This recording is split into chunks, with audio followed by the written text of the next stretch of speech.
Television, and here we'll go beyond the headlines, from breaking news, in-depth conversational programs, to market analysis and indices.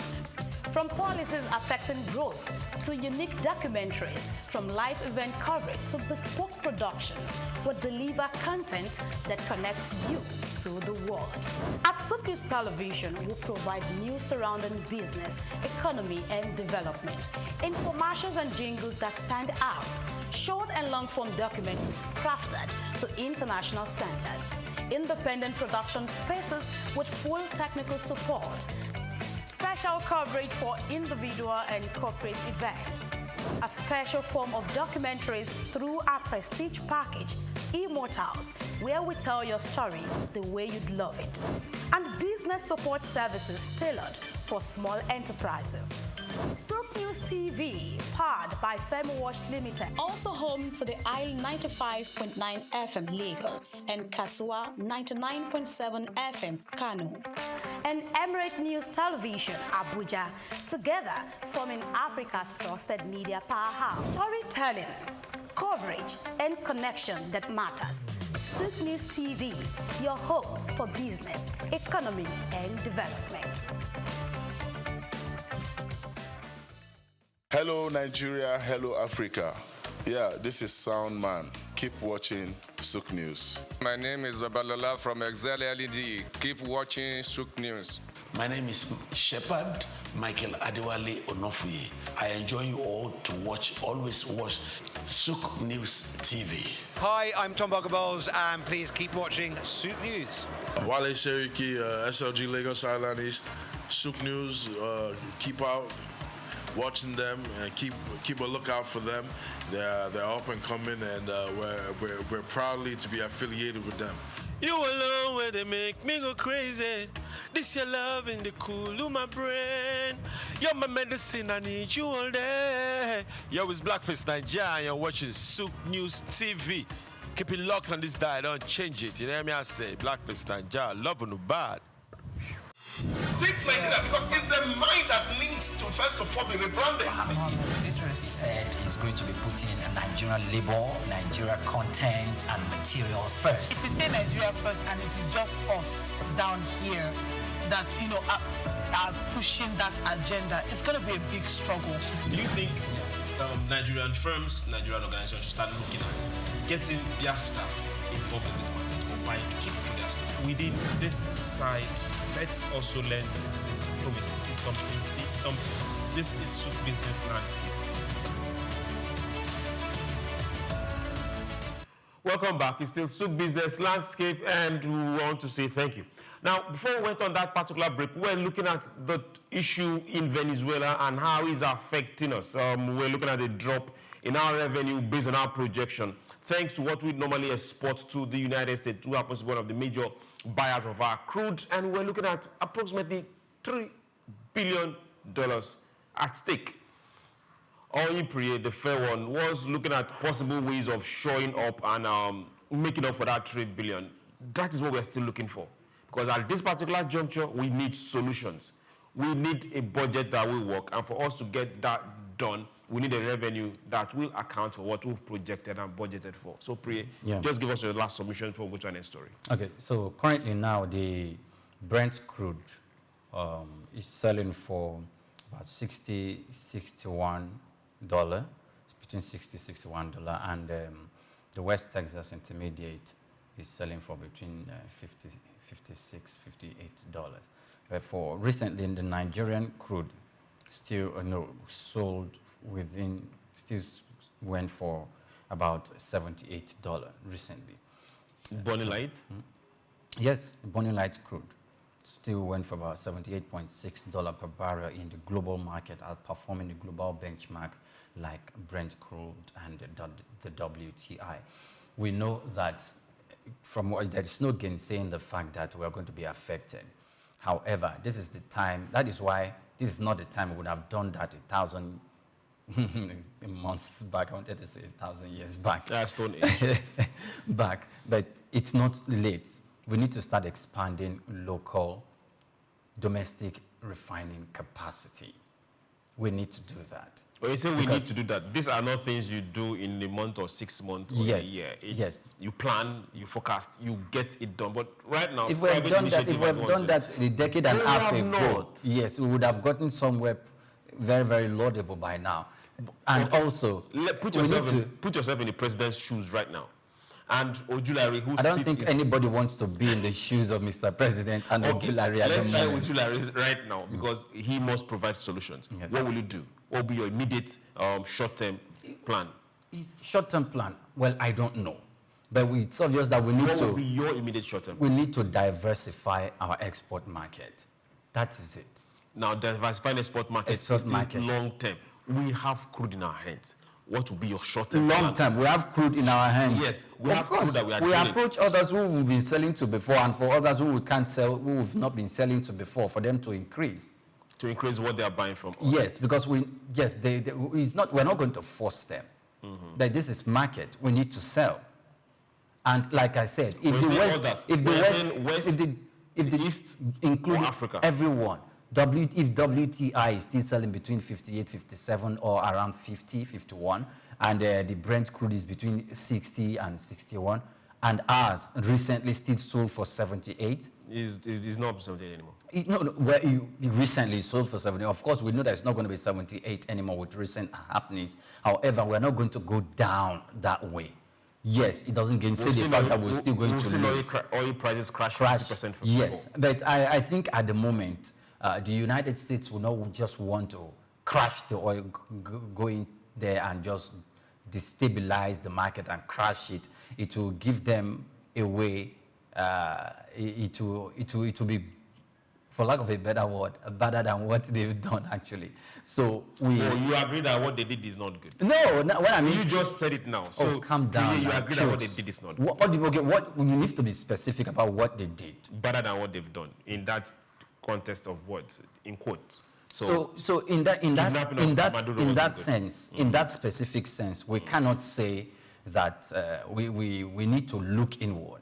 Of course, we need to look inward and diversify I say diversify our export market. We need to expand our export market, both crude and non-crude. We need to expand our local or domestic refining capacity. Were you able to even meet the benchmark that OPEC Plus gave you as a country? Okay, so you were not able to do that. We are requesting to expand it to get to 2 million. We are still working on that.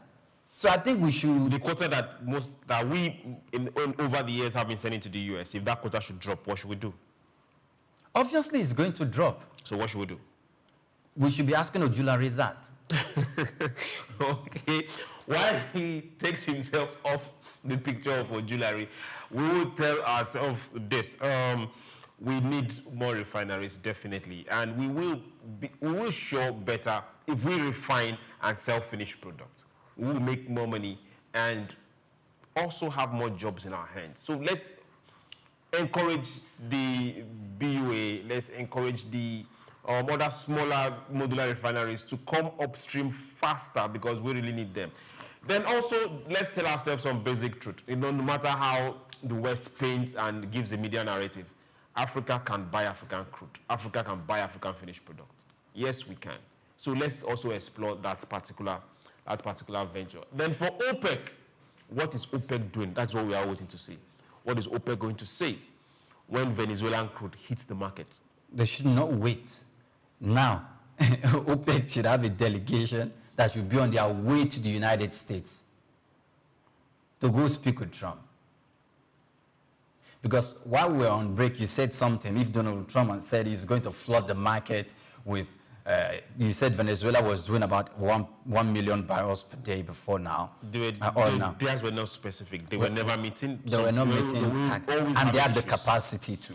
They have the capacity. And the United States recently said they are going to provide funds to revive the infrastructure that will enable them.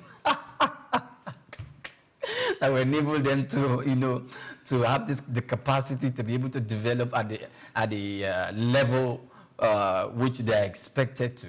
So that should send a signal to OPEC. OPEC, Saudi Arabia needs to send a delegation to the United States now and start having a conversation. Because by the time they have the capacity from Venezuela to bring in about 2.5, 3 million or 5 million barrels per day into the market is going to send it crashing. And I tell you, I don't think you'll be smiling on this table when we are having this conversation. So in order to prevent that, there are some other countries who may not really suffer more. But like you rightly said, we need to, in diversifying our export market with regards to crude, we need to start going to other countries within Africa as well, because I don't think Nigeria, Algeria, and other 5 countries within the continent of Africa that is known for having good capacity to produce crude equally, fed that market the way it is, to the way or satisfactorily. I don't think so. So we need to make inroads there. And like I said, OPEC needs to send a delegation to Donald Trump and to have a conversation that, look, please, do not crash the market. Okay. We need to do that. We shouldn't wait for them to finish, putting a finishing and rehabilitative touch to the infrastructure in Venezuela and to hit the market there. It's not going to be good for us. Okay, dear OPEC, before you follow Prieur's advice and send a delegation, also push this note out there. Tell people not to buy Venezuelan oil. Not to buy Venezuelan oil? Yes. Okay, if that is, OPEC should tell who not to buy Venezuelan oil. Tell whoever is buying not to buy Venezuelan What did Russia do? Russia will not buy Venezuelan oil. Of course, but what did Russia do when the European Union they all put an embargo? They all came together in Europe. Not to buy. What did they do? They started selling for subsidized amount, and they were selling subsidized crude. That is even the reason why India was busy. Yes, we know. That was the reason why India was profusely importing from Russia and all of that. And because when it's not just because of the subsidized. It's a partnership. They had a partnership, of course, by way of through the instrument of BRICS and all of that. Yes, but the way and manner India was importing from Russia sent a signal. It rattled the United States, and that's even why. First of all, the same Europe that were openly saying ban, were they not buying Russian gas? Did they reduce their volume of buying? Didn't they reduce their volume of buying after blowing up the pipelines? Didn't they reduce? They reduced. So what I'm trying to say, Chooks, is that if OPEC comes out to want to flex that muscle, it should not be the first. What's it called? It should not be the first call. The first of all, let them just put the call out there so that everybody can have a bargaining chip when they get to the table. The first call is what do they stand to lose? What do the United States? What do they stand to lose? Have the oil in your hands and refine it yourself and keep it in your borders. Let me tell you, no, it's not keeping it in their borders.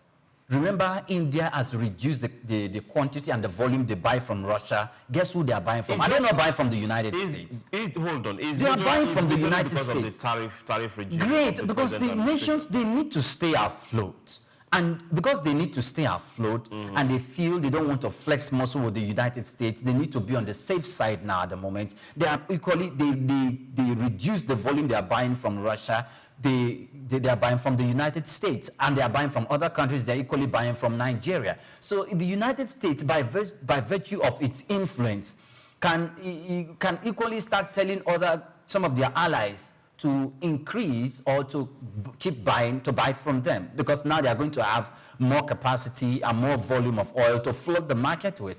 And if OPEC comes in that guise to say, look, do not buy Venezuelan oil, do not buy United States oil market, it's going to be another round of economic war that most OPEC plus countries do not bargain for. And we know that Saudi Arabia can survive that. But can you survive that? So if OPEC should speak with one voice, they can get the US on the table. OPEC cannot speak with one voice. No, yes, they can. Let me tell you something. The influence, the same influence that the United States is wielding will also be used in that case. And some OPEC members might buckle. Hold on, Priya. Now, it doesn't matter over time when OPEC OPEC plus, if they align if they align and speak with one voice, the US will come to the table.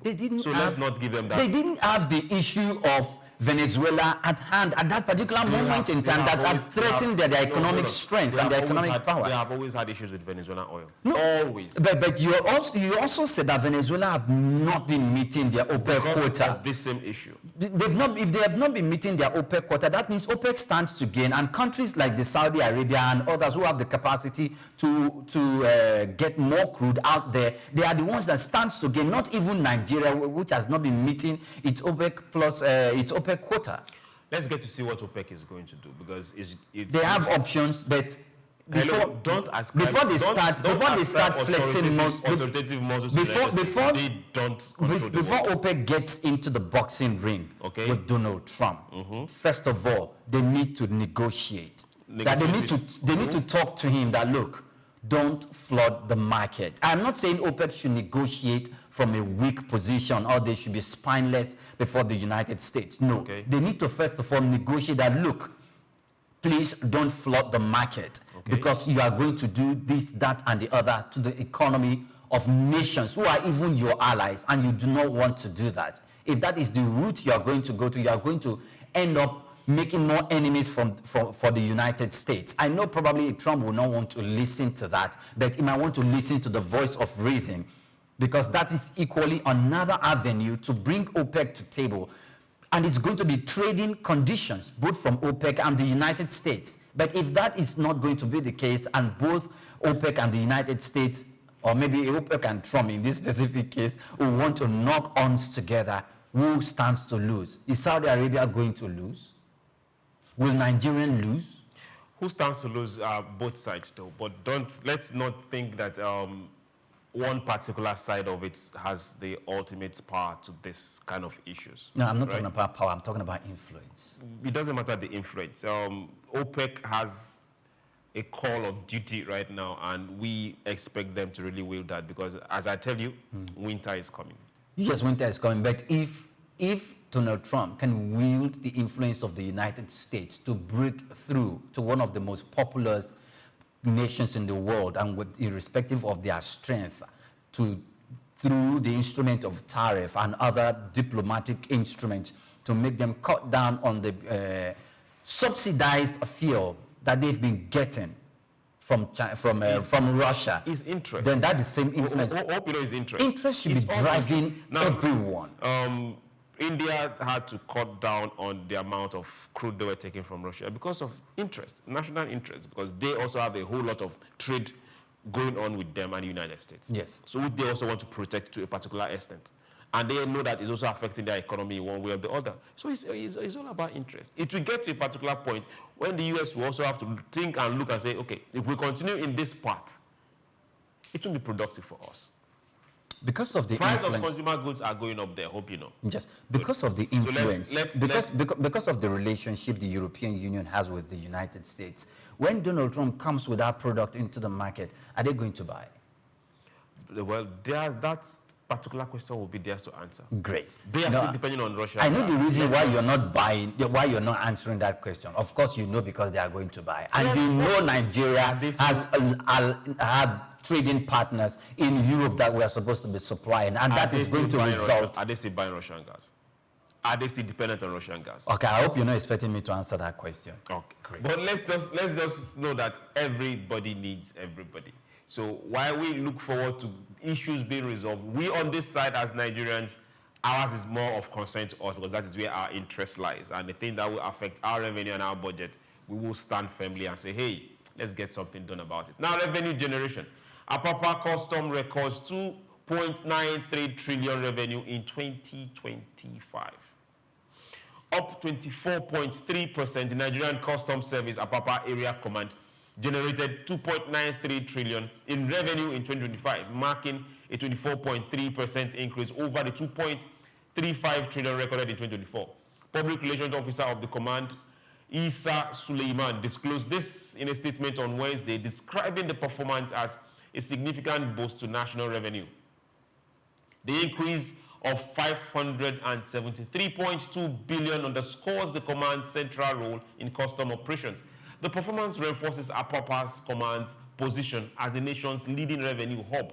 Suleiman noted he also attributed the growth to improved compliance, enhance operational strategy and collaboration with stakeholders. $2.9 trillion. Should we be looking at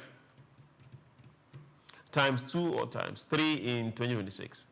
But that depends on a few things. The digitization and other reforms that the government is taking, as initiated in that regards. Because if you look at it, they said the 573.2 billion naira increase suggests better compliance, digitization, and enforcement rather than merely higher import volumes. If it is merely higher import volumes, then we still have work to do, because I don't think it has been entirely digitized. Okay. Yes, because if we begin to look at the instrument of digitization, if it has been entirely digitized, where you don't need to go physical contact, you do everything online, and they equally respond to you online that way, we're going to get more than this. Okay, but most people believe that their purpose can do more than this. The customs have come out to tell us several times that when it comes to collection, revenue collection is 100% digitized, no human interface. If we're doing that, then we are supposed to be doing more than this, because even yesterday we saw in the news that the Rivers Port Command 2 of the Nigerian Customs Service equally did more than their target for 2025. Okay. They did more than their target. 2025. So if they did more than their target for 2025, it is almost becoming a norm, because before this recent exceeding their target for the year, even in the third quarter of 2025, the same Apapa ports and the revenue hub, the ports from Rivers State equally declared that they've been exceeding their targets. So if they are exceeding their target, it's easy for the government and those who are implementing and executing the reforms of the government with regards to revenue collection in the customs to look at actually what brought the gain and continue to expand it, to hammer on it, to make sure that we maximize it more than this. This is just $500 million naira. Yes, it can be a lot, but however... Over half a trillion. No, that's okay, 573.2 billion, that's $500 billion rather. If we can do that, we remember that the more we seem to be making some level of progress as a nation with regards to budget performance and the way and manner we want to execute the budget, most regards to the capital expenditures and the capital projects that we have at hand, the deficit of the budget, and where we intend to get our revenue, the more we seem to be met with some bottlenecks. Now the Venezuelan case is now what is looking the government of Nigeria in the face with regards to budget performance and how we are going to look at our anticipated revenue for, which is about 38 trillion for the year, for 2026. So in 2025, we all know actually what met us, where we're using one source of revenue to execute budgets of about 3 budgets, capital revenues, capital budgets, capital expenditure from 2023, 2024, and 2025 budgets. Even though we said about April this year, we were going to stop such issues. So we can do this. However, this should not only be in customs. This should actually reflect in other areas, revenue generating agencies in the federal government, because that is only what is going to, put our muscle in place to be able to tackle our capital expenditure for 2026. Okay, for the men and ladies of customs, I want to say thank you very much for your duty and what you did in 2025. This is another year, 2026. We look forward to your excellent job. And we also want to say, hey, be safe out there. And how do we get to increase exports? Because we know very well that a lot of this revenue came via imports. But now how do we get to also improve the amount of exports? I know on your side is just crossing for where the destinations are, but we all need to put our hands together and make it seamless for people to take goods out of this country. apart from generating revenue at the port, is also generating revenue for whoever is producing and the production company and the jobs that they're also creating in the long run. So, hey, kudos to you. Let's keep going on. Revenue sharing. States are about to receive 5.07 trillion VAT in 2026 as federal government shares shrink under new formula.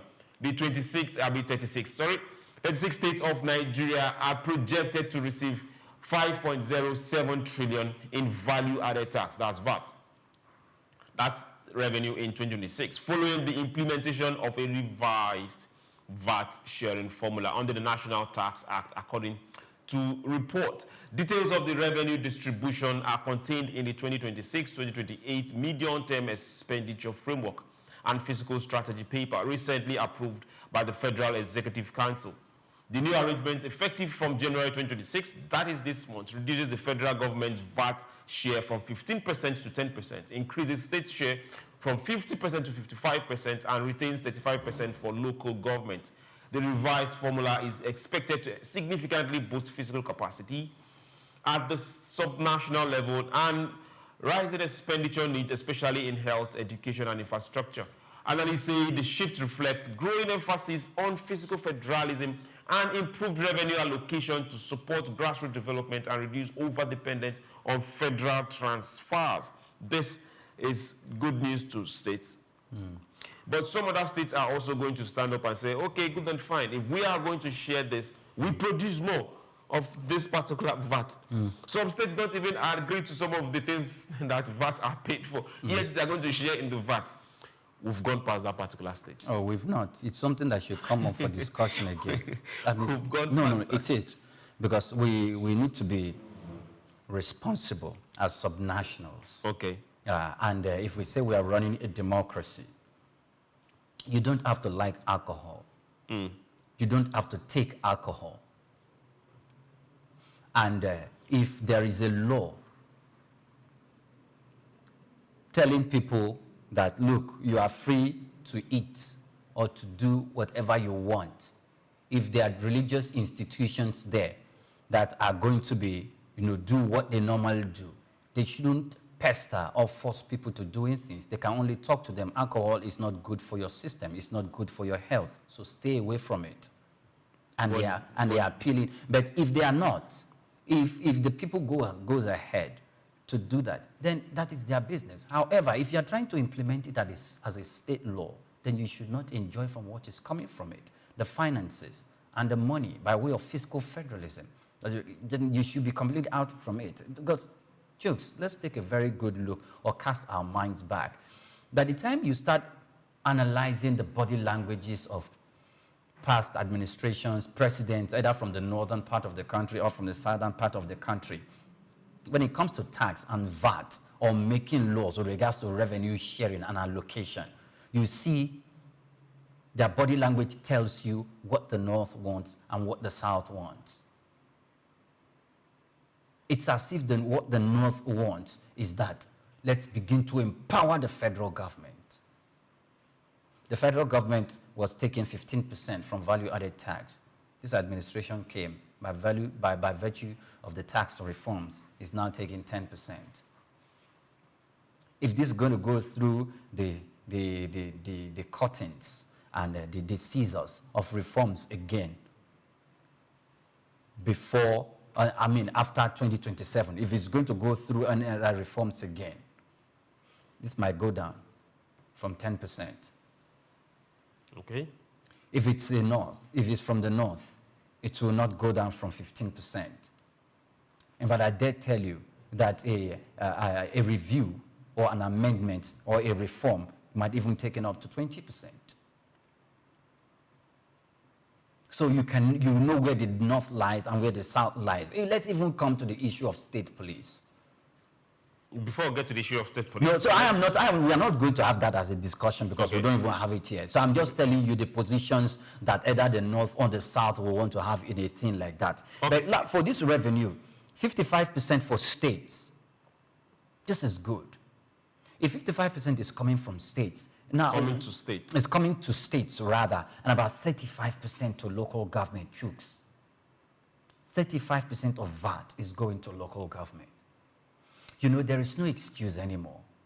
Because when this administration was talking and was boasting, even though most of the boastings are debatable, boasting that, look, we've made so much money from the removal of fuel subsidy, subnational government, and now... We didn't make so much money. We saved the expenditure on fuel subsidy. Yes. And subnational governments now have more money to spend. So they should begin to show some level of commitment and seriousness when it comes to development, either through the level of infrastructure.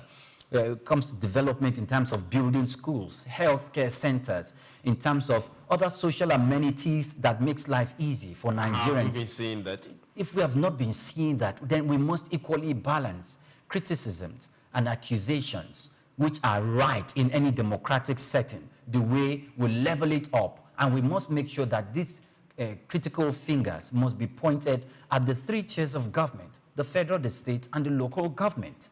Okay. But right now, we are expecting a lot of funding getting to the states thanks to the new VAT law, and also the local government.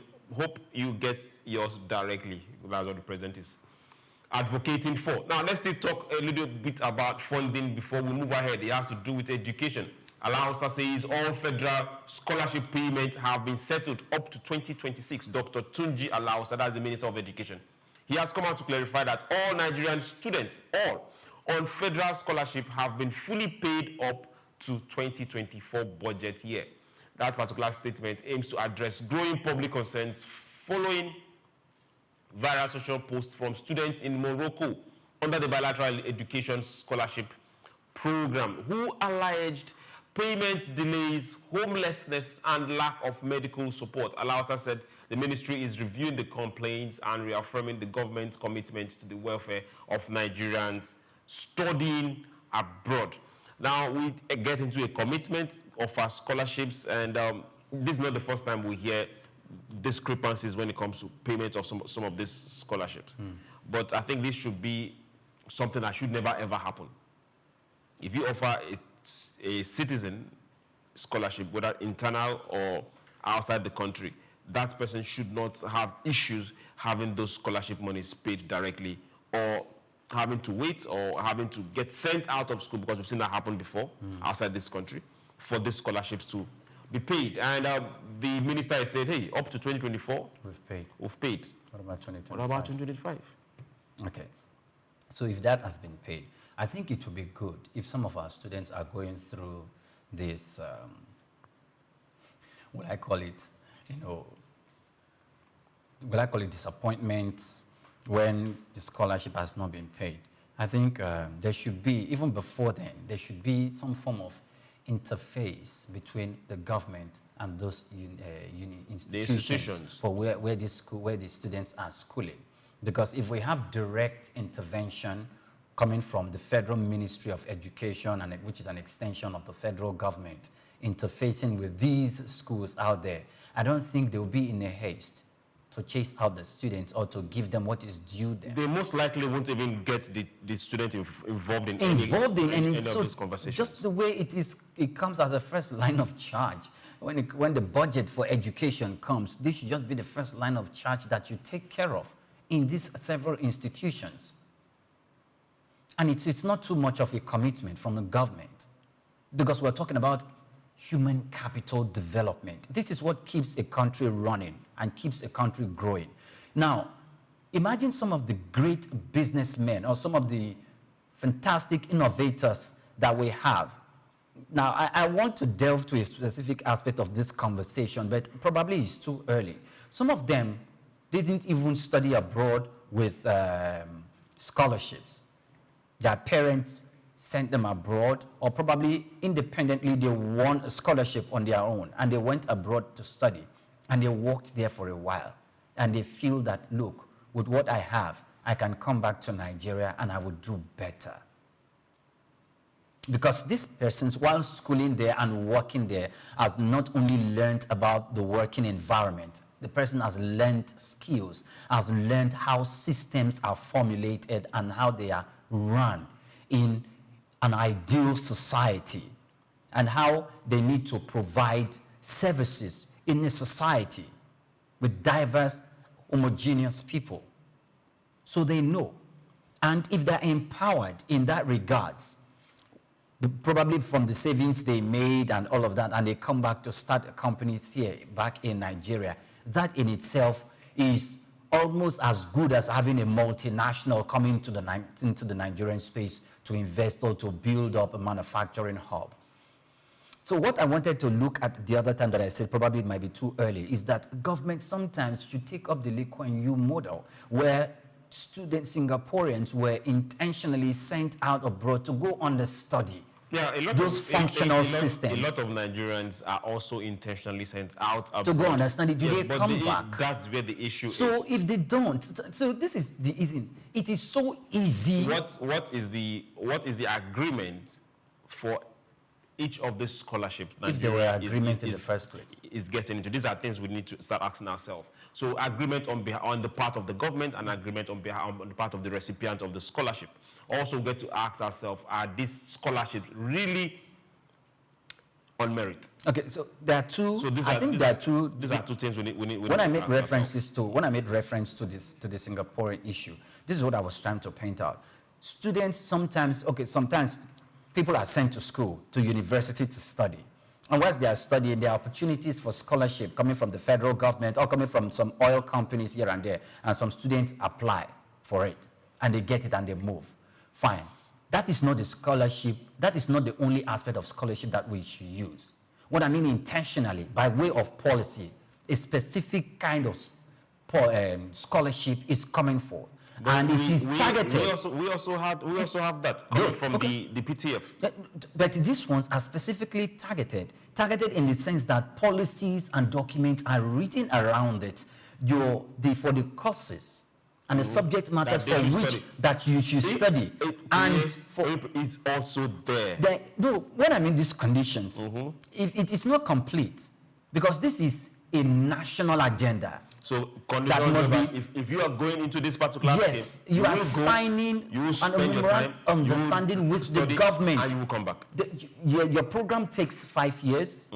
In this specific case, yes, we are going to give you, after your program, we are going to give you another 2-3 years for you to do whatever you want to do. So this 5 years, we are telling you 8 years, we are bringing you back into the country, not for you to become jobless, or not to you.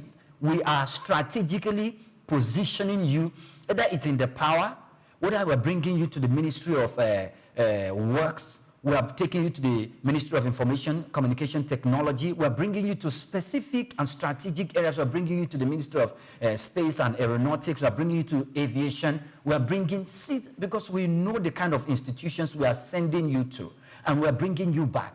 And when you come back, we know that on that part, we are a strategy, not the brain drain that we are complaining about that our teachers are leaving. We'll just turn the blind eye to it, but we are strategically positioning ourselves. You go, you come. And if for every 8 years, we can be having about 10,000 Nigerians that are strategically, through that platform, go out to study in different fields that we know holds very, very strong economic strength in our country and for influence within the continent of Africa and abroad, and there are 10,000 students within an 8-year administration.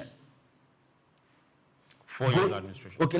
Okay, if we can do 4 years administration, and this should not only be the plan of the central government, state government too, should strategically position so that when you're coming back to the state, and we are, enlisting you into the state civil service in the strategic industry, or probably we build another MDA where we can handle issues so that we don't have to speak with some other companies before we build our roads. We don't need a multinational to build our roads. Some infrastructure can equally serve as security points. We don't need to be having foreign companies build our airports. These are security entry points. In fact, our rail station, our railway tracks, we should not have them laid. If we have them laid by China and the companies from China, at the moment, we should give ourselves in the next 20 years in the next 15 years, in the next 20 years, we want to see where we have Nigerian companies, indigenous people laying our rail tracks, because we'll be building our security system. These people, we are sending them out. We are also sending them out to some other military academy in different parts of the world, so that when you are coming back, we are bringing you into the Nigerian military, into the Nigerian army. In fact, probably you don't even need to be in the military. You don't need to be go into other military academies in other states for you to come back to Nigeria to work. We should send you out there, just innocently go and work, but you know you have a deal with the government of your state. And that is why, Chooks, we need to start selling, because a strong military power of any state is a strong economic power. Okay.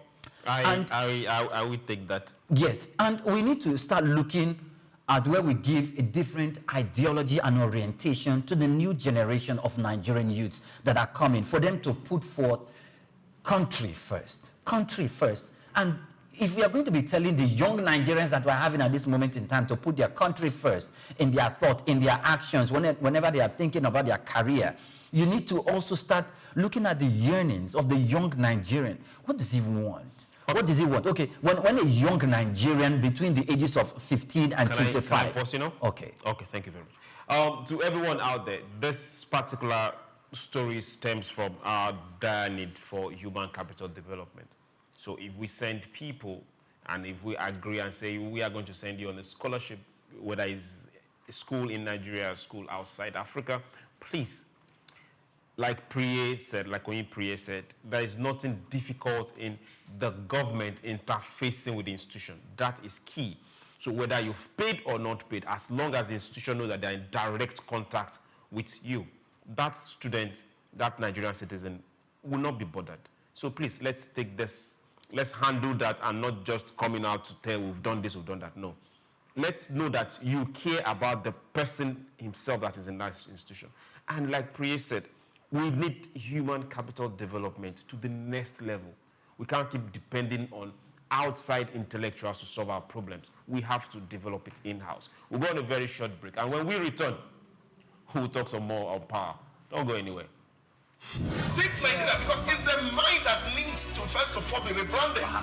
It said it's going to be putting Nigerian labor, Nigeria content and materials first. If you say Nigeria first and it is just us down here that, you know, are pushing that agenda, it's going to be a big struggle.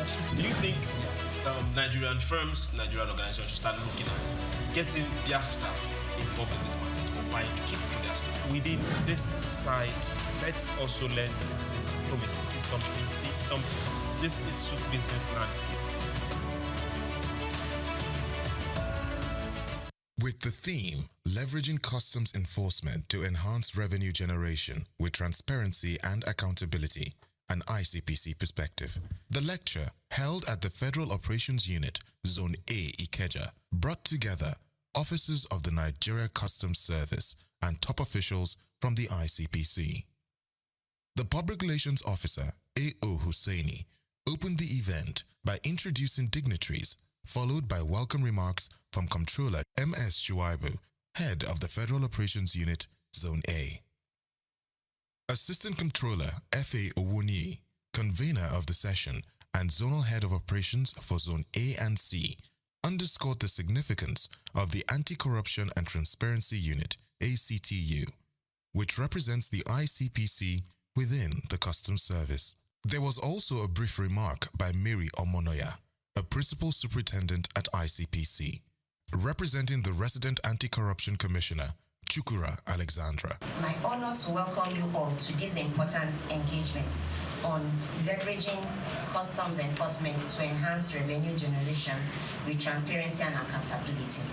Today's gathering reflects our shared commitment to building a more robust, responsive, and integrity-driven Nigerian customs service. She charged the NCS to ensure that enforcement activities within the Nigeria Customs Service must be grounded in the principles of accountability and ethical conduct. In her lecture, Dr. Hadiza Rimi, Principal Superintendent PE&E, ICPC Lagos, stressed that public perception, transparency, and quick open accountability remain major obstacles to effective customs operations and public trust. So we have what we call Act 2, just like you have here, and those people hosting the event today. So those are, the Act 2 is responsible in checkmating potholes, or loopholes rather, in MDAs, in ensuring that there's compliance and in ethics in institutions. Dr. Rimi also drew comparisons between Nigeria and Ghana in Customs Governance Index. Comptroller MS Shuaibu shed more light. Some average custom officer is, I think, among those that is doing selfless service. That's why it's when you see people pushing that they should do this to customs, they are not out of context. We generate revenue. So if you are generating revenue, you are seeing it pass. Okay, like we said, those you think will cut corners. When after cutting their corners, what we try to do, we sanction them. Like I said, I mentioned somebody as that level dismissed. And no organization today in Nigeria that has done that. No organization. I remember when I was in that operation SOUQ, that is what I do. 9 officers were dismissed at one time. He further gave more clarifications to the issues highlighted. When SOUQ News TV asked how the service supports small business exporters, Comptroller MS Shuaibu pointed to recent reforms, including port redesigns for export focus, revitalized rail systems to ease cargo movement, and reduce checkpoints. He urged Nigerian exporters to prioritize global quality standards. He also highlighted perception management strategies by the Customs Service. In his closing remarks, Assistant Comptroller F.A. Owuniyi thanked participants and urged the ICPC to extend similar trainings to officers on the field, not just administrative staff. I am Moyosore Adebi for SOUQ News TV. We've got just what you need right here at Femi Wash Media. Call it the Midas Touch and you wouldn't be wrong. Let us record, produce, mix and master your audio like nobody does. Reach us on our contact today for the best quality job. Think Nigeria because it's the mind that needs to first of all be rebranded. Said is going to be putting Nigerian labor, Nigeria content and materials first. If we say Nigeria first and it is just us down here that, you know, are pushing that agenda, it's going to be a big struggle. Do you think Nigerian firms, Nigerian organizations should start looking at getting their staff involved in this market or buying to keep for their staff? Within this side, let's also learn citizen diplomacy. See something. This is SOUQ business landscape. Welcome back. This is SBL at the hashtag twin SOUQ business landscape. Remember, follow us on all our social media platforms. All the social media platforms. You see us there. SOUQ News Television. We are right there. Share. It's very important to us. Now let's tell you what's happening. Electricity distribution. Togo, Niger, Benin. They owe Nigeria good money. Togo, Niger, and Benin Republic. They owe Nigeria a combined $17.8 million. That's over 25.36 billion naira. Now, for electricity supplied under the bilateral agreement, according to the Nigerian Electricity Regulatory Commission, third quarter of 2025 report revealed that the countries were billed 18.69 million for power consumed during the period, but remitted only 7.125 million, leaving an outstanding balance of 11.56 million. In addition to legacy debt from previous quarters that stood at 14.7 million, of which only 7.8 million was paid, resulting in an additional backlog of 6.23 million. The debt has raised fresh concerns over Nigeria's electricity export agreement, especially as the country struggled with local supply challenges and rising subsidy obligation. Analysts have urged authorities to strengthen collection mechanisms or review the terms of international power deals to safeguard domestic interests. Okay, should we keep supplying? Okay, that's what I wanted to say. If we should keep supplying, there should be a reason if we are going to keep supplying. Can they please pay part of this money? They should pay part of this money. With the way and manner the government comes to Nigerians to require, all those running the power come to Nigerians to get their monies. Maybe the government should use the same thing. Now we are beginning to talk. You see, earlier we were talking about personal interests and all of that. It also sometimes depends on a call coming from the government of Togo, Niger, Benin Republic, just putting the call through to the president, Mr. President. We know this is bad. We are going to, that can suffice. But you see, we need to start. Sometimes we just need to test them. That look, we need to just pull something, let them know that look, we have power. All right? Not power for way of boasting, but we need you to pay your money. The power we are supplying you, we have an alternative use for it. It's not that we are domestically okay as a country when it comes to, excuse me, power. We have domestic and local industries that depend on power. Who, because they don't have power, it will increase their overhead. Because they need to buy diesel, they need to buy fuel to make their generators run.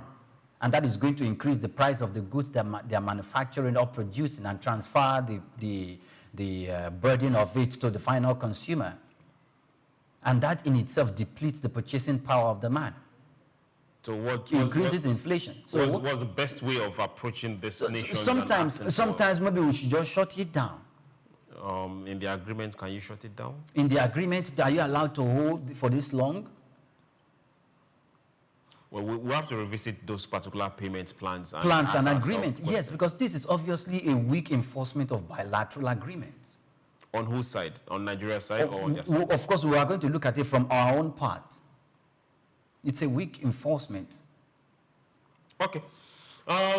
Priya is of the opinion that it's a weak enforcement on our side, and well, we'll follow this particular trending story, and when there's a change, we will directly let you know. But Chooks, before you go, we also have issues with transmission. So if we say let's shut it down, the generating stations have to generate power, because if they don't generate power, their machines will suffer some form of neglect, and we might end up losing. So they need to work those particular machines, and what they generate right now, we can't even transmit all of it.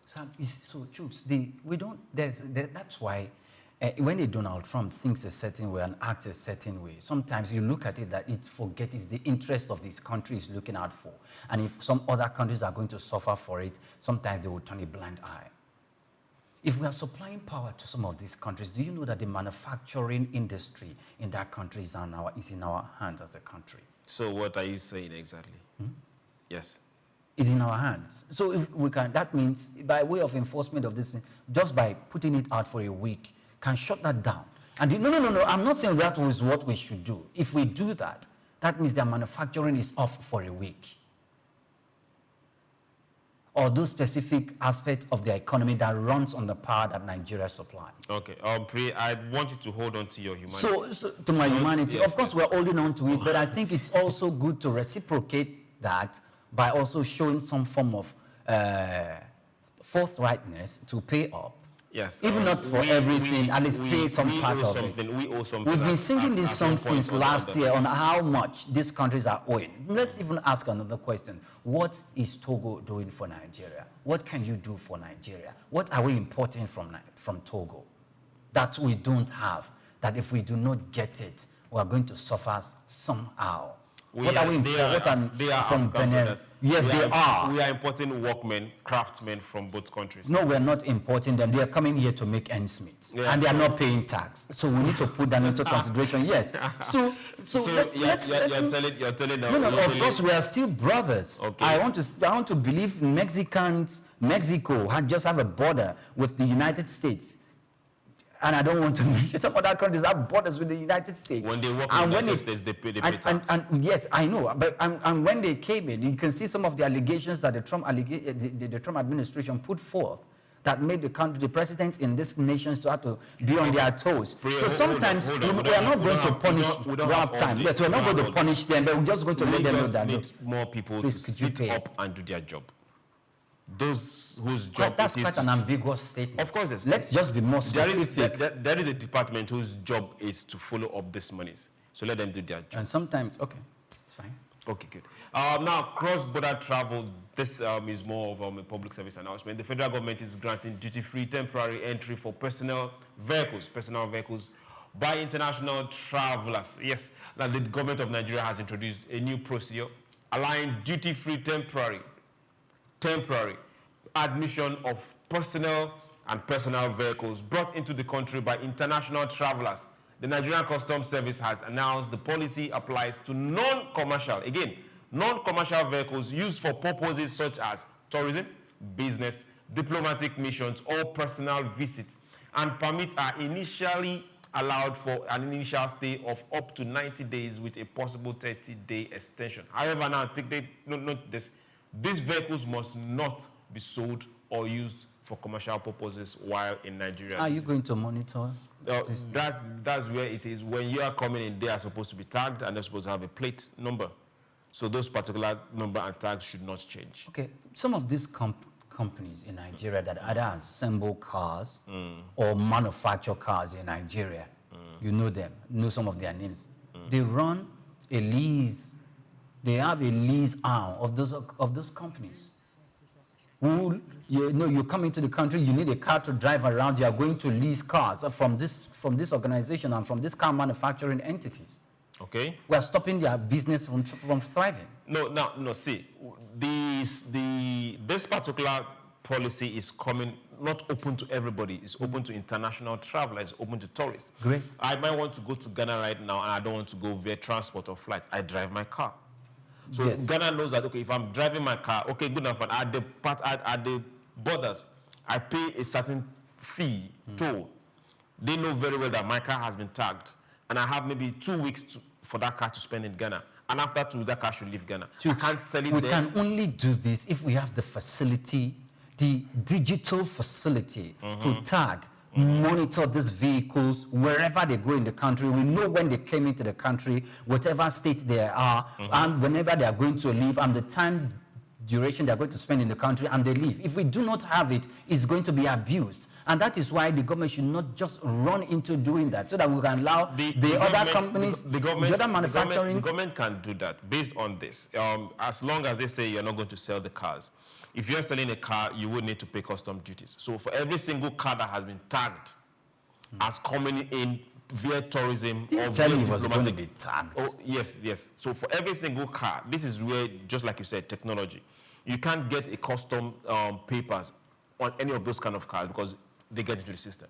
So once it gets into the system and they say, okay, good and fine, this car came in here as they are coming into the system, Chooks. They are driven, some of these cars are driven straight directly to some of these car selling organizations. This is a new policy that just came out. It's not as if maybe it's new, it's old. No, this just came out. They say, okay, good and fine. You can come with your car, drive in Nigeria, and take your car out, but don't sell it and don't use it for commercial purposes.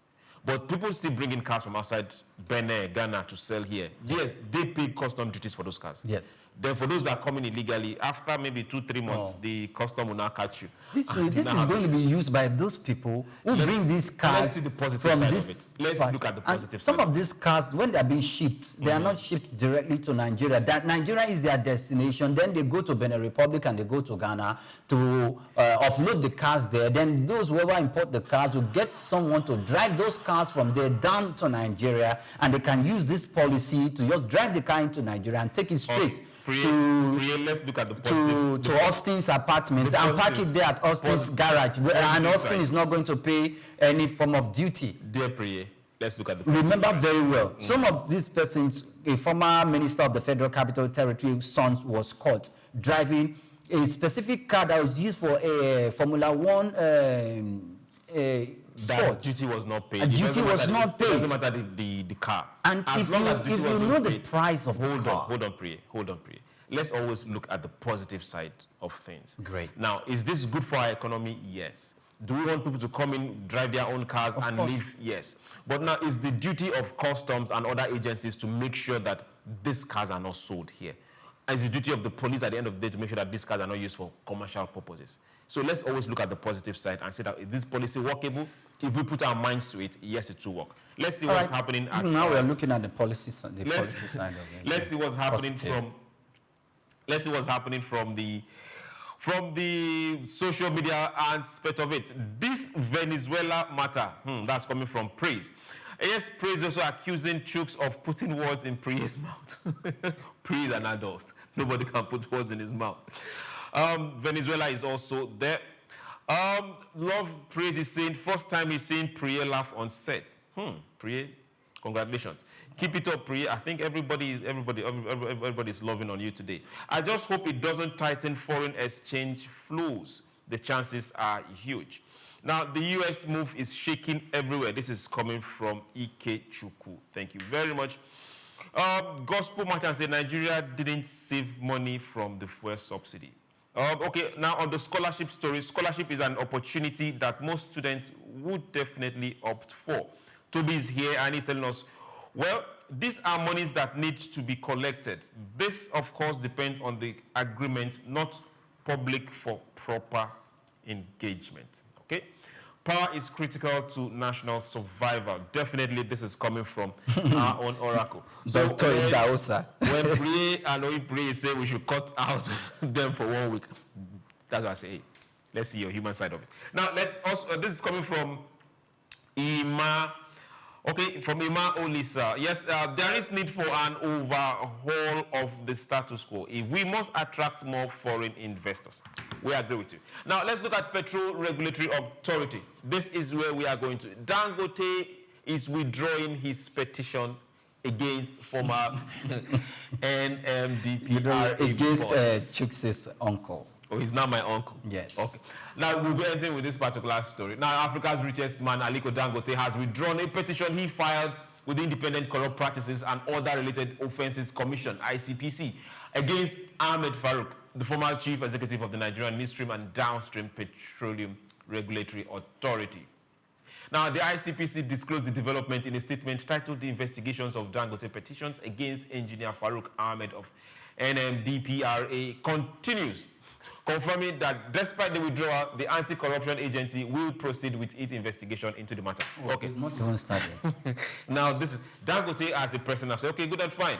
Withdraw it. I'm withdrawing it. The allegation is in public domain. But ICPC is saying, okay, good and fine. Based on our job, and he was a public servant, and I think as of now, he only resigned, he has not been, we've not heard the end of it. We are continuing the investigation. Yes. So what do you think should happen?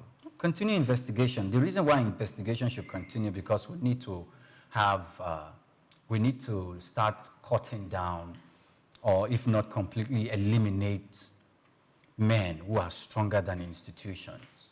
Okay. Who can wield, who go above board in not allowing the rules and regulations that guides institutions to guide their actions while being at the helm of affairs of such institutions.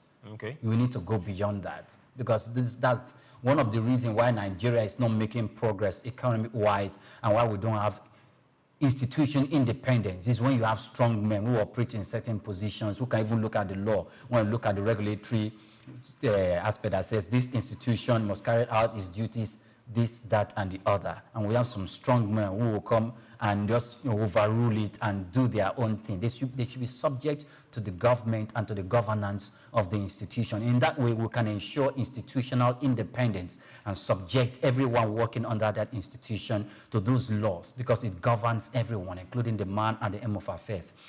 And that is why ICPC and the EFCC should not, even if Dangote removes his allegation, it is now in public domain, they just need to crack it. They need to crack it pre-sane. So, hey, Dangote, okay, you withdraw your allegation. I don't know who spoke with you. At a point in time, the National Assembly was trying to make peace. Peace? They were trying to call them together. Okay, well, the National Assembly making peace between them does not even stop the ICPC from doing their job. So Dangote, as a person, he has said, okay, good and fine, I'm withdrawing my petition. But ICPC is saying, okay, good and fine, thank you, but this particular one has come to public knowledge, so let's investigate. Now, aside Farouk, I think, just like Priye said, we should not have individuals that are bigger than organizations or bigger than agencies or bigger than where they have been assigned or given a role and duty to execute. That way we'll have a nation that works because we want agencies that work. We want systems that work, not human beings that are stronger than the systems. Exactly. Like Doc would say, non-state actors that are stronger than the presidency. Well, Probably the presidency just allowed it. Or maybe they are working together. They are okay. They can't. I want to say thank you very much. Thank you very much to everyone that have been part of this production today, from those at the MCR. Glad there's yes, praise is also there. And Godson, thank you very much to those outside and behind the cameras, to Austin, to Gabriel, to the tall man himself, Joseph, and the other Gabriel that decided to go to Abuja. Hey, thank you very much. To the head of station, Badebo, be fast and come back home. Thank you very much. Everyone that has contributed to making this in progress, want to say, hey, we love you. To our colleagues that are in Abuja right now for training, take care, be nice, and come back with Kilishi. Yeah, same thing here. I'm Oyin Priya Kurumale. Good morning to you. Have a safe journey to our colleagues who are on their way to the Federal Capital Territory. Okay, my name is SOUQ. We'll do this again tomorrow, but remember, nobody is more Nigerian than you. We'll say that on this table every single day. And hey, develop yourself, grow your economy, and in relation, grow Nigeria's economy. Have yourself a beautiful, beautiful day. Take Nigeria because it's the mind that needs to first of all be rebranded. It said he's going to be putting Nigerian labor, Nigeria content and materials first. If you say Nigeria first and it is just us down here that, you know, are pushing that agenda, it's going to be a big struggle. Do you think Nigerian firms, Nigerian organizations should start looking at getting their staff involved in this market or buying to keep for their staff? Within this side, let's also learn citizen diplomacy. See something. This is SOUQ business landscape. In Africa, if there's one man who has consistently been a household name and index of reference in the business arena, the name Aliko Dangote apparently stands tall. The Africa's richest man clearly benchmarks success, wealth, and prosperity.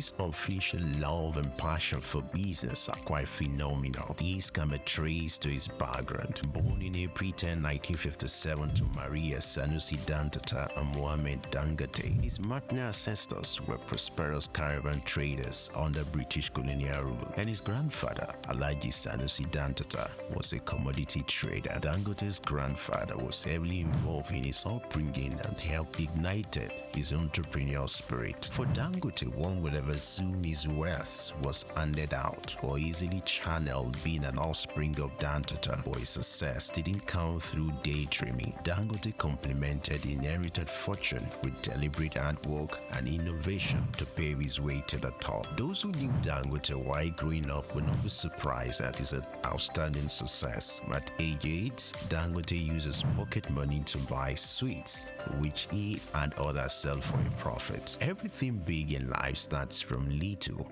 Taking a clue from this, Dangote, from a seed loan of 500,000 obtained from his uncle, started business, which he traded commodities and business supplies, primarily cement. By 1981, his firm was successful that he had incorporated other businesses and established the Dangote Group. His empire extended to foodstuffs, including sugar, salt, wheat, cement, haulage, and other business concerns. Among his holdings were Dangote Industries, Dangote Bale Nigeria, Dangote Cement PLC, Benue Cement Company PLC, Dangote Sugar Refinery PLC, Dangote Flour Mills, and Nascent Ally Industries PLC. In addition to his holdings in Nigeria, the Dangote Group has operations in several other African countries. With these giant strides in the business arena, Dangote will forever be grateful to his grandfather for giving him wings to fly. According to Forbes, an American business magazine, Dangote remains the richest man in Africa with an estimated fortune of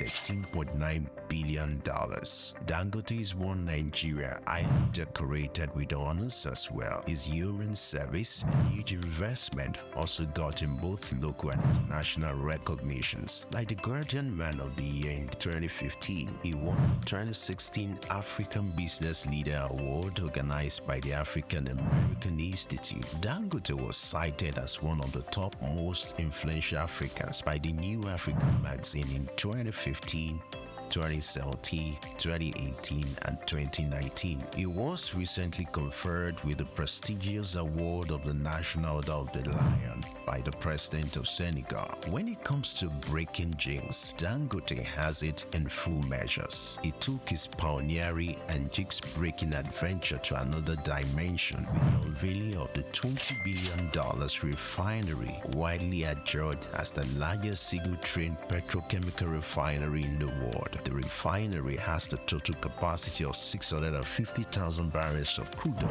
per day and is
Hello Nigeria, hello Africa. Yeah, this is Sound Man. Keep watching SOUQ News. My name is Babalola from Excel LED. Keep watching SOUQ News. My name is Shepherd Michael Adewale Onofuye. I enjoy you all to always watch SOUQ News TV. Hi, I'm Tom Bogaballs, and please keep watching SOUQ News. Wale Seriki, SLG Lagos Island East, SOUQ News, keep out watching them and keep a lookout for them. They're up and coming, and we're proudly to be affiliated with them. You alone where they make me go crazy. This your love in the cool of my brain. You're my medicine, I need you all day. Yo, it's Blackface Nigeria, and you're watching SOUQ News TV.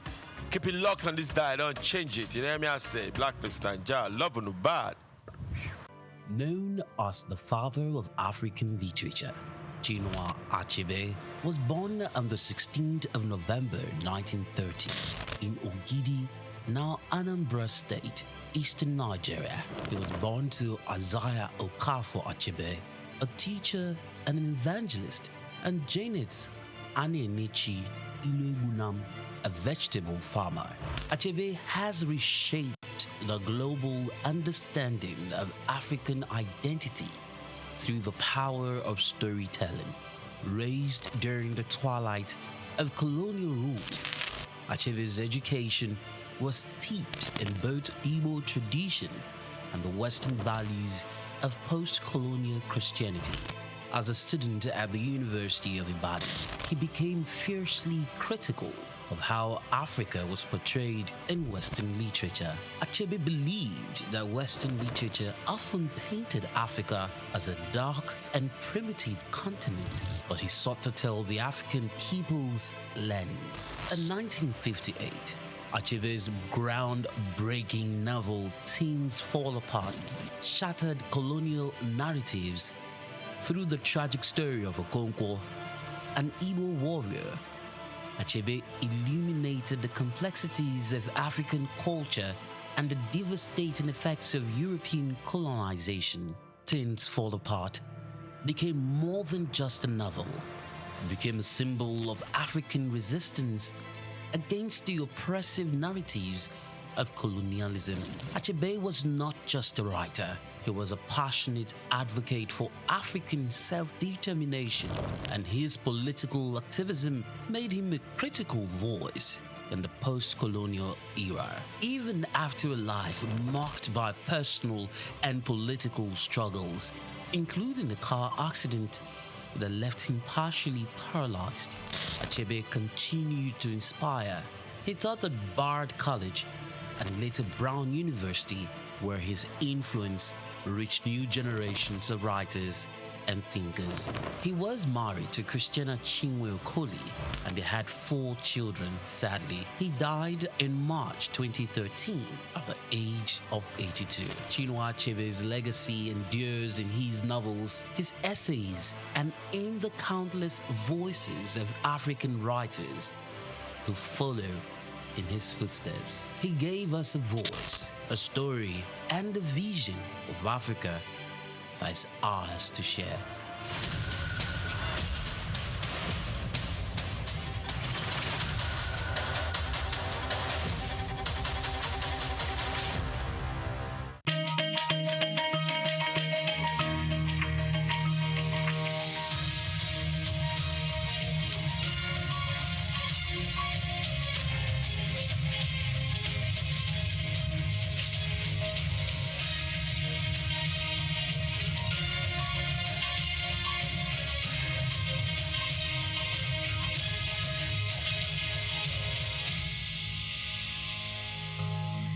Hello and welcome to Across Borders, where we bring you migration-related stories here on SOUQ News TV. I am Grace Komolafe. Today we shall be looking at intra-continental mobility in Africa, and the focus is on how Africans move within Africa for tourism, business, education, work, culture, and leisure. Of course, this goes beyond migration. It looks at everyday movements, short trips, regional travel, and cross-border connections. It also examines whether Africa is truly connected internally or still fragmented despite shared geography and culture. To have this conversation, we are joined by Sam Adeleke, a travel and tourism professional whose work sits at the intersection of movement, culture, and opportunity across Africa. Sam is the chief explorer at Travel with Sam Global and leads the Nigerian chapter of Travel Massive, the world's largest community of travel and tourism professionals.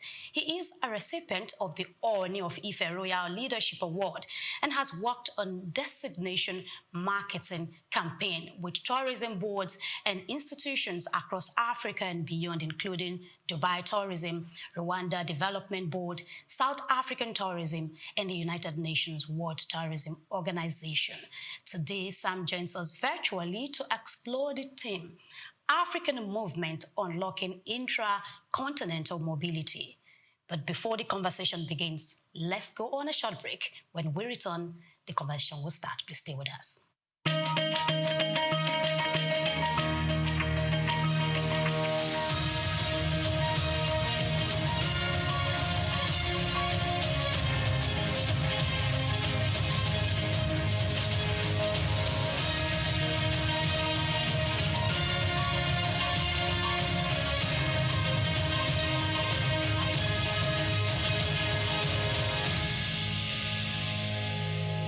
Welcome back. If you're just joining us, this is Across Borders, and once again, I am Grace Komolafe, your host. Today's topic is African Movement Unlocking Intracontinental Mobility. And having this conversation, like I mentioned earlier, is Sam Adeleke, Chief Explorer at Travel with Sam Global and the team lead of the Nigerian chapter of Travel Massive. Good morning, Mr. Sam Adeleke. Good morning, Grace. Thank you for having me. Great. It's a pleasure. Thank you. So we don't waste any of our time. Let's just go into the conversation. Let's do that right away. So I want to ask you, what does intracontinental mobility truly mean for Africans today? And I mean, why is it important for the continent's growth and integration? When we talk about intracontinental mobility, we are really talking about whether Africans can participate fully in Africa's economy, culture, education, and opportunity landscape. Not just as not just travel as tourists, because really migration, people when people think of migration, first thing is tourism or travel. But how can we move as humans, as workers, as creatives, as entrepreneurs, as students, as families, as collaborators across board? Now, in a fully operational version of this idea, right, of intra-continental mobility, a Nigerian artist should be able to attend a film festival in Dakar without the exorbitant costs of travel. A Kenyan startup founder should be able to explore investment opportunities in Accra. And a South African student should be able to do a research exchange in Kigali without facing the current cumbersome barriers at every border. Now, intra-continental mobility in practice is foundational to how integrated our continent is in 2026. And it's articulated not just in media discussions like this, right, but even in African Union's vision of Agenda 2063, which, now what does that say? It simply says that free movement of people are core to a politically united, economically integrated Africa. I'll go a bit further than that. It says it includes African passports and visa-free movement projects, which is simply aimed at precisely removing these barriers. So if that has been articulated by the African Union, which involves 54 nations, it is not in practice as of today. So it is simply like talking about a vision that is still largely aspirational for most of the continent. So in summary, when we say mobility, we mean freedom to move neutrally and naturally across Africa. So it should not be an exception, it should be the norm. Before I go back to you, personally, from my work, mobility is the invisible infrastructure of integration. Without it, it's like planning railway networks without allowing people on the trains. Okay. That's good. So you've actually mentioned a bit of other questions I'm going to ask you, but when we get there, I'm still going to ask you so you can deepen those points. So when we talk about movement in Africa, you've mentioned a bit, but again, I want to ask with your experience, I want you to tell us, how is traveling within the continent like? Some say it is more difficult than, traveling outside the continent. Is that true? Is it true that it's easier to travel outside the continent, compared to traveling within the continent? You see, the barriers at the moment as of today are complex and layered. Some are legal, some are logistical, some are economic, infrastructural, and historical. And they go well beyond the visa reforms. As of today, Rwanda, I can say, is the only country that's offered visa-free for the first 30 days to every African. That is phenomenal. Now, for Nigerians, you can travel all West African countries visa-free. Now, even though we have the AES issue, that's the Sahel states that come together, the three Sahel states that Niger, Mali, and Burkina Faso, actually, Nigerians can still travel there. So those are also there. Morocco at the moment is allowing us to come visa-free because of the AFCON. By the 19th of this month, January, it is going to be over, and we are back to submitting long, travel requirements like that. South Africa does not mince words. The long list of requirements that Nigerians need to fulfill to go to South Africa is mind-boggling, and for their e-visa, it's exorbitant. So it's such a very complicated situation across the board. And let me just give you some bit of perspective here. According to the Africa Visa Openness Index, now this is data, only about 28% of the intra-African routes are visa-free. So, and that includes what I mentioned, West Africa. And even for East Africa, the only country that has been so good to us, aside Rwanda, is Kenya, whereby also the first 30 days you can travel visa-free. So 47% of the entire continent require visas before departure as of today. So this simply means that Africans, they are still facing significant bureaucracy before leaving their own country. And the second issue here, aside this policy bottlenecks, is also infrastructure and connectivity.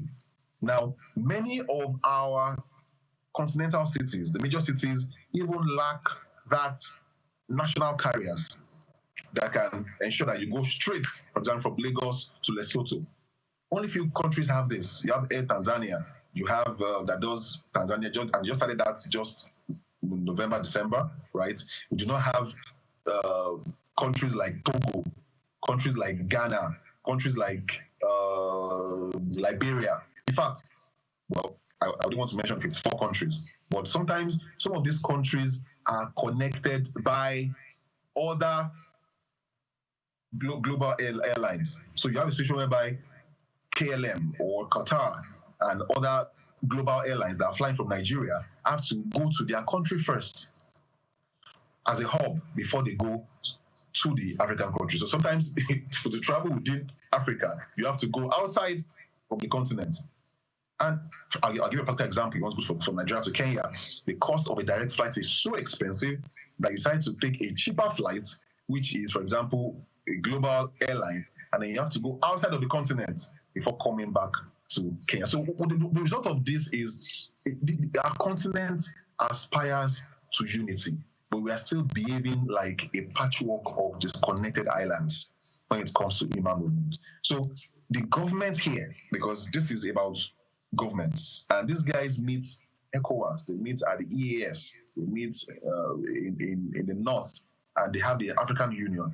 The onus is on them to actually implement what they have written, because we've been talking about this for ages, and they decided to talk about it and write it, but still implementation is still the barrier as we speak.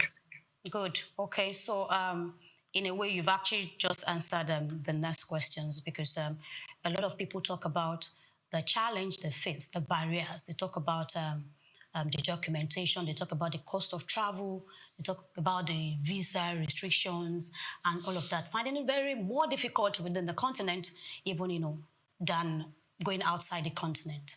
And for me, I begin to wonder, is it a people challenge? Is it acceptance, Is it that there is no unity? Is it that there is no understanding within the continent? Are there things that we need to work on as a people? Because either we like it or yes, we're Africans. Africa is African.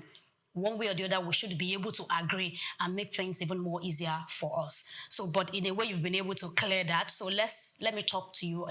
Talk to us about my next question. I want to ask you, how does tourism serve as an entry point for wider cultural and economic integration across borders? How does tourism do this?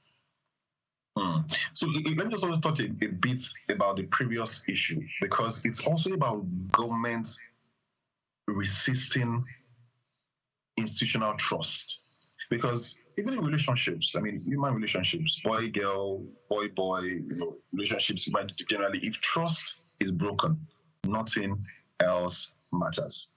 So you see across the continent, when you have these conversations, they frame mobility control and restrictions as security measures, arguing that unrestricted movements can fuel smuggling or piracy or uncontrolled labor flows. For example, the Zimbabweans that are perceived to be taking their jobs in South Africa, and all of that. But globally, we see that smart, data-driven security systems like passport biometrics and shared intelligence systems, which are currently in place, should erase all of that. So to clear that issue, it is simply about trust, because as of today, data is global. So you cannot say it is because of security, it is because of you don't know the number of people that are coming in. Those are simple. It's simplifying the issue and making it very jejune, without addressing what's really the core, which is trust between Africans within themselves. Now, moving to the economic implications of this. Mobility impacts economic life in three ways. Number one, human capital. Without ease of movement, labor mobility is restricted. And from time immemorial, humans are nomads. That is why you can't just tell people, don't jack back, don't go anywhere, stay in the country and build your country. The question is, how many Nigerians as of today even can afford to travel? From our research and from our data, from the work that we do, we have only about 2 to 3 million Nigerians that can afford to travel every year. And that is for leisure. And that is even, I'm stretching it. In some cases, it's 1 million, 1.5 million. Look at the data, arrivals and departure at the airport. So if you have 1 to 3 million Nigerians that can afford leisure travel annually, out of over 200 million. So we have a lot more people that are even within that cannot go anywhere. So if these people that can go for leisure, that means that there are lesser people that can even go and move and migrate for work. If that does not happen, humanity is going to be limited in terms of growth and civilization, because humans are naturally nomads. Skills and knowledge will not circulate. Entrepreneurs in Nigeria cannot easily scale regional businesses. Even conferences, fairs, knowledge networks, they will be harder to attend, thereby reducing innovation spillovers. So human capital will be affected when mobility is restricted. That is one. The second is tourism revenue, which is a lot more closer to home where I work. A dynamic tourism industry needs ease of access. If you are telling people, come explore Nigeria, come explore the beautiful, Nigeria has more than 11 waterfalls. We have 2 UNESCO World Heritage Sites. We have an abundance of caves, of vegetation, of resources, of festivals. We have people coming, some of our clients that come from China, come from Americas, come from Europe, and they are not coming to our beach, their other beach. They simply want to come see the culture. They're coming to the Osho-Oshogo Festival. They're coming to the Masquerade Festival in the East. They want to experience the chaos in Lagos Island and go with the keke.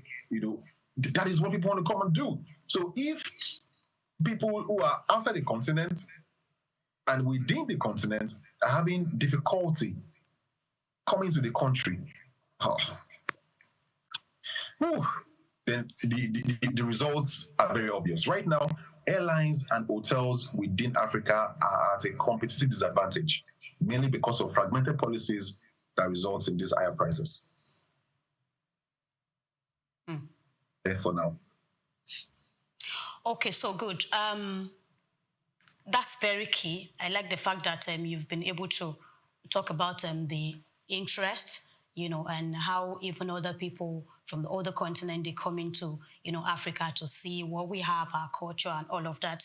So I begin to imagine, because a lot of time you see people talk about travel, they hardly talk about traveling within the continent. You see people say they want to go to Europe, and they mention all kind of countries and all that.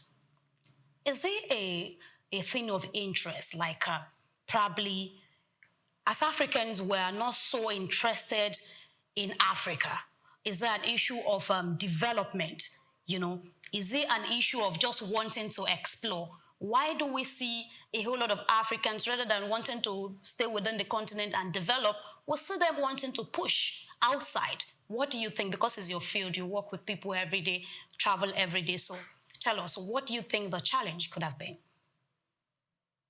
You see, we once organized an inbound tour for some corporate delegation intending to visit Nigeria, wanted to come and do business. And I know I'm talking about inbound now, and that is within Africa and also within Nigeria.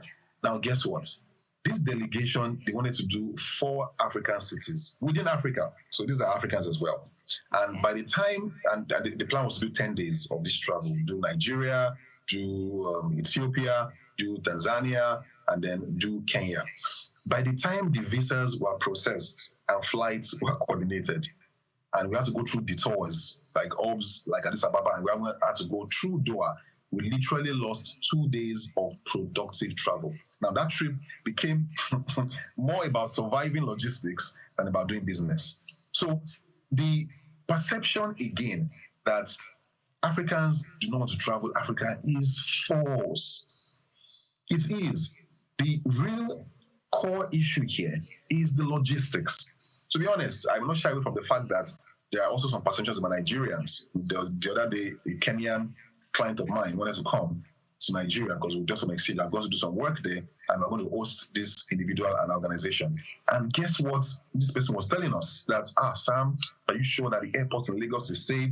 What I heard again is that aside your exorbitant visa cost, I'm told that they can steal and seize your passport at the airport and to go missing. Everywhere is rowdy. I said, oh my God, where did you hear this?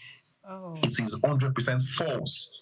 So, and that is a Kenyan having that perception because of what she has read or seen from other people about the rowdiness of the airport. And this rowdiness only probably happens at the arrival and departure lounge, not even at the immigration desk inside. So number one is logistics. Number two is media perception. And number three on this issue is also our leaders leading by example. If our presidents and our governors and our ministers and our heads of departments of agencies are going within the continent for holidays, they are going to holiday in Obudu, in Abuja, in Accra, in Zanzibar, in Nairobi, in Cape Town, and these are televised consistently. There's that exchange. Come on, this will be so easy. But right now, all our leaders, we see them, everyone is either going holiday in the UK, in France, or in Dubai, and they are having their holiday homes there, doing Christmas there. And naturally, perception is often stronger than reality. That is what we are battling at the moment. Oh, I get that. Okay, so I think I buy into that. Obviously, when it is what you say the leaders do that others want to follow, I think that is very clear. So before we talk about storytelling, I want us to go on a short break. But when we come back, we'll be talking about the role of storytelling, and destination marketing. But at the moment, let's take a break. And when we come back, the conversation will continue. Please stay with us. We'll be right back.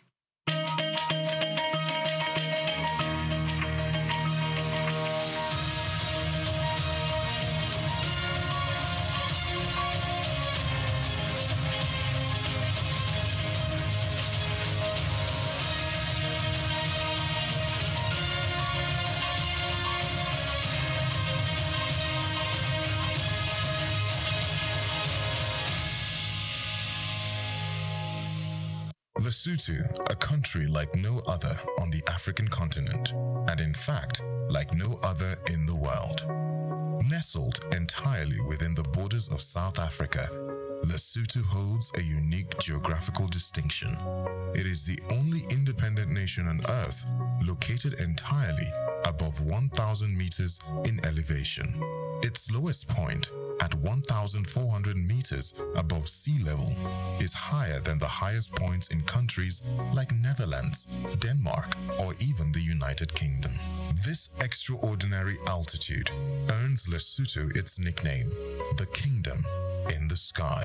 Lesotho is one of just 3 countries in the world that are completely surrounded by one other country, the others being San Marino and Vatican City in Italy.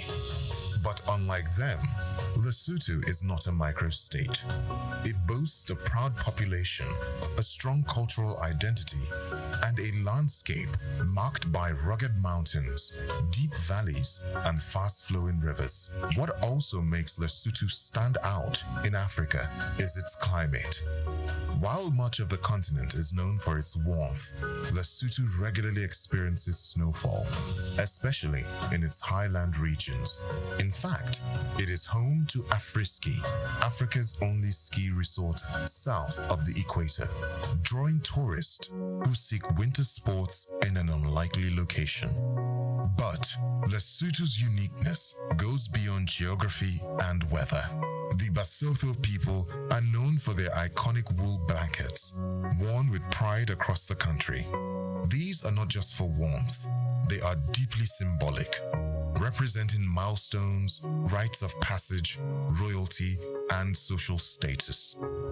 No traditional ceremony is complete without the presence of these beautifully patterned and color-coded blankets. The traditional Basotho hat, or mokrotlo, is another national symbol, so important that it appears on the country's license plates and currency. Lesotho also harnesses the power of its water.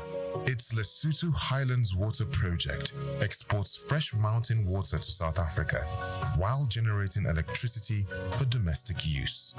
Water, often called white gold, is one of the country's most valuable resources. In many ways, Lesotho defies expectations. It is a country of heights, both literal and cultural. In a continent known for deserts and plains, Lesotho offers snow and slopes. In a region often shaped by lowland agriculture, Lesotho rises up proud, elevated, and unshaken. Lesotho is not just unique to Africa, it is unique to the world. This is the uniqueness of Africa, and today we spotlight Lesotho, the kingdom in the sky. I'm Moyosore Adebi for SOUQ News TV.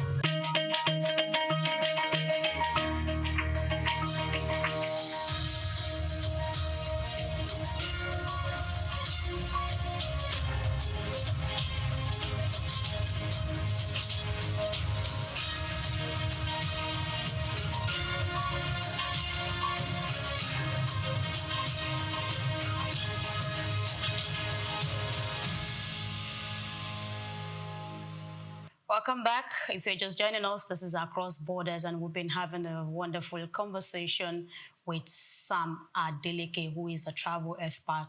And of course, we've been talking about, African movement, moving within the Africa, and to see how well we can actually enhance this and ensure that we get to do things together more.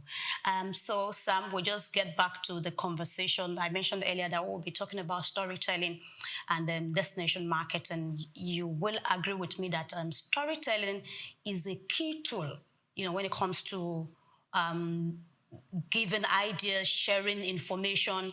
It depends on how you are able to put your story together. So I want to ask you, what role do you think storytelling and destination marketing play when it comes to changing how Africans see travel within Africa? I know you've mentioned earlier that, Africans, it's not true that Africans don't travel within Africa. But again, the impact of storytelling and destination marketing, how well can you speak to this, that it has enhanced the way people see travel within Africa? Narratives shape desire, and desire drives movement. If Africans continually grow up from childhood seeing Africa only through crises on TV, they may fear travel. But if they consistently see stories, documentaries, reels, movies about African heritage, business success, cultural celebration, tourism richness, they begin to see Africa as a place worth exploring. I must admit that storytelling in Africa didn't just start today. And this push will not end.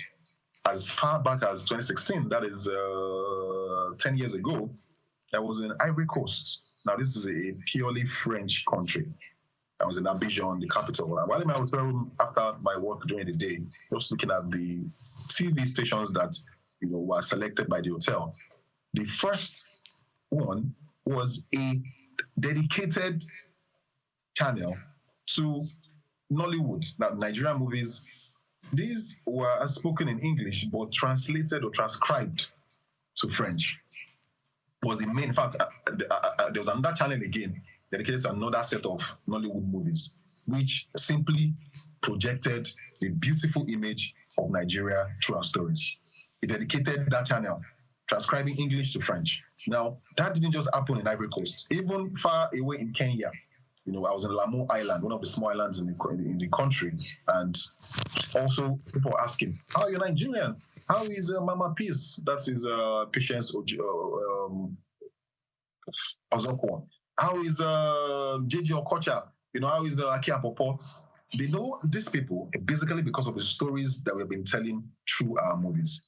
Now, if we double click on this the more and make it institutional, such that it is translated to ensuring that the logistics behind mobility is easy, then it will be worth the while.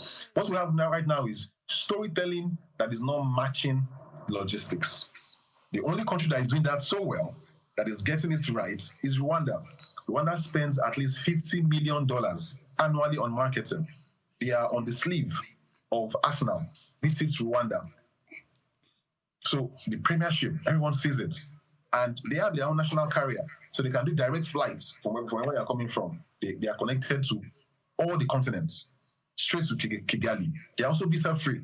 So Nigeria does, and they don't have the kind of movie industry that we have. I've not watched any Rwanda movie before, even in Nigeria or wherever across the continent. But Nigeria has so much story to tell. However, we do not have a national airline. And the visa process to get to the country is expensive. And sometimes they tell you that the website is not going through. Things are not dropping. Payments are not going, which does not happen anywhere else. So this psychological shift, right, from Africa as distant to Africa as neighbor is one of the most powerful forces for mobility in the 21st century. So people like us, in what we do, aside also organizing tours, we also have what we call a travel massive community. And that simply helps people to post blog stories for the global audience to see. So it empowers Africans to see themselves in each other's stories, sparking curiosity and connection. So the importance of this cannot be overemphasized. It's just to let the government and those who handle this mobility logistics know that, see, the more stories we are telling, the more people are seeing us, and they want to come. They want to come to Uju-Elegba, where Wizkid lived. They want to come to Port Harcourt, where Burna Boy is from. But how can they get connecting flights? How can they ensure that the visas come out on time? Because people plan their trips ahead. People that are traveling, for our clients that are traveling this January, they bought their tickets far back as August. They want to also go to a country that they know is stable.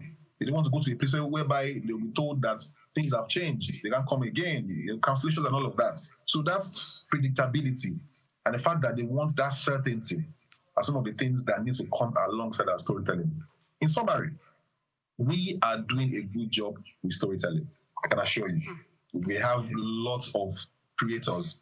And Google, YouTube, Instagram, TikTok, they are rewarding these creators right now on YouTube and across all the platforms. When people now want to come to see, that is when the bottleneck now happens. It happens in the end, but sometimes people just want stress-free travel, which is what we are still hoping that in the next few months and next few years, this will become a thing of the past. Because, for example, people can go from Paris to Amsterdam with less than $100, you know. But going from here to Accra, I have to think about it. You know, so those are the issues that we trust that the government will help. We'll be able to look at and, you know, do the needful, right? Okay, I get that. You know, it's okay that you've also mentioned about the Travel Massive. It's a platform where you bring professionals together across borders. Yeah, I want you to speak just a little bit more on, you know, the impact and why that network is really important. So I like the fact that you mentioned people wanting to come to see where Wizkid stays and all of that. And that would drive me into asking you how Africans are being seen outside the continent. I remember watching on social media, I can't remember this guy, Aisho or something, a guy who came to Africa to move around to say, and he was like, oh, really? It was a different information I had, and I'm saying something different. He saw people all around the street, and got a massive, you know, support and all of that. It means that something is still not clicking out there. Some people or some areas, some countries are still seeing or thinking that Africa is not what, I mean, we are not where we are not what we are. They don't even have the information. So for a platform like Travel Massive, how well are you pushing? What's the importance of this network? And then how do you think Africans are being perceived outside the continent? All right. Now, Travel Massive is a global network of travel professionals, enthusiasts, creators, and across board. And it started about close to 20 years ago now in Sydney. And it was brought to Nigeria, of course. And the core of this is for people in the industry to put up the narratives of the work they do so that the global audience can see. Now, to link it to the fact that the world has a different perception of what we have at the moment is simply the result of big media narratives. Because he who controls the media controls perception. And I cannot come here to make it look like Travel Massive also has the same reach or the same impact as a CNN, as a Reuters, as a BBC, and Fox, and other major global media empires, even Al Jazeera. These are companies that are backed by nations. And these are also used to push interests, because many of our African countries do not have the kind of backing, or do not provide the backing needed for our own locally grown empires, media empires, to project Africa to the global community. It is good business when they see Africa as one country. And when they see Africa as, oh, they need water in Uganda. What do you mean by I need water in Uganda? Excuse you, that is a massive country. There are cities in that place. There are there's civilization there. So they will use the opportunity to, and that's why the USAID scam paid a lot of people, because they call it the gift from the American people to the world. Because the American people think that they're actually subsidizing and feeding the world, whereas they are using this for other things. I'm going to all that. But the core here is, until the government, and Trump Massive is doing the little we can. We organize pop-ups, organize events, conferences, and we keep telling stories and pushing it out there from our little platform. However, we cannot erase that global perception of us until we have the backing of big media. Someone like iShowSpeed, the American streamer, who has about 46 million people following him and watching his videos. After his tour is done, it's over. It goes back to the people that are really paying him well. Because, in fact, let me tell you this, and some of you might probably know, YouTube creators that have a US audience are paid the more when those audience watch content from their side of the world. And they know that if they show much more from our own side, our own people do not also have the spending power to pay. So look at how much we pay for subscription per month compared to what Americans pay. So the economics of it, do we also even have the financial capacity to also pay for what is required to beam our stories to a global audience? So economic empowerment is required for us to really show that we need to be taken seriously. Because if you are always, and again, everything rises and falls on leadership. If our government and our leaders are running to IMF, running to World Bank, running to China, running to the European Union, even the UK AID and all of that, to request money, the story will, it's those stories and those activities totally swallows up whatever effort we're trying to make to say that we are actually developed. And our cities are developing. We have amazing cities across the continent. So coming back to leadership, we need to get it right. All right. As soon as possible. Okay, so I'm just going to ask you one, maybe two more questions, but I'll be glad if you can do that in 1 minute each, because we're actually running out of time. So I want to ask that you served, on the Lagos State Government Tourism Sector Committee during the COVID-19 pandemic, helping to assess the impact on the creative and the tourism economy. Now, looking ahead, I want to ask you, what policy shifts or collaborations would make the most immediate difference in unlocking movement across Africa? You've worked with the government, you have that experience, so what's that policy shift that you think should be done? Okay. Moving within Lagos is also different from moving within Nigeria. And moving within Nigeria is also different between moving within the continent.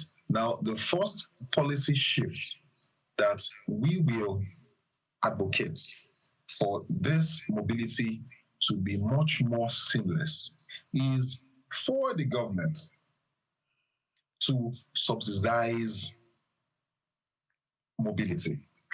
And that starts with ensuring that you reduce the multi-layered taxes on airfares. The other day, one of the chairmen of the airlines was saying that, for example, if the airline ticket costs 400 naira, about 320 naira is paid to the government and its agencies on tax, and only 80 naira comes to the airline. So if it costs me as much. The cost of me going from Lagos to Abuja is even more expensive than someone going from France to Netherlands. Then who is doing who? Nobody's doing us right now. We are the ones doing ourselves. So that first policy shift is reduce the cost of mobility. Subsidize this luxury that you think is only reserved for people who can fly. Because they believe that as long as you can fly, that means that we should double, we should multiply, we should tax you to death. So reducing that is very important. Intercontinental mobility should not be luxury.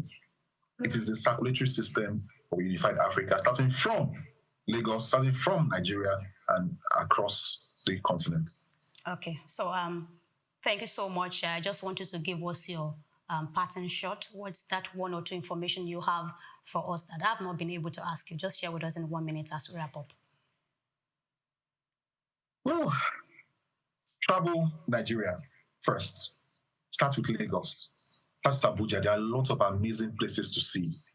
The J.K. Randall Center, the Badagry Slave Town, the Olusegun Obasanjo Presidential Library, the Ado-Awaye Hanging Lake, the Oshobo Grove, the SOUQ Cultural Landscape in Adamawa, the Omo Falls in Kwara State, the Yankari Game Reserves in Bauchi, even Ekpe Fish Markets. Amazing destinations. And after you've done that, you can do a road trip from Lagos to Ghana. It's safe. It's beautiful. Driving through the coastal land and experiencing the vegetation, the sea, the people, the culture, the currencies, interacting across board. There's something beautiful about you being able to go, and this is a one-day trip.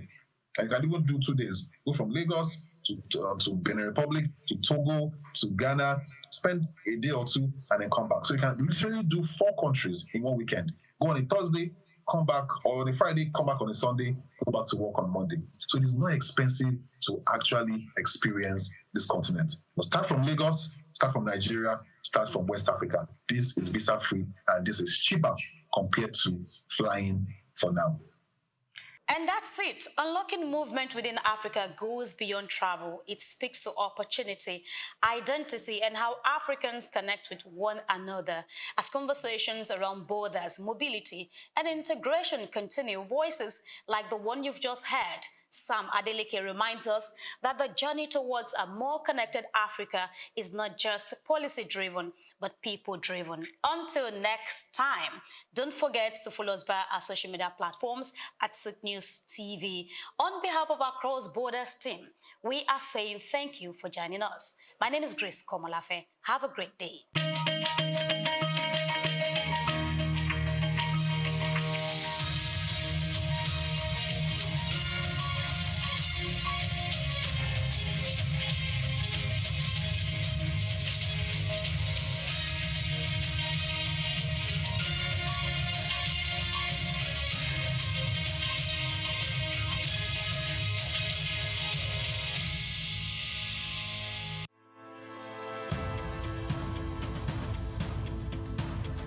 At the heart of a strong currency lies a simple principle. The demand for local goods drives production, creates jobs, reduces reliance on imports, and ultimately stabilizes the exchange rate. Countries like Rwanda, South Africa, and Egypt have achieved remarkable success by investing in their own industries. Rwanda has built a textile industry that competes with foreign imports. South Africa has developed a powerful automobile sector, and Egypt has excelled in agribusiness exports. These nations have strengthened their currencies by prioritizing local production, consumption, and exports. Nigeria, with its vast resources, stands at the threshold of a similar transformation. When Nigerians buy locally made products, fewer dollars flow out of the country for imports, preserving foreign exchange reserves. As local industries become more competitive, they can also expand exports, particularly under the African Continental Free Trade Area, bringing in foreign exchange and strengthening the naira. In 2022, Nigeria spent over $9 billion on food imports. If just half of that had been directed towards locally made goods, it could have significantly reduced pressure on the naira.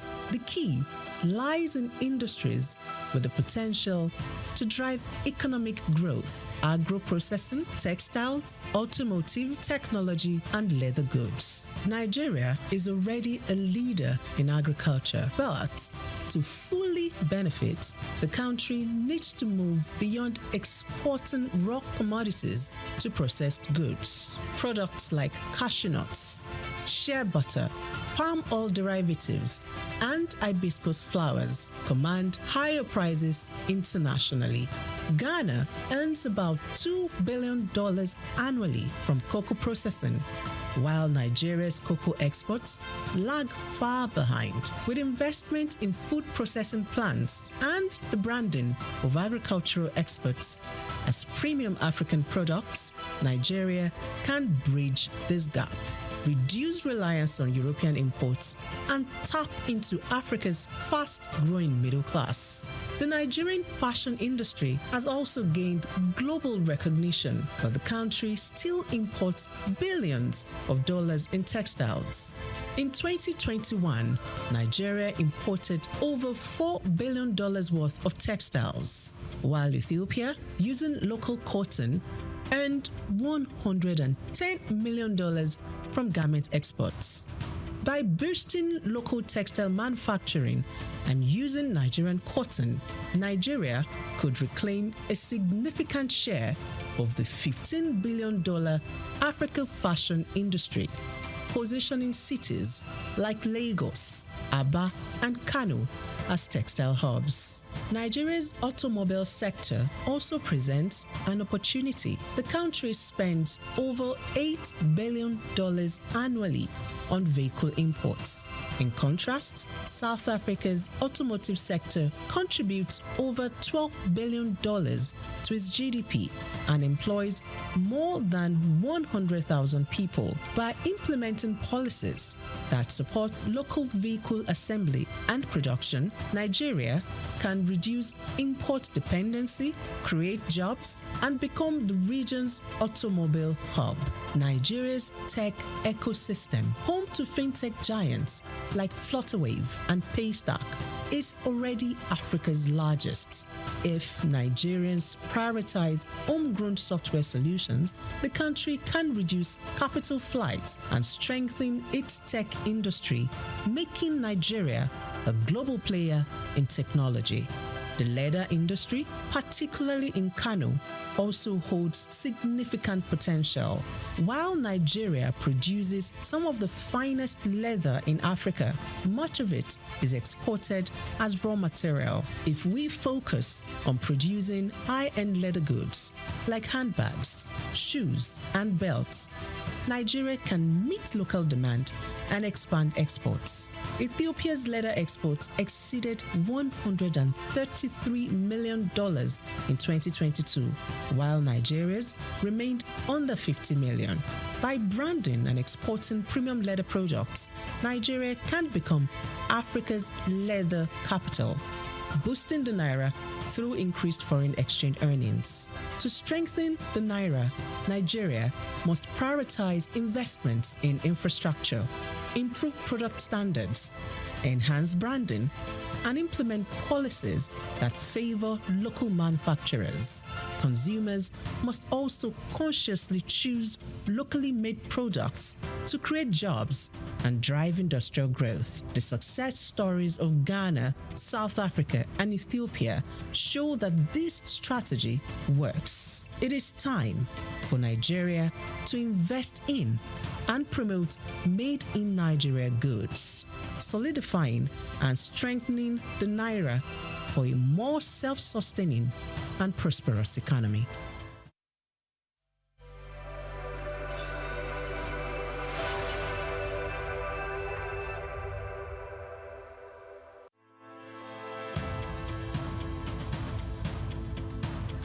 Plastic waste is a mounting crisis, but it also presents an opportunity for business and government to lead the vanguard for systemic change. While regulations, corporate initiatives, and citizens' engagement have made progress, much more is needed in how businesses shape consumer behavior, how governments enforce environmental policies beyond rhetoric, and how public perception is managed through strategic communication.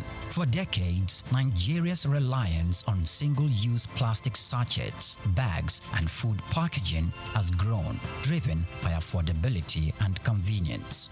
However, this has come with a cost. The country generates an estimated 2.5 million tons of plastic wastes annually, with only about 12% recycled.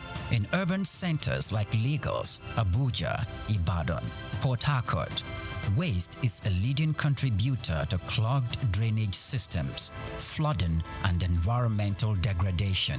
In this special report, Bayo Olaoye examines the challenges facing efforts to tackle the menace of plastic wastes in the country. Despite past government efforts to curb indiscriminate plastic use, such as Lagos environmental sanitation laws under former Governor Babatunde Fashola, enforcement has been inconsistent. The challenge now is moving beyond periodic government crackdowns and isolated corporate initiatives to a coordinated long-term shift towards a responsible plastic use, recycling, and waste management.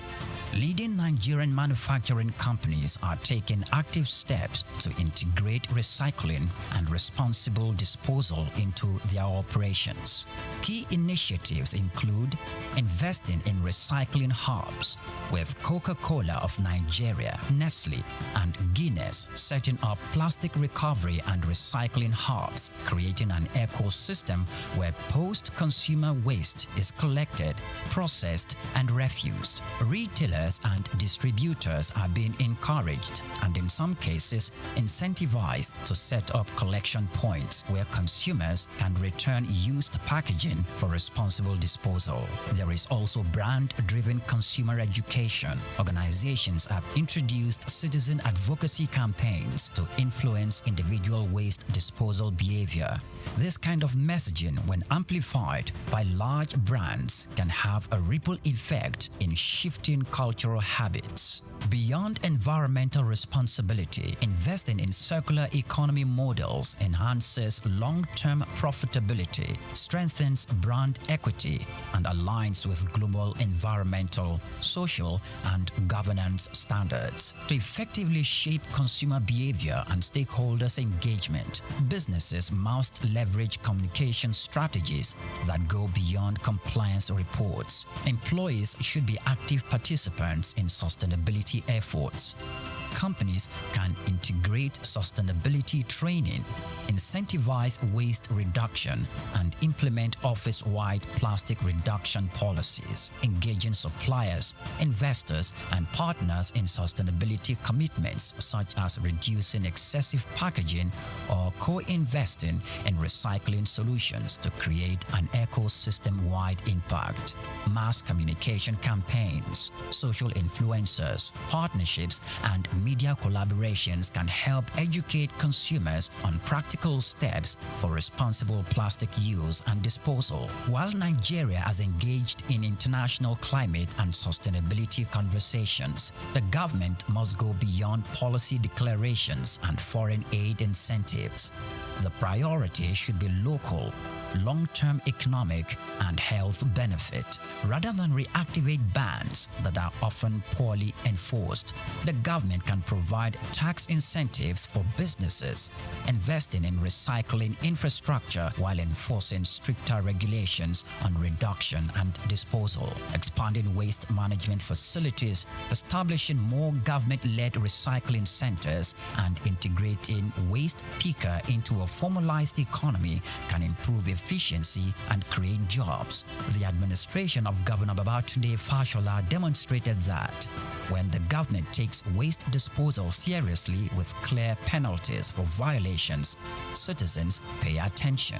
The government must invest and consistently engage public education on the economic and health impact of plastic waste. A cleaner environment leads to a lower public health costs, fewer disease outbreaks, and increased workers' productivity due to better air quality and more usable public spaces. The Nigerian plastic waste problem is not just an environmental issue. It is an economic and reputational challenge for businesses and a government issue for policy makers. By adopting strategic communications, businesses can shift consumer behavior, governments can enhance enforcement, and citizens can embrace a cleaner and more sustainable future.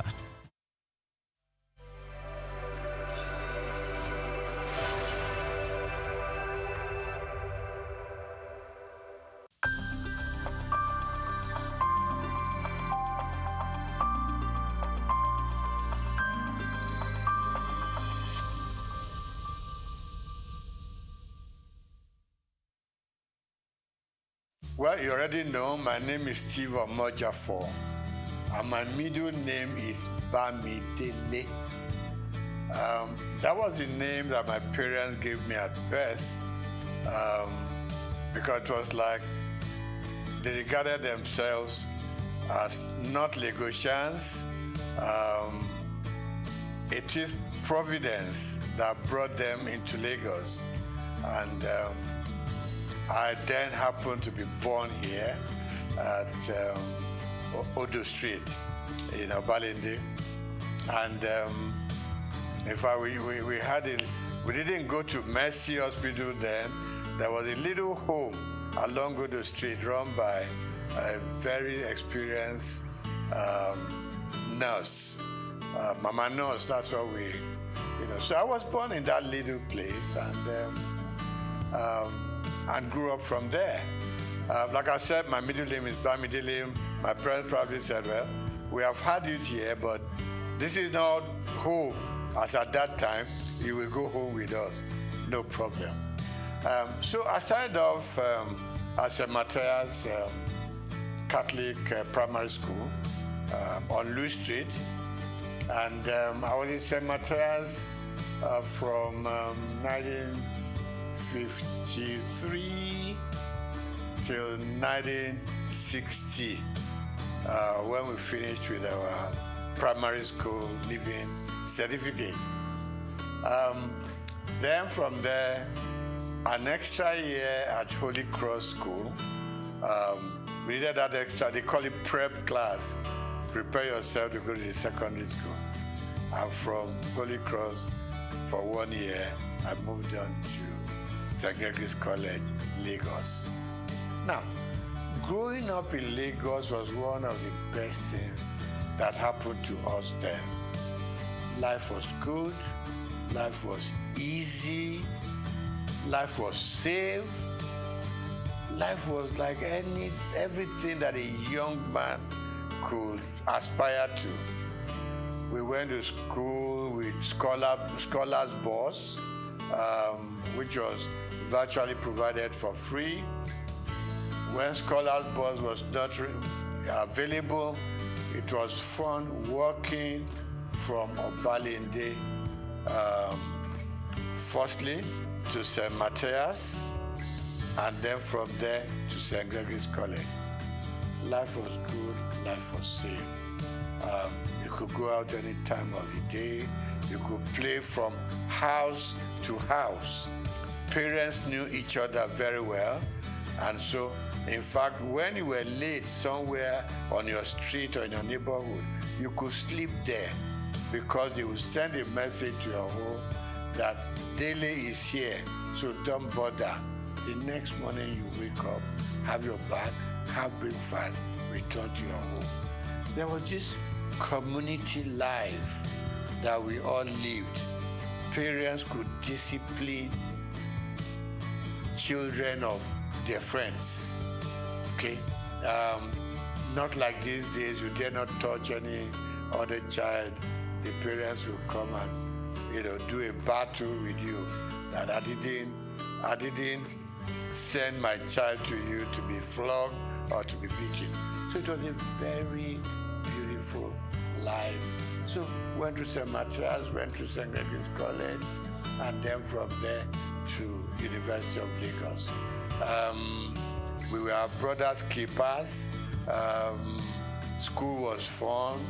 Teachers were all there just to teach you.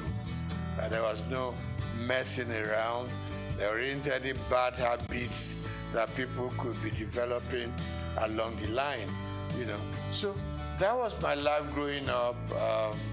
So we were all walking through Balinde to Lafiaji, to Campus Square, to Tokunbo, Okekpokpo, you know. So we were children of the neighborhood. We were children of the area.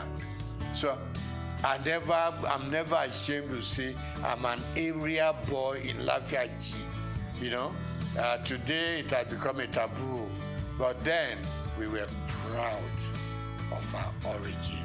We were proud of our place of birth, and we were proud growing up in the neighborhood. So today, still believe me, I get up on some Fridays, I just go to Lafiaji, I stay with the guys. Okay, not all of us were fortunate enough to go through the system.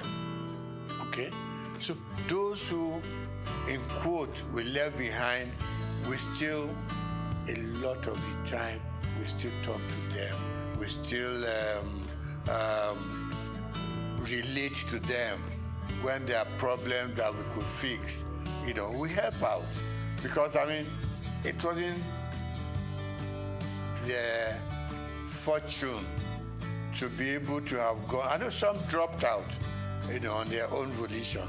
But generally, we all like the idea of going to school. Some couldn't make it.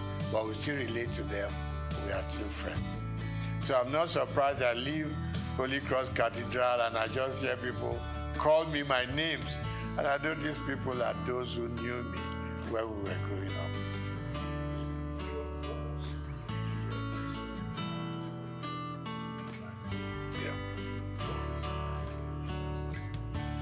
Okay. Let me start by saying that even at secondary school, I read a lot. I was interested in the newspapers.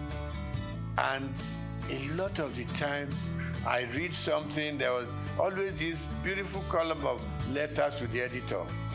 So anything that I read that I liked, I sit down, 2-3 paragraphs, letter to the editor, to compliment what they've done, to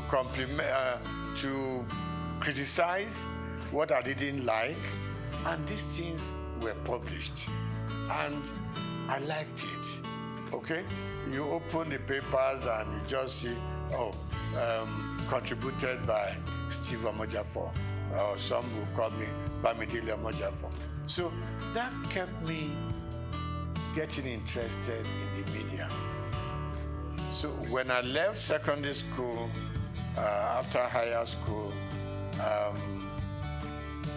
I would just pay a visit to Daily Times, which was in Tinubu, Kakawa Street.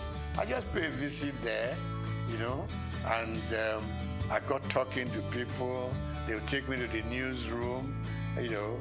They would just show me how newspapers are produced and all that. That ignited my interest. So when I left higher school, mass communication was what occurred to me. I know that my uncle, you are not doing accountancy, you are not doing engineering, you're not doing medicine. You want to go and become a newspaper boy. I said, yes, this is where my interests lie. So I got admitted to Lagos University. I studied mass communication there. And while I was there, I developed a column in Lagos Weekend of those days.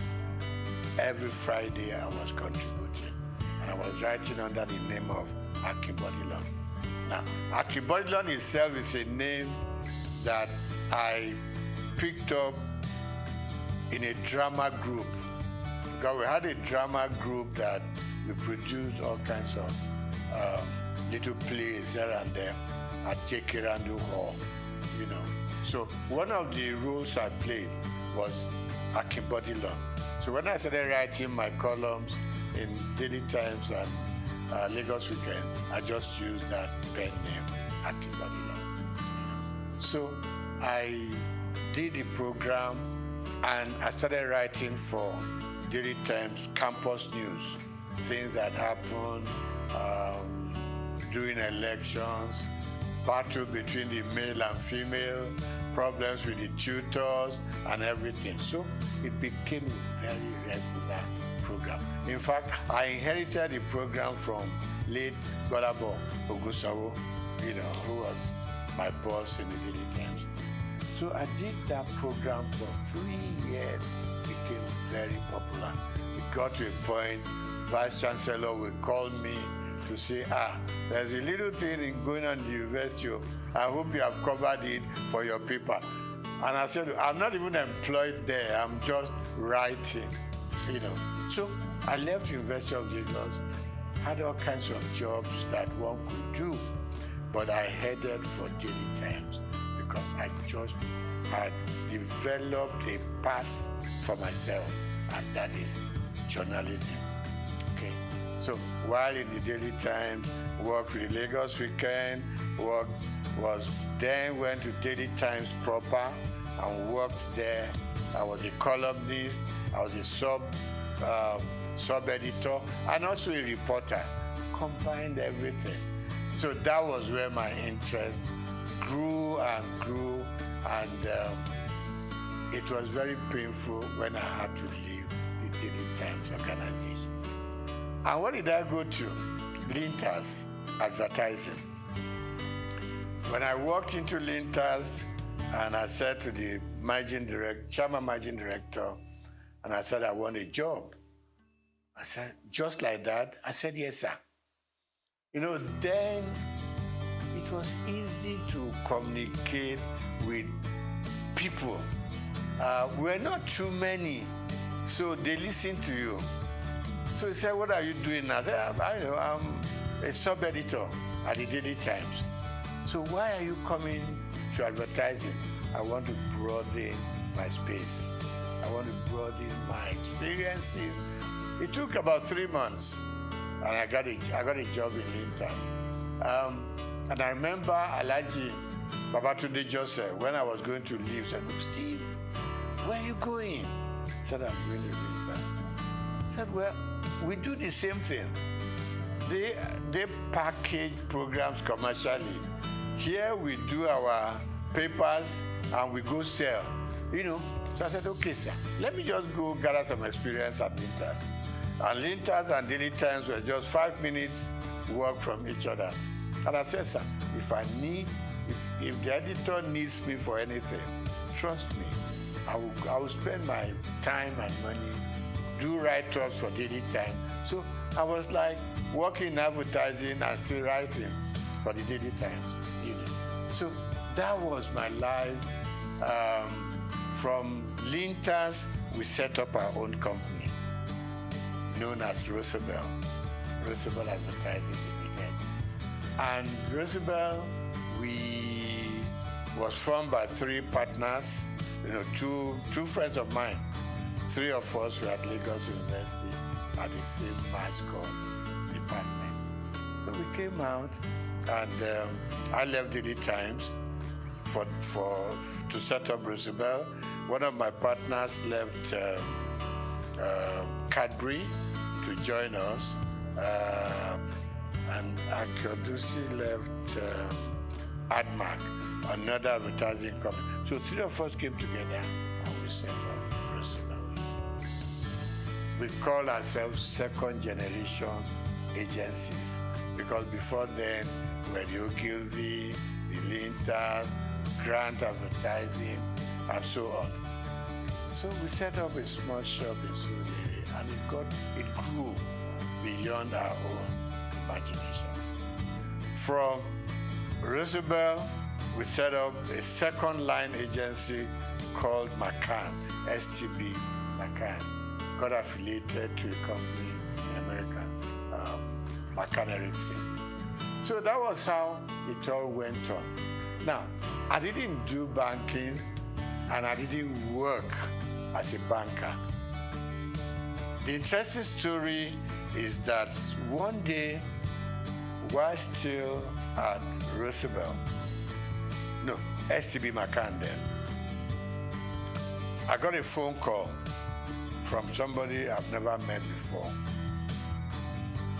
And I picked up the call. He said, my name is ABC, blah, blah, blah. And he said, the managing director of Zenith Bank wants to talk to me. So I said, there's no problem. I know I'm not owing any bank. He said, no. He just wants to talk to you. So I picked up, he picked up the line and said, my name is this. I said, my name is this. He said, can we meet? So I said, she, no problem. He said, no. So we agreed to meet. And it got to be that he wanted to appoint a couple of directors for the bank before they went public. And what I said to him was, I'm not a banker. I didn't study finance or economics. He said, no. What I want from you is your name and your integrity. Nothing beyond that. That was the beginning of the story. So I got onto the board, and I learned a lot. You know, I'm somebody who doesn't get to a place and I want to show them what I know or what I don't know. You could make a fool of yourself sometimes. So for me, like the first 6 months or 1 year, was just go to the meeting, listen to them, know where they are coming from, know what the focus is, and know what the expectations are. So I picked it up from there. Gradually, I got into the system. Of course, naturally, buy some books on banking, finance, just read, you know, so at least you know how the banks operate. I've always been a customer of the banks. It is very small scale. And all I did was follow the banking trend. You know, there weren't too many banks in Nigeria at that point in time, but I followed through. And that was it. I got onto the board. And somewhere along the line, there was the policy of the central bank. The managing director had to step aside, so to say. The chairman had overspent some time regulated by the CBN. And they approached me and said, you are going to become, at the board, you're going to become the chairman of the board. I said, me? And they said, yes. I've met a lot of people here, so why me? Anyway, to cut the short story long, I was eventually made the chairman of Zenith Bank. And I was there, I was chairman for 4 years. And then CBN rules changed again. The MD came back, and I was very happy to hand over the bank to him. And I said I was going to leave when he came back. He said no. Statutorily, as he had 2 more years on the board, that no, you got to stay and live out your time. And then, so I did. And after 12 years, I eventually bowed out from the bank and returned full time to my own job, which I've been known for, and that is the media world. Okay, so I get invited for interviews, for programs here and there. Like you said, it's always a good thing. You have something you have learned over the years, you want to impact it on the younger ones, you know, who are coming. I mean, my first son, for instance, you know, went through the media scene, now in advertising, and I go on encouraging them. I retired from active day-to-day operations about almost 15 years ago. You know, but I'm still keeping pace with what is going on around me.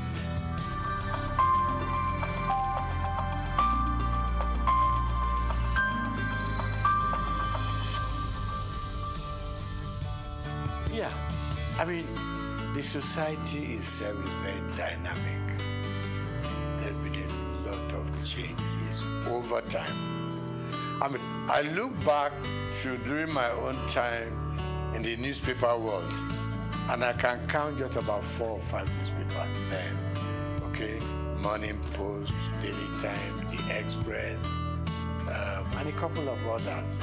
So we knew each other, we knew the practice, we exchanged news information, we exchanged, I mean, if you had a news that was breaking, you know, you want to call up colleagues from other papers, we all go there as a team, right? Because stories will be written from different angles, no matter what you do, you know. So newspaper was great. And it was so good. In the morning, your byline was there, and people were trying to reach you, you know, about the quality. Quality was good. Quality was good. And there wasn't too much of freelancing in those days, the newspaper world. So you were either fully employed or you didn't belong. Same thing for radio. I mean, for instance, television I didn't do much about.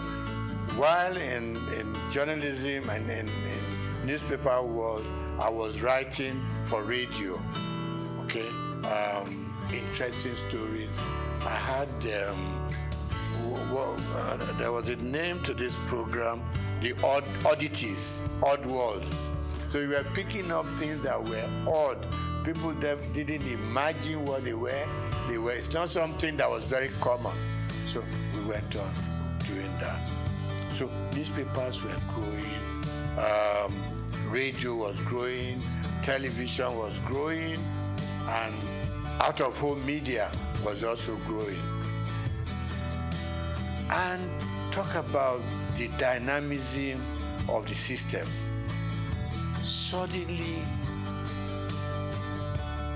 people were now going out of buying a newspaper every day to sit down and hold it in front of you, trying to read from beginning, from cover to cover.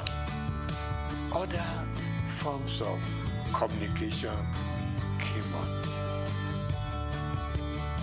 With the advent of mobile phones, things began to change.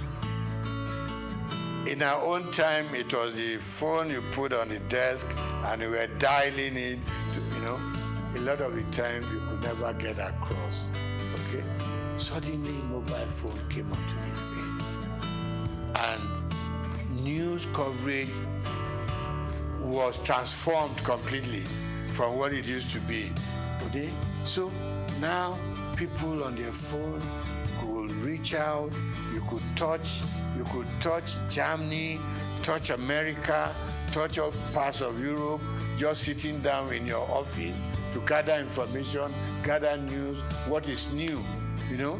And then, of course, we now had more television stations, no longer NTA alone, okay?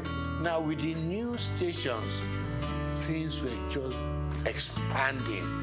Things were broadening up, and news gathering became something new altogether, and everybody was heading for a new phenomenon altogether. So today, you don't have to be a big guy to be able to tell your stories. Little children tell their stories, females tell their stories, you know. So really we have moved from the days of waiting to read your newspaper to gather your news. Now, with your phone on your palm, you could do wonders all over. But of course, standard also, in some areas, standard will improve. In some areas, standards will go down. Because the multiplicity of media sources create problems. The kind of quality control we used to have in those days was disappearing.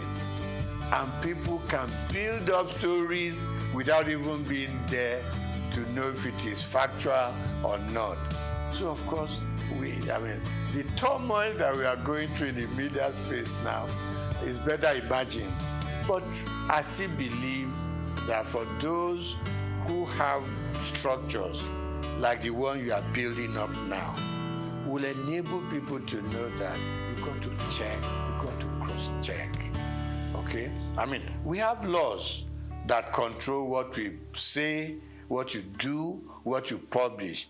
Of course, they are not as rigid as they should be, So in terms of content these days, you have to ensure that you check your facts before you can believe, what they are saying or make any sense out of them. So really it has become all commerce affair. And this is not going to be the end. The explosion is going to continue. Maybe in a few years to come, we're going to have a stronger media control than what we have now.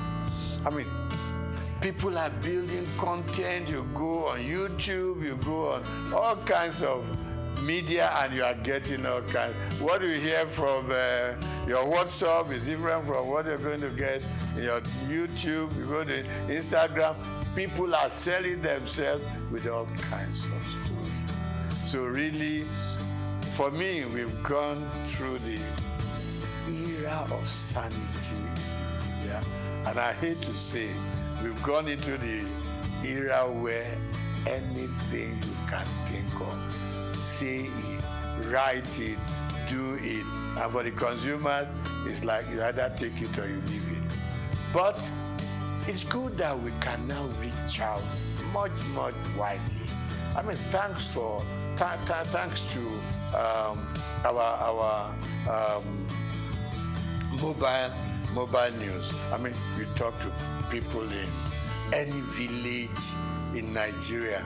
And suddenly one thing that didn't grab us so early was you open up your Google map, and you don't have to stop people on the street anymore.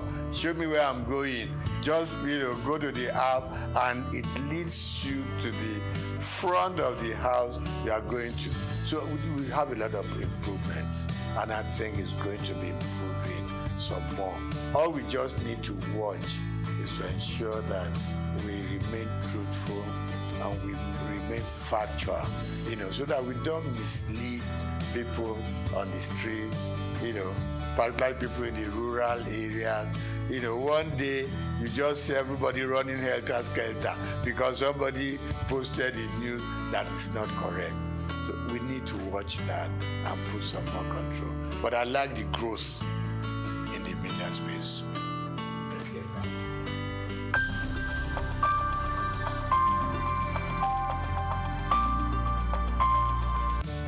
When I got into the banking sector, I saw myself more as a customer than a board member. I haven't been a journalist, which I still am. I wrote so much about what consumers or customers were going through in the banks. It was the period of tally number, Remember this commercial, where somebody carried a mat.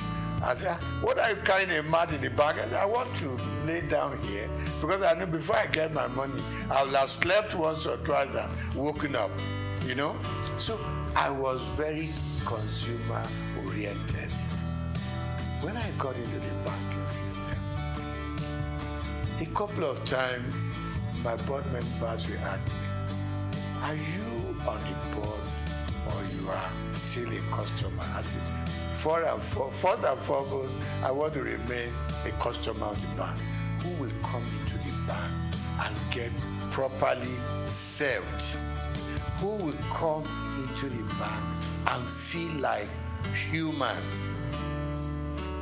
who will come into the bank feel important because it's your money in the bank. even if it's only 1,000 naira, it's your money. You need to be treated with some dignity and respect. And that was my mentality that I took into the board of the bank. I said, listen, I am not too happy the way customers are treated. It is their money, no matter how small. Treat them with respect, treat them with dignity. So they started listening to me after some time. And I said, look, customer service is extremely important. In those good old days, you will hardly hear about customer service in any of the major banks. It wasn't there. But gradually, people started being important. It was more of retail. I mean, yeah, you can deal with the big corporate organizations, but at the same time, it is these poor students, poor market women, you know, people who are out there on the street laboring hard to bring their money. So that was one area I was extremely happy that we developed that area of retail banking and being able to make the consumer the king. Okay? So that was part of it. Then, of course, I said to the bank, I said to them, fine, it is very good to make huge profits. Okay? But at the same time, the customers that come in here and from their money we make our profits, let us also consider the kind of interest they get from their deposits.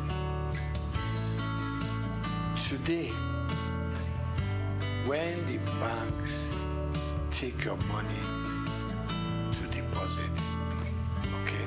No. When you go to the bank and say, I need assistance, I need a loan, and you tell them, give them all the facts and figures, okay? They will tell you, you are going to pay interest, 20%, 23%. When they take your money to put in the bank, they give you an interest of 2%, 3%, 4%. And I just couldn't live with it. I mean, if you are giving me a loan, you're charging me so high. When I put my money there, it's also a loan to you. Why will you leave me with 2 or 3%? And I thought the system wasn't quite right. It was too skewed towards the bank than the customer. So I met a lot of pushbacks, in that area. And I must just say, it's an area I think government should still be interested in. In the civilized world, interest rate hovers between 3%, 5%. In Nigeria, it goes as far out. Maybe in Africa, not just Nigeria. I know we are developing, but at the same time, let's develop together. For both those that we are taking in their money and for those we are giving money to. So there be some level of balance. So I really worked hard in that area. I may not have fully succeeded. Then I think finally, one other thing that I think I was able to do at the bank is our staff also requires some upliftment. And suddenly, banks started, employing senior people. They started moving people up. They look more at the system now than just ownership. So generally, of course, more banks have come into the scene. A lot of new banks, so people can spread out and salaries started going up for bankers and all that. But of course, requirements were also extremely high. So generally, I think today we have a much stronger banking system, and we are still going.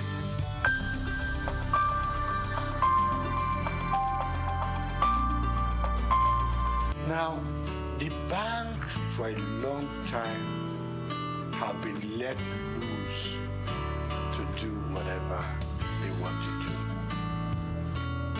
at the disadvantage of customers, like I started off with. Now,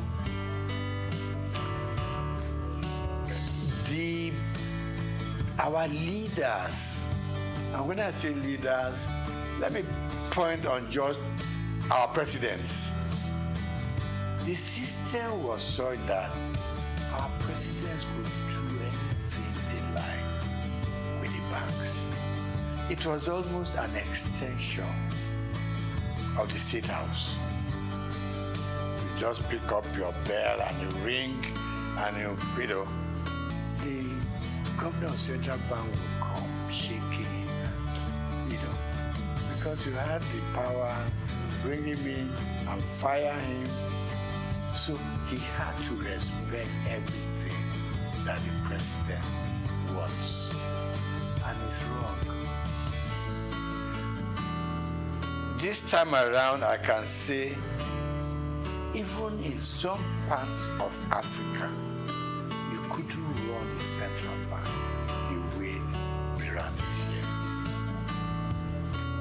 All the CBN governors wanted to do, please the president, and you are free to do whatever you want to do. And it's wrong. It's wrong. I mean, take even Britain here. Have you ever heard this kind of relationship between the Prime Minister of England and the CBN? No.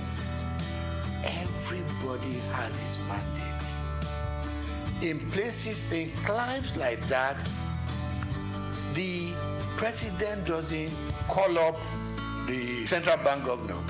Go and do this. Go and do that. Exchange rate should be done.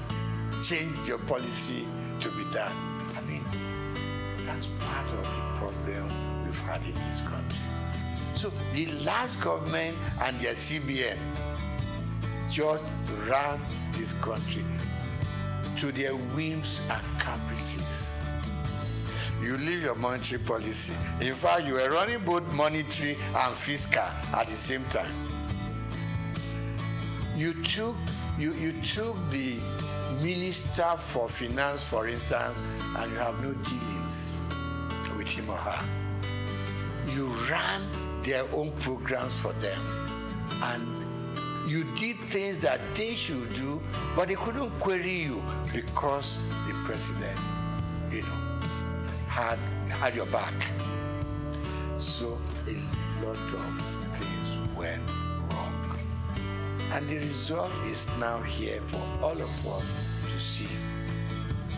So look at the changing of our redesign, what they call redesigning of the currency. Now we know there are so many ways you should have done it, but we put politics and added it into our financial and monetary policies. We wanted to do it specifically to change the course of history. And it is wrong. So today, we now know what's happening at the central bank. In fact, if the true story of what went on in the last 8 years was told, I don't know what will be left of this country. You had this little thing in the Constitution that said the government can borrow from the CBN within certain limits. They call it ways and means. But no. And there was a percentage tied to it. You can't do more than 5%. And by the time you're asking for the new one, you should have paid up. We went on piling up. It's like just go and print the money. You know what Idi Amin used to do in Uganda in those days. That's the kind of situation we found ourselves. Very regrettable. But I believe some sanity will now come into this place. The new central bank has at least outlined its policies. It has also said, let me keep to my monetary policy, which is my area, and leave the paperwork and how they want to run it. People will deal with the fiscal area. So we want to change. We think things should change.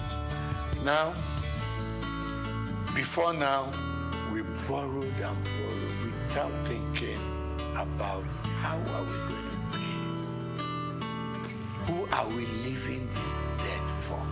Now we know it's for you and me to still do our work, put in as much money as we can, no matter how little, into the bank, and revive the banking industry. Okay, so the CBN has its own role, and my prayer and my wish is that they will keep their own part of the bargain, leave other people. The Minister for Finance has said it that much. We should. We all know, simple economics. You don't borrow money to pay your debt. You borrow money for production. You borrow money to fix things like your oil maintenance and all that. Where our money should be coming from. That's what you borrow money for. You don't borrow money for wastages. You don't borrow money to satisfy your whims and caprices. You don't borrow money to just go out there and waste it. Now, you borrow money to pay back your debt. At the end of the day, we are back lower than where we started off from. So really, my appeal to both the president and his cabinet, particularly those that do with finance, give them some room.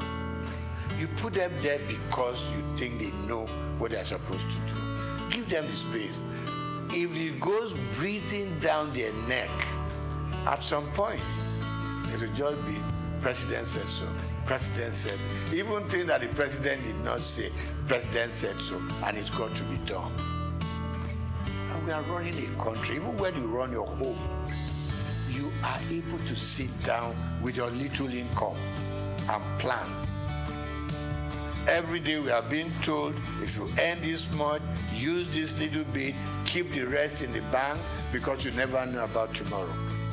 So that's where we found ourselves, and I believe that if everything goes right, we should see massive changes from what it was, the last 8 years. We need drastic changes in the system.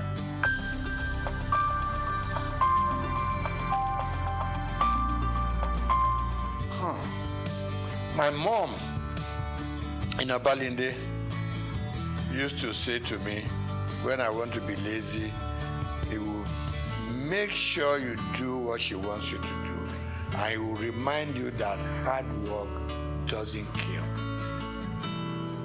It is laziness that turns you into an inconsequential human being with no sense of direction. We grew up learning hard work, both in school and out of school.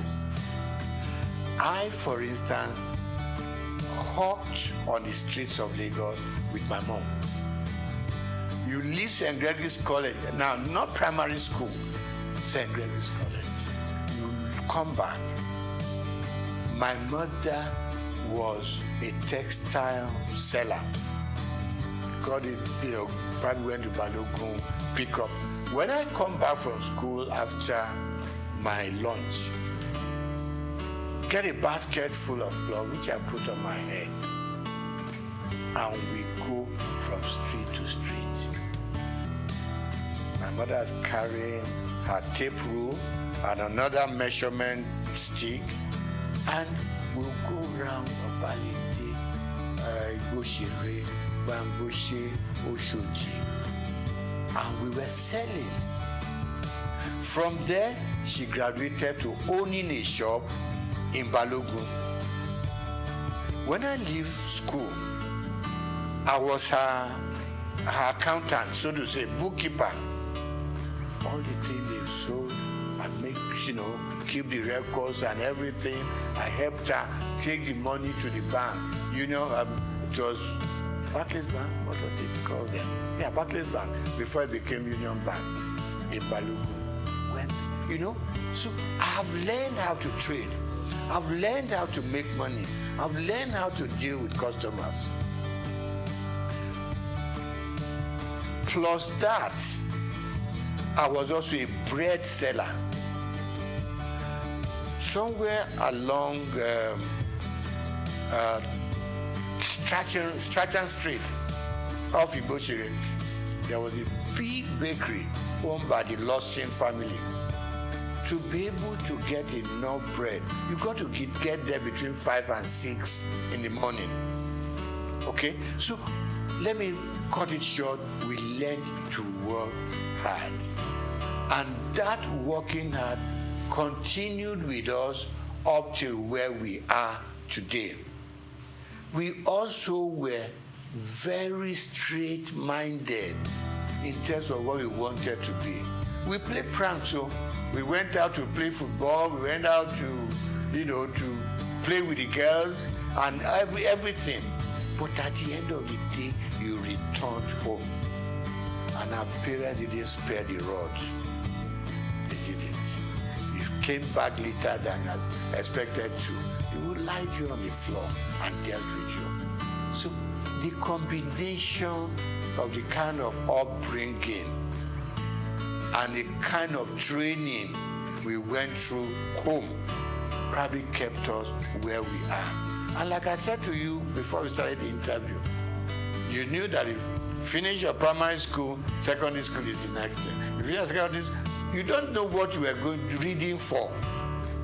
Not until probably when you got to the university did it occur to you, okay, I got to choose a profession.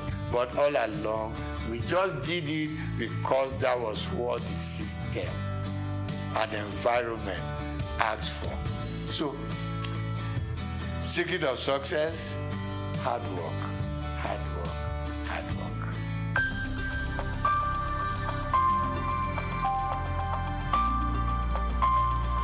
No. I had a father who was very finicky about appearance. When I lived on Igoshere Road, our church was on Louis Street, so to say, walking distance.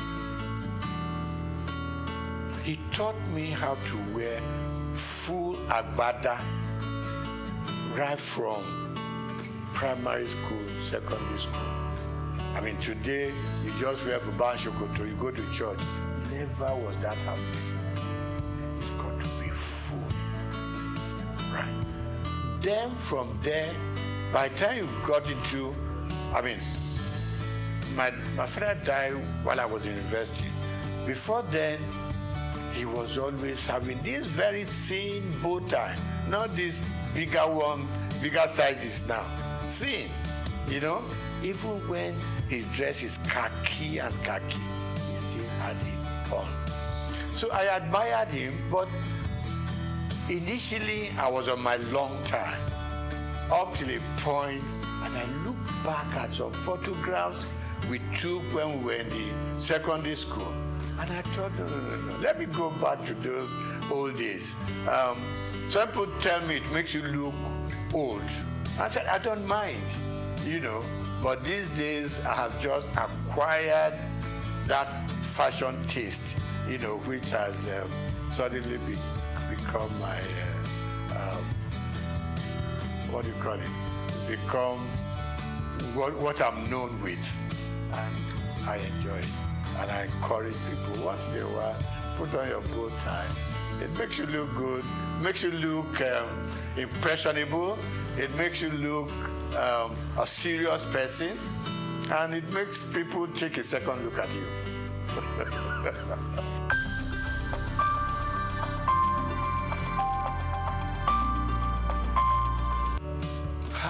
I think, number one, parents started sparing the rod.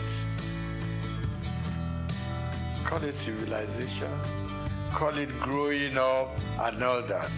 Parents started sparing the rod because they always whipped us to shape. You knew what was expected of you, and you did it. Because if you didn't do it, your punishment is waiting for you. But as we grew up, I mean, you probably will ask me today, do I use the rod for my children, for instance? And the answer is no. And why it is no is that these days the children look up to you.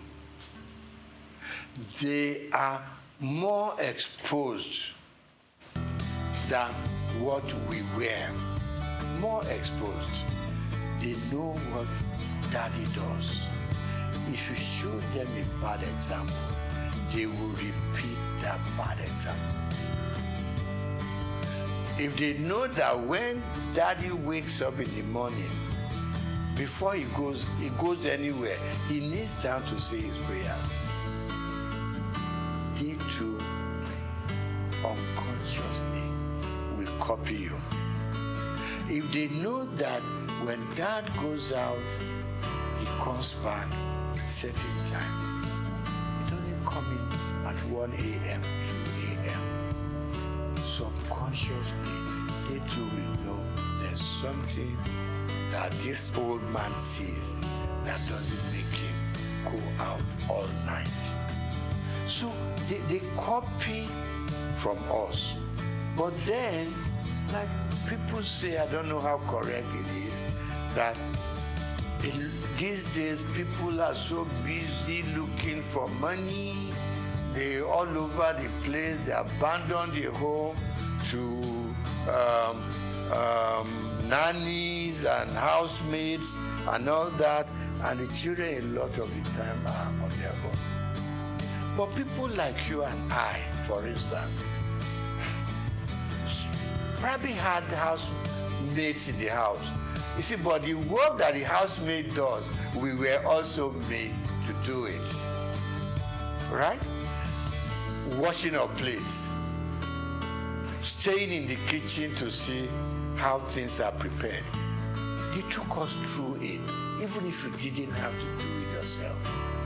And that's why you and I are what we are today. But for the modern young families, most if there's some money to back it up, no, the children don't touch a lot of housework in the homes. They can go out by the time they like. They can wear, I mean, you see some little young girls and what they wear. In fact, even to the church, you want to ask yourself, where did their parents go to see what the children are wearing? Particularly the female. Even the guys wearing what they, think they don't use the belt, the trouser would just be somewhere on their hips and all that. Yeah, I mean, we want them to express themselves, but within control. So, wrapping up on that, I'm going to say, yes, we grew up under stronger control. Today's parents are so much in love with their children. They don't want to make them unhappy. You don't want to, pick up a stick and hit them. But I don't quarrel with that. But please be there for them when they need you. And don't be scared to talk to your parents. To talk to your children. No, we should never be scared to talk to them. Because they are not going to take us over. They are our children. So what you don't want them to do, communication, extremely important. Talk to them. Let them, because peer pressure is extremely strong out there. You know, they're mixing with so many guys from much even richer homes who have more to spoil their children with. Now you are a moderate family, your moderate children have to mix and relate and go out with guys with stronger economic background. There is, there is some disconnect there. Let's bring our children closer. Let's talk to them. A lot of parents don't talk to their children, and it's not right. Because the more you talk to them, the more they have that empathy for you. They know you care for them. They know you, because you have been moderately successful, for instance, they too want to be successful like you are, and all you are saying to them, follow my footsteps and you may not go wrong. And don't make wealth, money, the thing that should govern your homes. No, don't spoil the children. Give them adequately what we all need to survive, and they will survive. In those days, while all you needed to take to school was 1 shilling. Okay, you still see children from rich homes who came with £1 and stuff like that. But let's be contented. Let's teach the children to be contented with what we have. Families are growing, society is expanding, and we can reach out to any part of the world. Now, we need to bring them closer to the home. At least up till the time that they are leaving you to go and start up there. But as long as they're still within your influence, it's very important that children and their families come much, much stronger together.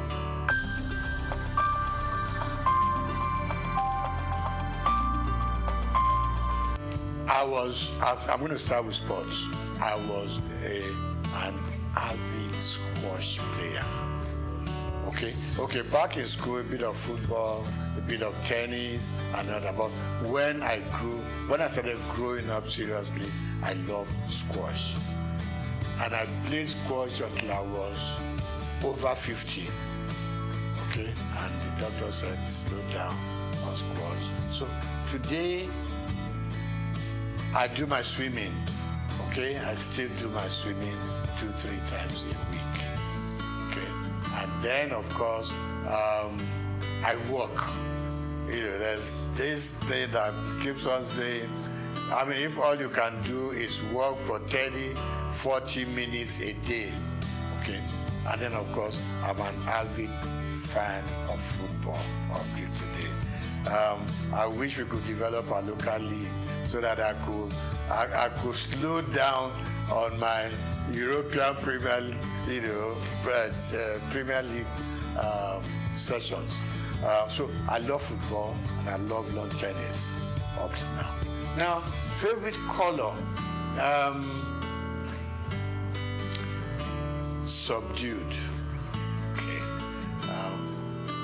Hot colors frighten me.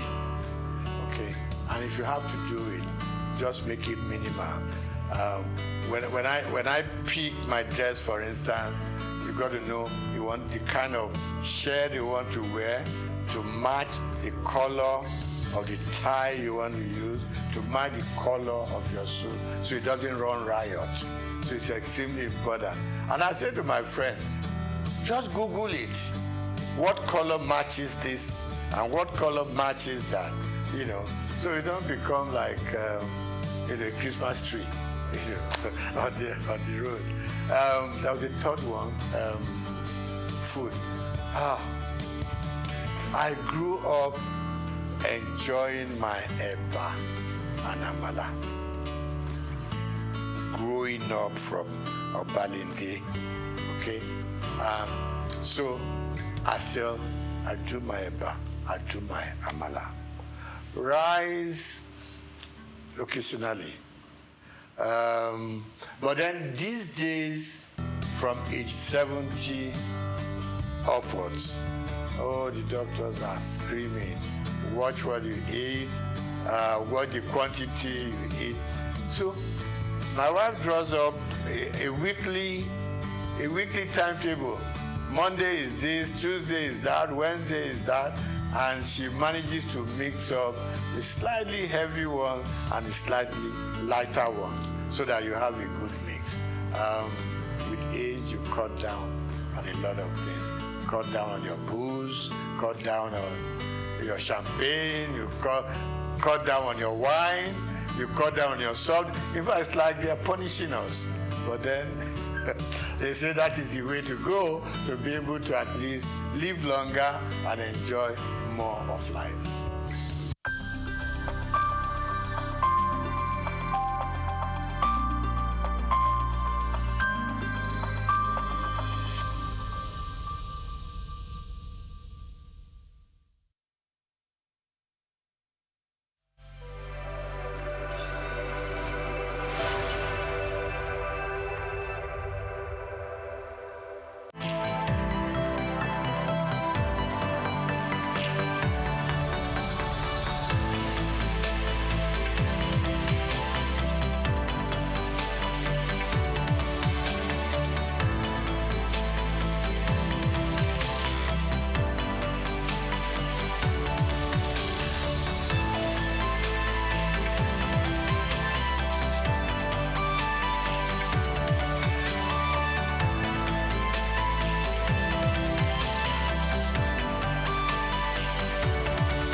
Jim Ovia, one of the most influential and successful businessmen in Nigeria, who has made a mark in the financial system. He is the founder and chairman of Zenith Bank, one of Africa's largest and most profitable banks. He has been described by Forbes Africa as the godfather of banking in Nigeria. My name is Jim Ovia. I'm chairman of Zenith Bank, and I thank you all for listening to me. This illustrious son of Africa was one of the financial leaders who revolutionized the banking sector in Nigeria. Let's take a close look into the life, background, career, and achievements of this enigma, Jim Ovia.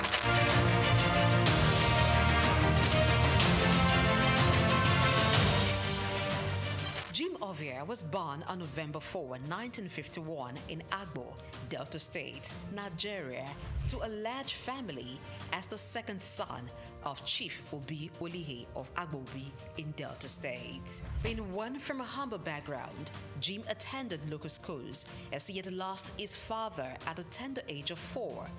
His widowed mother, together with his older brother, saw him through school.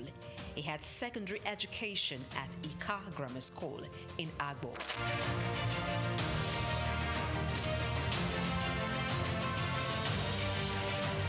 Due to his interest in business and technology, he proceeded to the United States to study business administration at Southern University, Baton Rouge, Louisiana, USA, where he obtained a bachelor's degree in 1977.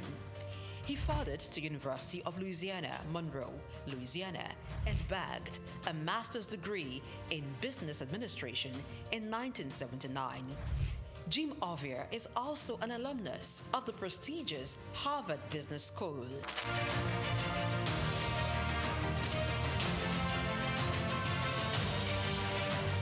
Jim Ovia worked briefly as a clerk in Union Bank in 1973 before proceeding for tertiary studies. Upon acquiring immense business knowledge from international institutions, he returned to Nigeria, his home country, and began a career in banking. He continued at this for years, working for banks such as Lion Bank, Merchant Bank of Africa, and International Merchant Bank.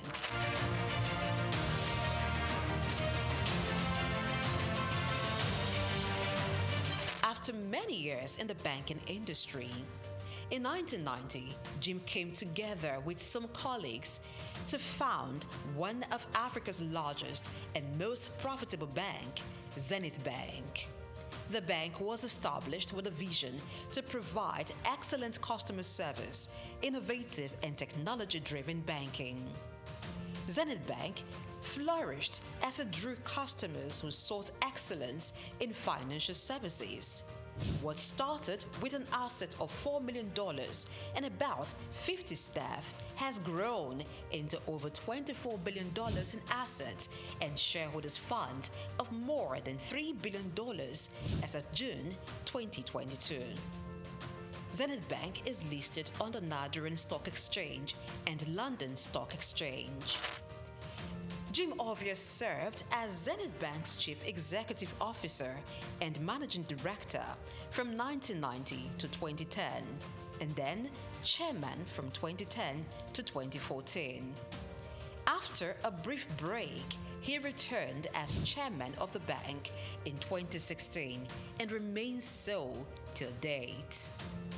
Under his leadership, Zenith Bank has grown to become one of the leading banks in Nigeria and Africa, standing tall among some of Nigeria's first-generation banks of repute, a feat rare for second-generation banks established in a time of tension between military and civilian regimes and economic instability. We will build our own roads to our branches. If we're building branches in some cities, towns where the roads are not good enough. We have also bought power plants, generating sets to power electricity into our building. When we do all this, we also even had dug borehole to supply water to the building. When we do all this, what I personally call it is BYOI. Bring your own infrastructure or build your own infrastructure. Jim Ovia served as Zenith Bank's Chief Executive Officer and Managing Director from 1990 to 2010, and then Chairman from 2010 to 2014. After a brief break, he returned as Chairman of the bank in 2016 and remains so till date. Under his leadership, Zenith Bank has grown to become one of the leading banks in Nigeria and Africa, standing tall among some of Nigeria's first-generation banks of repute, a feat rare for second-generation banks established in a time of tension between military and civilian regimes.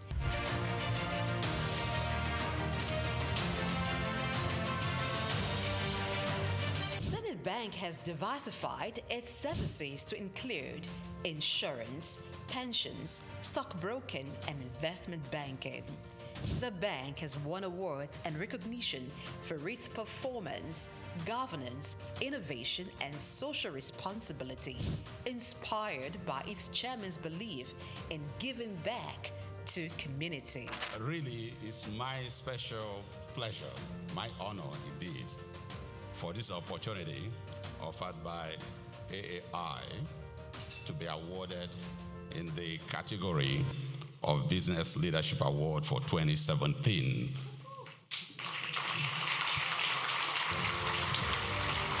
As an entrepreneur, Jim Ovia has made investments in sectors other than banking. They include oil and gas, telecommunication, real estate, power generation, media, and most recently, education. He is the founder and chancellor, James Hope University, Lekki, Lagos State, which has been approved by the National Universities Commission, NUC, to offer postgraduate degrees in business courses.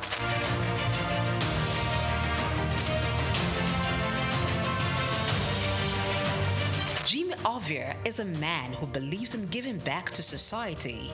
He has engaged in philanthropic works through his foundations, Mankind United to support total education, MUSTE, and Youth Empowerment, ICT Foundation. These foundations award scholarships to indigenous students and promote information and communication technology in Nigeria through various initiatives.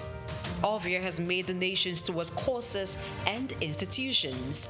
They include Nigerian Investment Promotion Commission, NIPC, Nigerian Internet Group, NIG, Lagos State University, and National Information Technology Advisory Council, just to mention a few.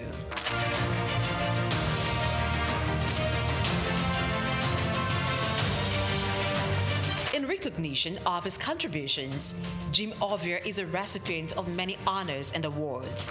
In 2012, the University of Benin awarded him an honorary doctorate degree.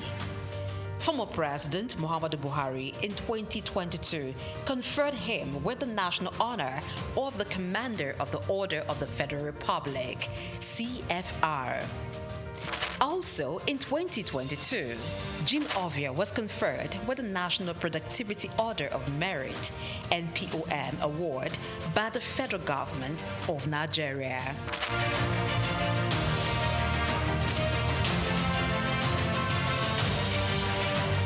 Jim Ovia is a proud member of the World Economic Forum, the Nigerian Economic Summit Group, and the Institute of Chartered Accountants of Nigeria. He is also a member of several boards and councils. We can't afford to lose depositors' money. We can't afford to lose money that belongs to stakeholders. So you must structure your industry in such a way that the best and nothing but the best are there. As chairman of Zenith Bank with more than 9% stake, Jim Ovia in 2015 was estimated by Forbes to have a net worth of $550 million. This net worth obviously has been surpassed since then.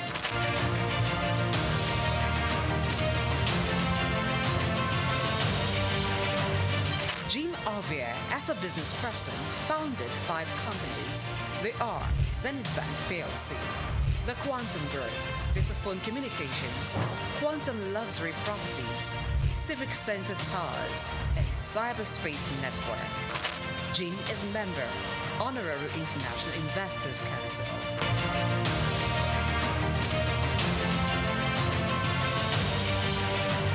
Kay Ovia is CEO, Quantum Markets Limited, a firm that offers stock brokerage services.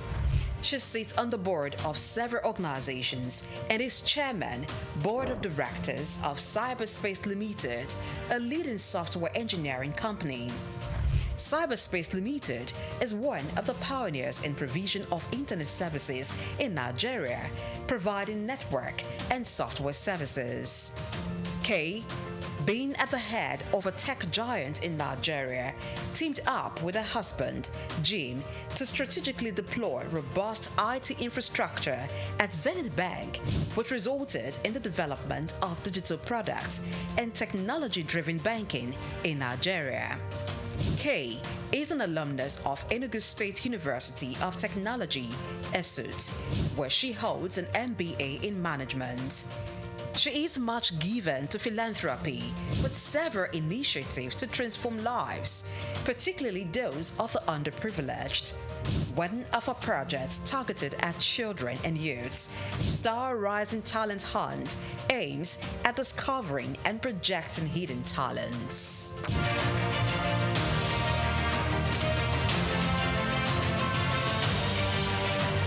Jim is married to businesswoman and philanthropist Kay Ovia. She's also a hotelier, proudly running Starwood Hotels. Jim and Kay Ovia are blessed with 5 children: Isioma, Zephyr, Tito, Tommy, and Jesse. As a family man, Ovia enjoys spending time with his family. He also likes reading and traveling.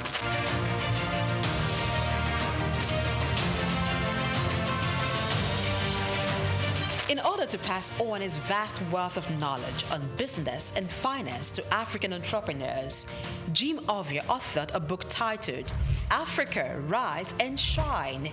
The book was published in 2018 by Forbes Books. The book was written after he featured in an issue of Forbes, and it became the magazine's best-selling edition in Africa, that it had to be reprinted 4 times.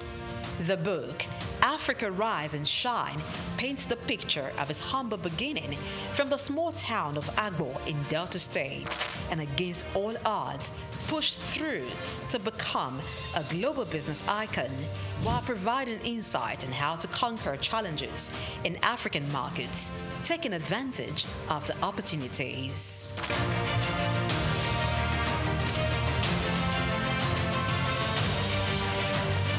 The man, Jim Ovia, is a firm believer of Africa being a continent abundant with natural and human resources. He has constantly pitched the continent as a land filled with investment opportunities in international business forums such as the Harvard Business School Annual Africa Business Conference, Bloomberg Global Business Forum, Commonwealth Business Forum, and the World Economic Forum, where he has been invited to participate and even deliver keynote address. Jim Ovia remains one of the pride of Africa and a great contributor to Nigeria's economy and the financial landscape in Africa.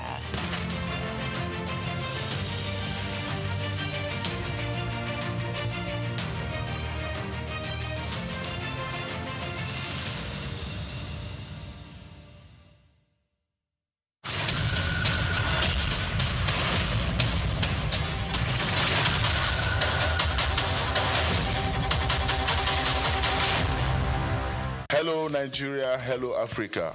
Yeah, this is Sound Man. Keep watching SOUQ News. My name is Babalola from Excel LED. Keep watching SOUQ News.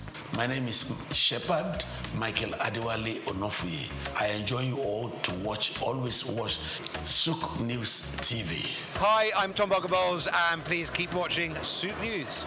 Wale Seriki, SLG Lagos Island East, SOUQ News, keep out watching them and keep a lookout for them. They're up and coming, and we're proudly to be affiliated with them. You alone where they make me go crazy. This your love in the cool of my brain. You're my medicine, I need you all day. Yo, it's Blackface Nigeria, and you're watching SOUQ News TV. Keep it locked on this dial, don't change it. You know what I say? Blackface Nigeria, love no bad.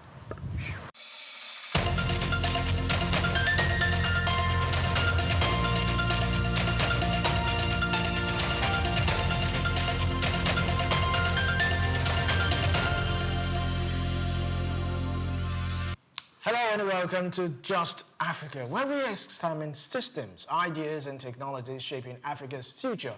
Now, we have spent decades trying to catch up to the world's infrastructure, better roads, better banks, better malls. But what if we could leapfrog all of that? What if Africa doesn't need to follow the old path, but can instead build a new one using artificial intelligence, known as AI? On Just Africa today, we aren't just talking about using AI. We are talking about AI native commerce. That is building a trade system where AI is the foundation, not just an add-on.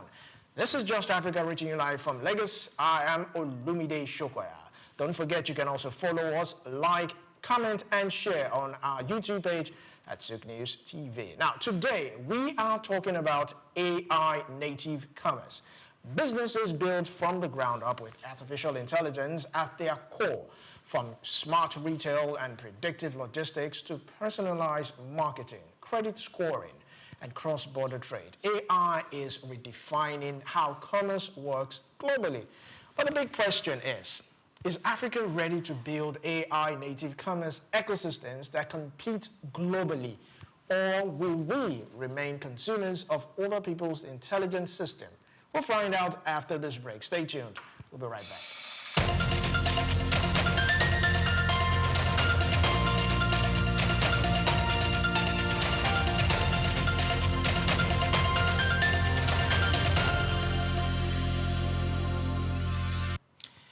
Welcome back to Just Africa, the show where we examine ideas shaping Africa's economic and cultural future. Don't forget to like, comment, and share on our YouTube page at SOUQ News TV.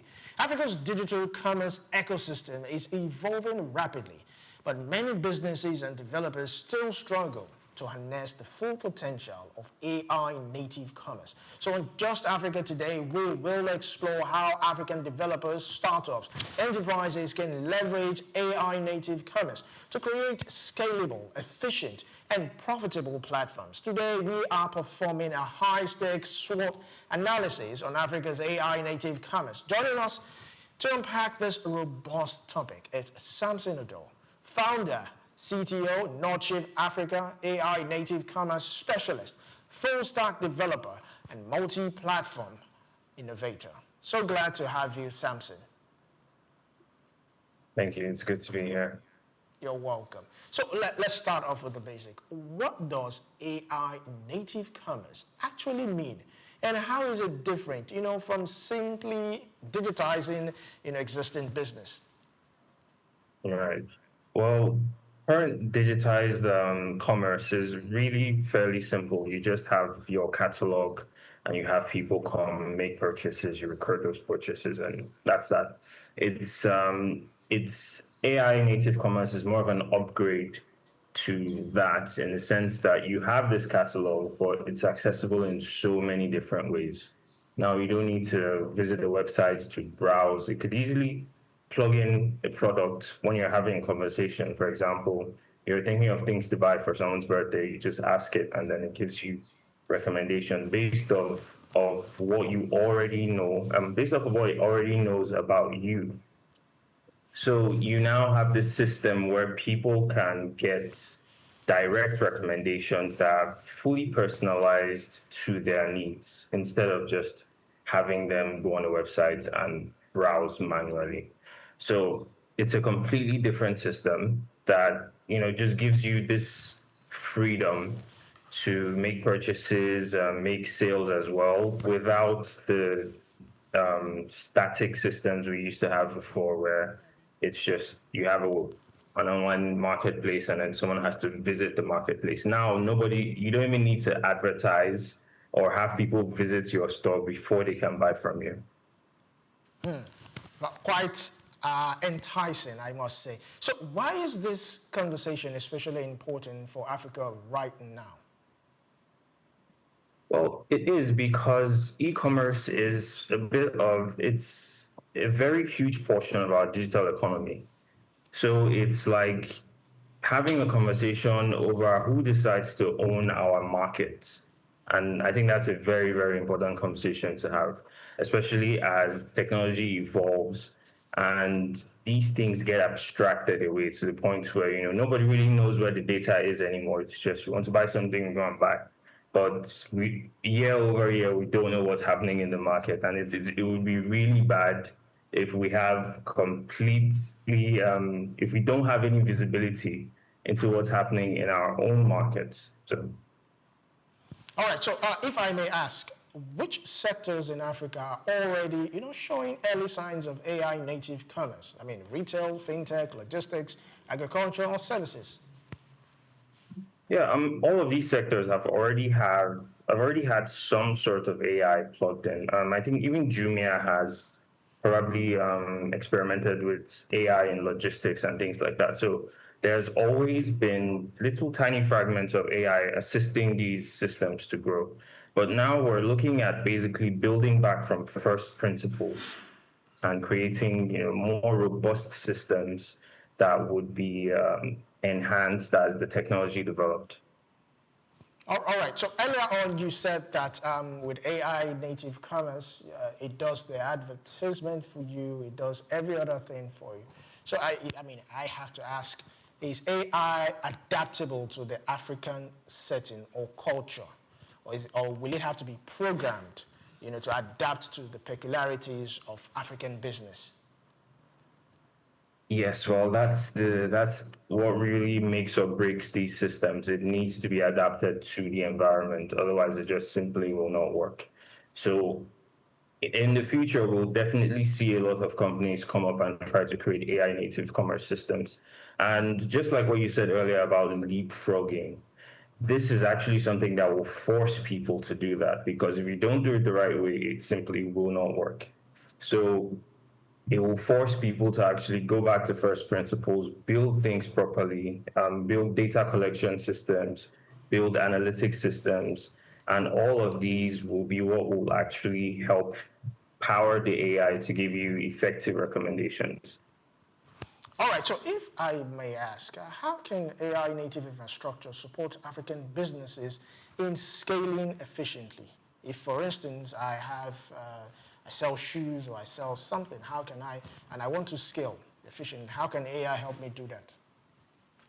Okay, well, for example, you sell shoes, but right now there are definitely other people around you who sell shoes. And with the current type of e-commerce, it's basically who has more money to spend on ads and marketing and things like that. So if you sell shoes here, you're not advertising on Facebook, you're not doing anything, odds are you're probably not making much profit. The next person who is advertising, maybe from 10 states away, will be making more profit than you because their products are shown to the users first. But with AI native commerce, if you have a certain brand of shoes and it already knows your location anyways, so if someone is trying to buy shoes, just as they are, having a conversation of wanting to buy a shoe, yours pops up because you're closer, so delivery is going to be faster, it's going to be a lot cheaper.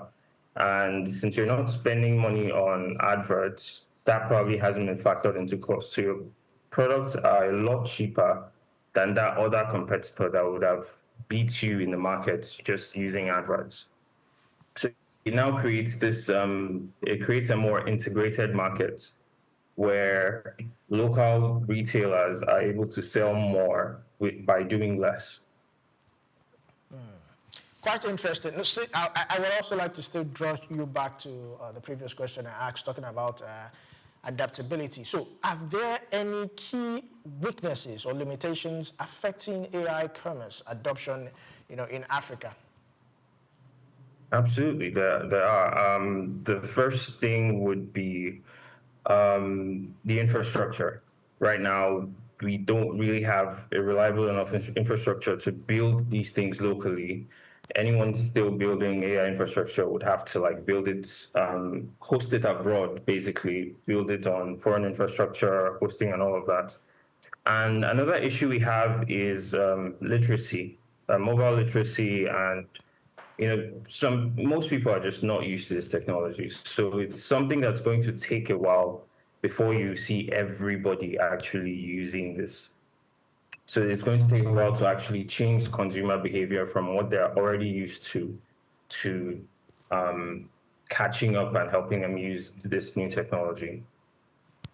All right, so with what you have said now, how can you, if I may ask, I put it to you, how can you sell this AI native commerce to a regular market or a business person who's not tech savvy or has any form of digital literacy knowledge? Yes. So the important thing is right now we're building Paylo. It's a storefront management app that gives you a unified digital presence. So it's just that you create an account, and once you create an account, you get a website, you get a digital storefront, and then your platform is also visible on AI networks. So we're doing it in such a way that it's built to look like the old technology, but inside the box, it's completely new, built from the ground up to work with these new AI systems. All right, so this platform, how accessible is it? Are you doing some form of awareness, something to let people know that, okay, you have access to this platform that can do all this work for you, and you don't really have to do much work? Yes. We're currently, we're still building, so marketing efforts haven't really been pushed out so far, but we already have vendors that we're working with. These things are very complex, so you need to really take the time to perfect them. So we have about 20 vendors already. We've been working closely with them, helping them increase their sales. And these people are, we've also, through our interactions with them, we've seen how they interact with this technology, and we've been able to improve a few things. So we're currently still onboarding as for marketing, and we'll be making more marketing efforts in the future. All right, so if I may ask, what unique advantage does Africa have when it comes to building AI-driven commerce systems? We do have an advantage because this will actually help. We have a lot of SMEs in Africa. These people are currently relying on foreign platforms like Facebook and Instagram. They're spending a lot of money on advertising, just trying to catch up. So if we're able to successfully push out this technology, we can actually help these people to scale their businesses at a much faster rate, while also building the digital economy for the countries and the states where these things are implemented. So basically, we're giving people more visibility, more profits, and we're also providing a means to educate them on how to even do business better, because now you have these AI systems that has access to these analytics. You don't need to send someone to school to learn business intelligence or BI, because the AI can simply just inform them what they're doing wrong and what needs to improve about their businesses. So it's like a direct layering of intelligence over just your traditional sales and buying. All right, so looking at how fintechs has reshaped and transformed the financial institution, the financial sector, can Africa leapfrog traditional commerce models, the way it leapfrogged banking with mobile money? Yes, but it will take a while. And it's not even a technology issue. I think it's more of a behavior issue. It's more of people feel safer doing what they're used to than just jumping into something completely new, especially when money is involved and they're buying things that they actually care about. So it will take time, but yes, it's definitely possible, and to be much faster than, I think it's probably the fastest way to even achieve that change, that shift from the traditional e-commerce to AI native e-commerce. All right, now looking at the AI native commerce, let's say, for instance, I register on your platform, I have a business, maybe I offer services. What are the algorithms? How does AI, how will it streamline your target client or audience or buyers? What algorithm does it use? Okay, well, the algorithm is actually a mix of variables. It's not just one thing. We're looking at things like the pricing, the quality.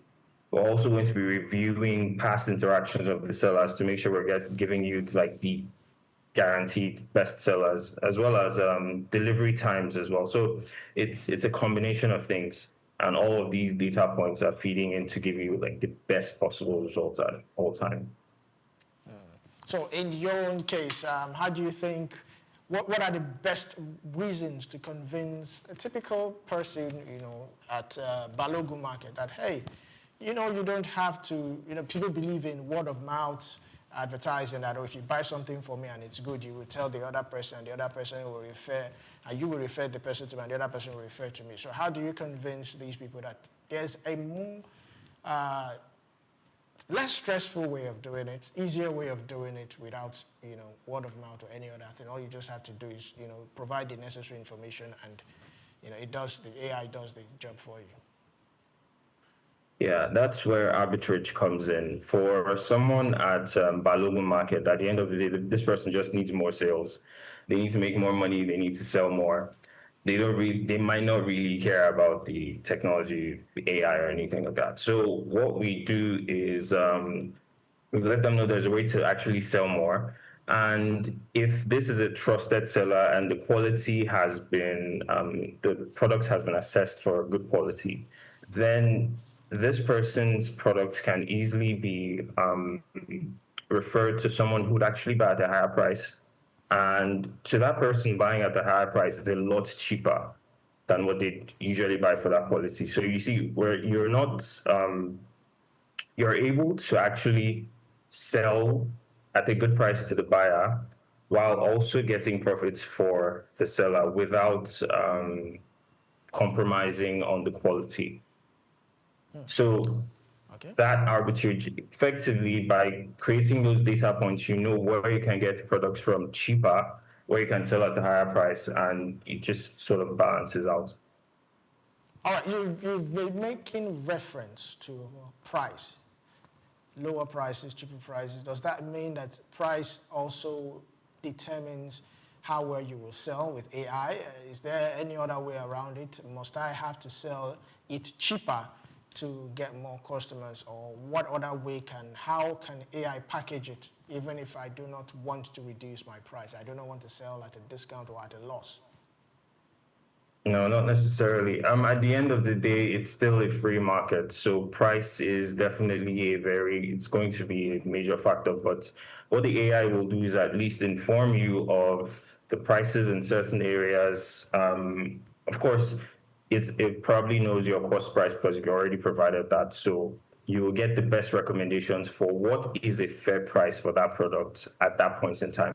If you want to sell higher, that's fine. If you want to sell lower, that's completely up to you, but you won't be forced to, sell at the price you don't want. All we can do is provide you with the insights and the information to help you enhance your business and make better sales. All right, so let's talk about node shift or node shift. I stand to be corrected. Can you share some examples from node shift or other platforms demonstrating measurable gains from AI native commerce? NodeShift actually is a software development company. So the company Payload is actually the AI, is the e-commerce product. And as for companies making more money with AI native commerce, we've seen just recently, I think just 2 days ago, Amazon launched their own AI chatbot, which was directly linked to their marketplace. So you can simply just ask Amazon to buy something for you, and it's just buys it straight up. And Jumia, companies like Jumia, Konga, they've seen significant gain in their operations as well due to AI. I don't really have the figures at the moment, so I'll have to provide that to you at another time. All right, so what about in cases where, we've seen whereby you bought something and it turns out it wasn't what you wanted, it wasn't your size and all that. How does AI help come in that to sort that out, refunds and the rest?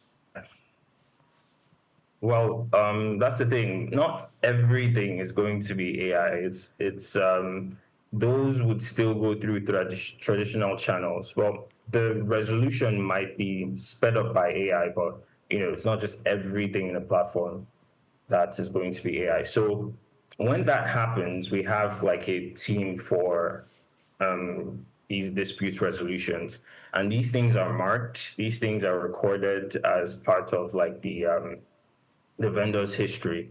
So we're also going to use that to prevent fraud and misuse of the product by making sure that there are no people trying to sell substandard products to make more money.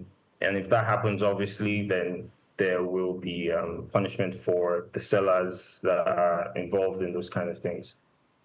All right, so what unique difference, or what is unique about AI commerce from sponsored ads like Facebook ads? When you want to, if I have a business, all I have to do is sponsor the ad on Facebook or on Instagram and sit back, and even though I might get some customers who would not necessarily buy, some will make reference, some will make inquiries, I might just end up out of 100 getting just one client who will buy. So how is it different from the regular conventional? Yeah, well, in this case, ads here are based on intent. So the only time you see an ad for something is if you're actually interested in something. If your own AI, because everyone now is working with their own personal AI. Almost everyone has ChatGPT on their phone. So that's like the distribution network. And that distribution network is what informs us of what you want. So if your AI has seen that you want something, what it does is it tries to look for it for you.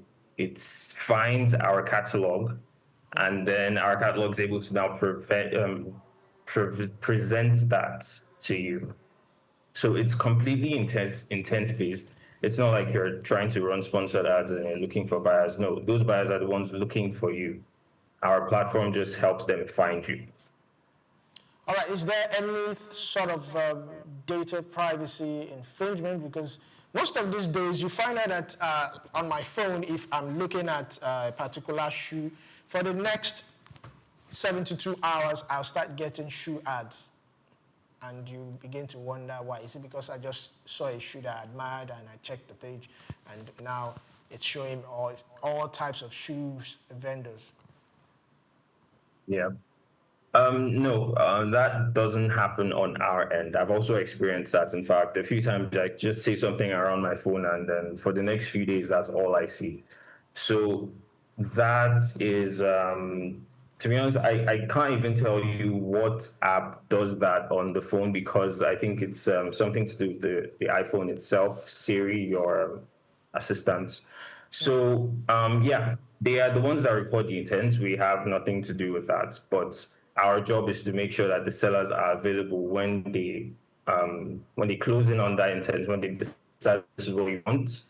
We help them to show you that, okay, this is what the person wants, this is what we have, and this is the perfect match for it.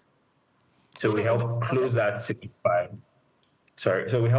sale by providing that. Right now, traditional e-commerce platforms do not have that much access to that unless they are running sponsored ads that match with the intent. So the reason why I ask this is because these are some of the ways some of these platforms use they take that data gotten from different people, what they want, and they sell it to the advertiser, and this advertiser makes use of that to sell what is being needed. So my question now is, how do AI target the right person? Let's say, for instance, I'm selling maybe drinks or something. How will AI directly go to the person that needs that thing and say, okay, how will it end up showing at the right person's page that, okay, this particular person needs this particular service, and it displays on the screen without data privacy infringement? Okay. Well, how it works is that at the end of the day, all of this is just math and code. For example, if you want a drink and your advertisement, you already have a profile with these advertisers. So if your profile says this is your location, or this is like your possible location, and these are the kind of drinks you want, then our catalog also has data saying, okay, these are drinks, these are the possible, this is the content, this is the alcohol level, things like that. So when those things match, you now get those recommendations. And we're even working on something really interesting where we're using image search capabilities, where you can take a picture of an object and scan that picture on the app, and it immediately shows you people that are selling that object. Quite interesting. All right, so we'll go on a short break right now, Samson, and when we come back, we'll continue with the program. Stay tuned.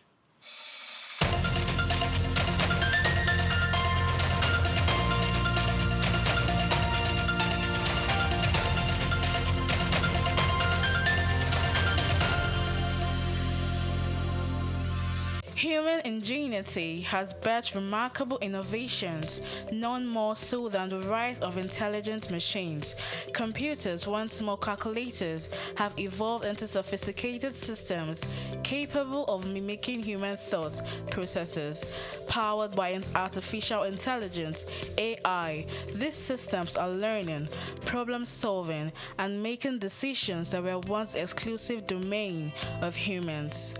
From accelerating scientific discovery to tackling climate change, AI's potential is vast, but perhaps its most profound impact lies in healthcare. Artificial intelligence, AI, it's no longer a futuristic concept. It's here with the potential to revolutionize patient care, diagnosis, and treatment. AI is emerging as a powerful tool in the hands of medical professionals. From detecting diseases early to optimizing treatment plans, AI is demonstrating remarkable capabilities. It can analyze vast amounts of medical data to identify patterns and predict outcomes, aiding in more accurate diagnosis. Also, AI-powered robots are assisting in surgeries, improving precision, and reducing recovery times. However, despite its promises, challenges persist. Concerns about data privacy, ethical implications, and the need for robust regulatory frameworks are hindering widespread AI adoption. To fully unlock AI's potential in healthcare, collaborative efforts are essential. Healthcare providers, researchers, policymakers, and technology companies must work together to develop and implement AI solutions responsibly. By addressing ethical concerns, investing in AI research, and creating supportive regulatory environments, we can accelerate the integration of AI into healthcare and improve patient outcomes. Joy Chuma, SOUQ News. We've got just what you need right here at Femi Wash Media. Call it the Midas Touch, and you wouldn't be wrong. Let us record, produce, mix, and master your audio like nobody does. Reach us on our contact today for the best quality job.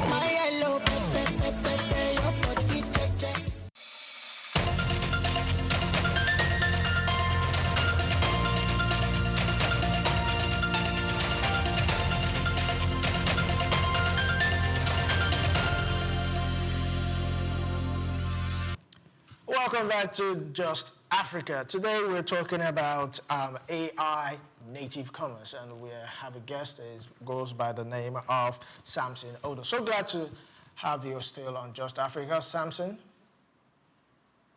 Thank you. Happy to be here. All right, so I also want to ask, in as much as AI native commerce helps you do a lot of advertising and all that, what about monitoring sales, performances, progress? How would does AI native commerce offer that, so that I know that, okay, this is what I have sold, this is the amount of clients I've gotten, this is what I've been able to achieve, this is how much I have made, profit, losses, and all that? Absolutely, it does. And this comes back to what I said earlier about AI actually forcing people to build things the right way, because AI systems are very data hungry. So any kind of data you can actually think of, it's going to be there. So part of the business management app we created is that it also helps these people track their sales. And since it's also tracking sales of other vendors around them, your AI now, as a business owner, can now inform you that, okay, this product is what's actually selling very well in this particular area, or this product is, the top selling, this is the cheapest, or this is the average price for this product in this area. So it helps you from just selling blind, where you're the only one operating your business. You don't know about other people. No, this one actually, it gives you information about your business, and then it gives you anonymous, like generalized data about the area you're in as well. So you know that, okay, this is a high selling area. This is what I can actually sell here to profit here. Or maybe this place would be better for me to sell this particular product, things like that. So it provides all of those insights. It's what information you can get from that is now a matter of what, actually makes sense to provide to the seller. But at the end of the day, AI systems are data hungry. So any form of data you can think of, it's going to be there. All right. One of the dispositions some people have about shopping online or ordering anything online has to do with scam. You order for something, the page looks very legit, looks very busy as usual with, the numbers, followership, every other thing. Engagement is good, but by the time you order, you make payment, that's the end of the story. And it has discouraged a whole lot of people from wanting to shop online. And people resort to the Jumias and the rest of them. And there's also this thing of some vendors would say no refund. There's no refund. You don't pay for refund or you pay for delivery. How does AI help one navigate all this? Yeah, well, this is actually not a task for AI. It's mostly going to be manual because at the end of the day, when these sales happen, it's happening between people, not on the system. So the transaction is recorded that this sale was made. When someone receives that, we're actually working on something where the seller can actually take a picture of what they're delivering. It's embedded into the system. So using computer vision, the AI knows that this is actually what was sent out or what was claimed to have been sent out. When the buyer received it as well, they can take a picture. And if there's any major discrepancy, obviously this will be handled by human representatives instead of the AI. But the AI does, most of the background work in just recording these data sets and helping us know who is not acting in accordance with the platform's rules. So yes, scams and deceptive practices are definitely a point of concern, but this is going to be fixed with human-built, tailored systems and countermeasures, not necessarily AI. There's only so much AI can do when it comes to this. All right, so what insights from global AI commerce can be adopted to the African context? Well, that's actually hard to say because we don't share the same infrastructure. I would have wanted to say, okay, we could have warehouses run by robots and things like that, but I think that's a very distant dream for Nigeria. Or you wake up one day and the whole warehouse is empty. So there's a lot of infrastructural differences. We're going to have to take this one step at a time. First, build the foundation, get people used to the system, make sure everything works fine. Just like you said, these things of scam, buying one thing, getting the other thing, these things need to be fixed.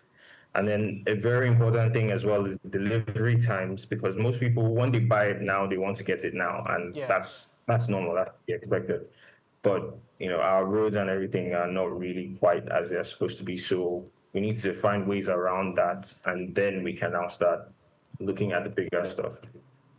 All right, so how do you envision Africa's AI native commerce, ecosystem evolving in the next 5 years? What do you think would happen in the next 5 years if we get this thing right, if we follow through?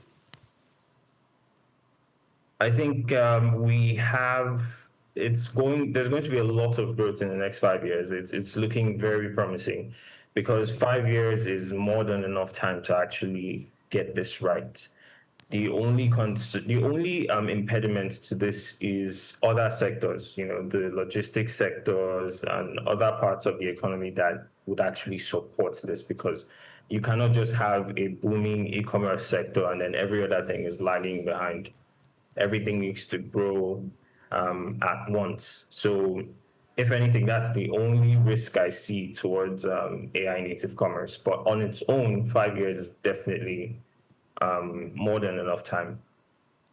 All right, so what sectors, regarding what you just said, what sectors needs to buckle up?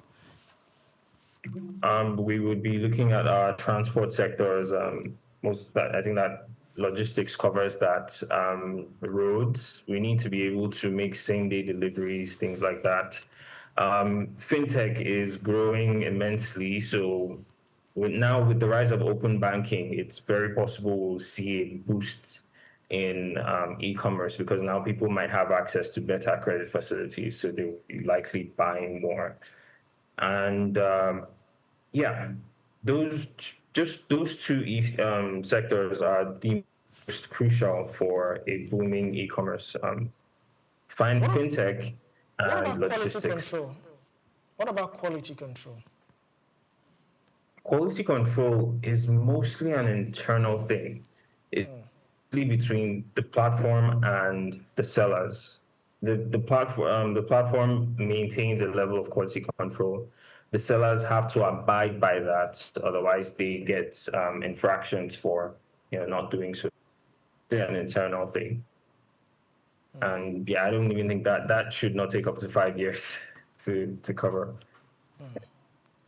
All right, so in your own opinion, what advice would you give entrepreneurs, developers, and investors, seeking to enter this space? Right. So for entrepreneurs, all I'd say is just do the right thing, like build the right way. It's no longer by speed. Like, it doesn't matter if you build the fastest thing, someone probably build the same thing tomorrow or next week. You need to make sure you're building it right. You're building in a way that it can scale, and not only scale, it can be improved upon in the future. So you don't build yourself into a corner, basically.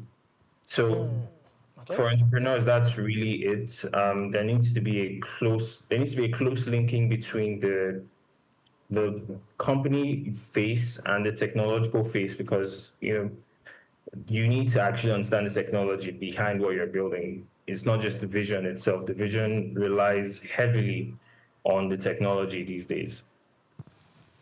And for invest. Sorry. Please go ahead. No. Okay. I was going to say, for investors, the old metrics are not working anymore. The old story of finding traction, providing proven traction, things like that. No, this time we're building deep tech, and you cannot build deep tech and then still follow the old investment playbook of trying to have traction and this and market fit. A lot of these things do not have market fit until they're actually built for the market. It's just like, if you look at ChatGPT, billions were already invested into it before it was even publicly launched. And when it launched, that was when you could say it had product market fit. So there just needs to be a bit more patience in these investments than just expecting profits as fast as they currently are right now. So finally, how can citizens, policymakers, businesses contribute, to building a thriving AI-driven digital economy? Well, I really don't see much responsibility on the citizens because at the end of the day, it's like telling the final consumers what to do or how to use their product. But for policymakers, they really need to work closely with the builders and investors to start actually creating policies that will help on data privacy, data safety, and to help actually build the infrastructure for these things.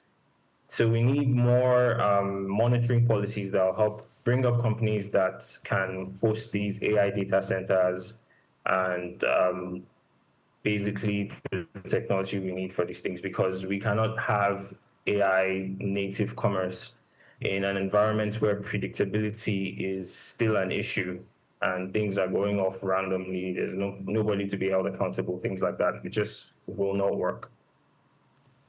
All right, thank you very much, Samson Odo, for your insight, and thank you for joining us on Just Africa. Thank you. Good to be here. You're welcome. So today's discussion makes one thing clear. AI native commerce is not just about technology, it's about power, participation, and who controls value creation. Africa has the chance to build systems that reflect realities, protect its people, and unlock massive economic gains. But the future depends on the choices made now in policy, investment, talent, and governance. Coming up shortly in Just Africa, Africa's creative industry, from music, film, and fashion to tech-enabled cultural enterprises, hold immense potential for economic growth, employment, and global influence. Yet, access to finance, structured legal frameworks, and intellectual property protection remain key bottlenecks that prevent creators from scaling sustainably. At the center of this challenge lies a critical issue: intellectual property. Who owns creative work? And how is it protected? And how is it financed? Find out more after this break. It's Just Africa. Stay tuned.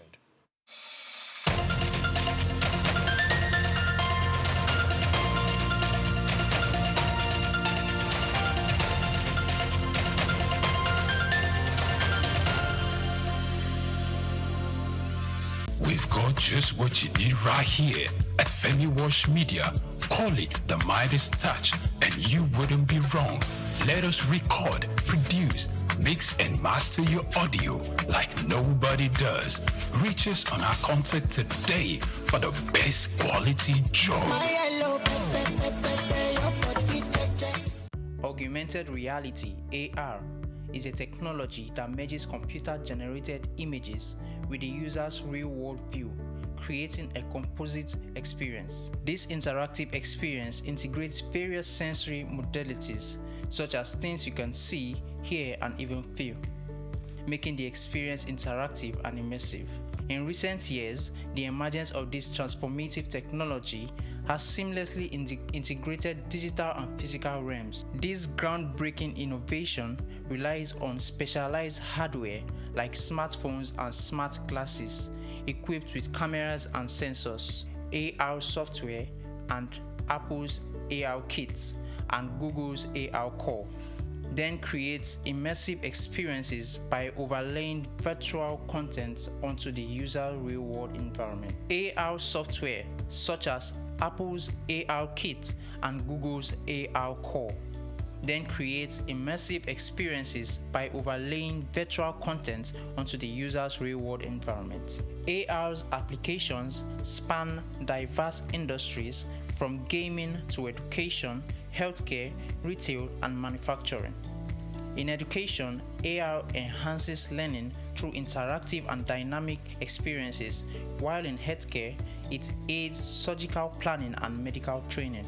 Retail experiences are transformed as AR enables customers to virtually try on products and visualize furniture in their homes.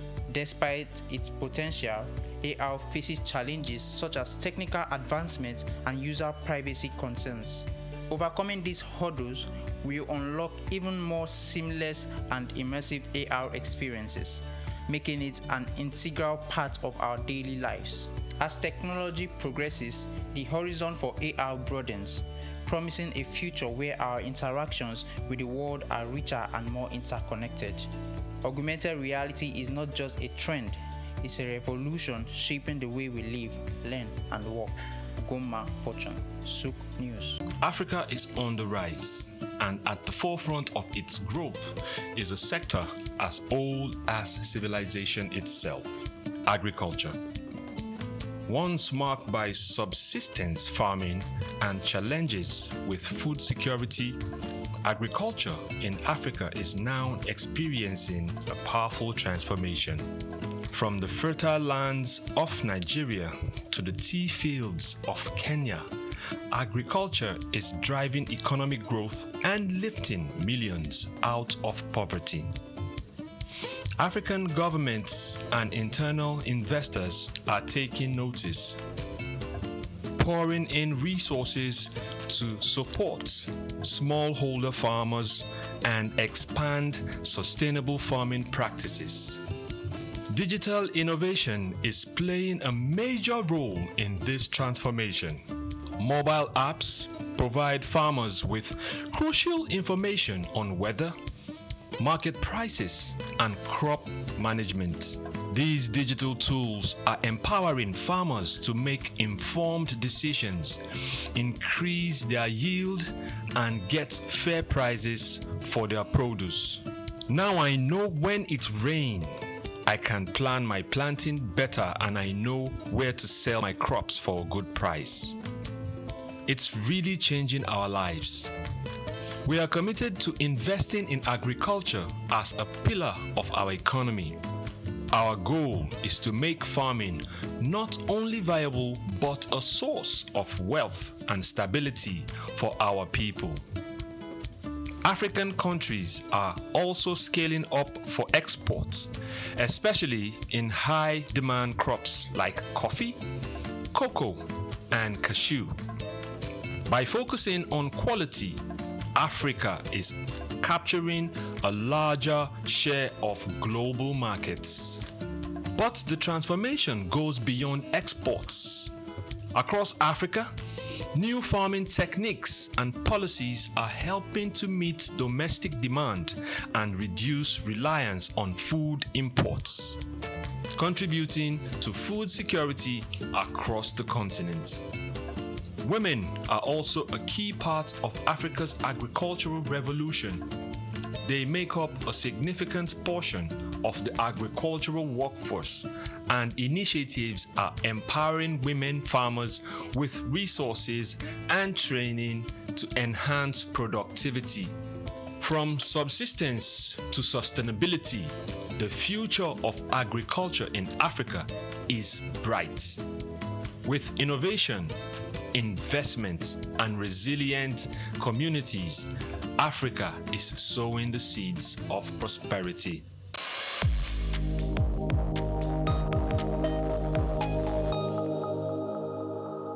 Cocoa remains a significant cash crop in Nigeria, predominantly produced by small-scale farmers in the country's southwest region.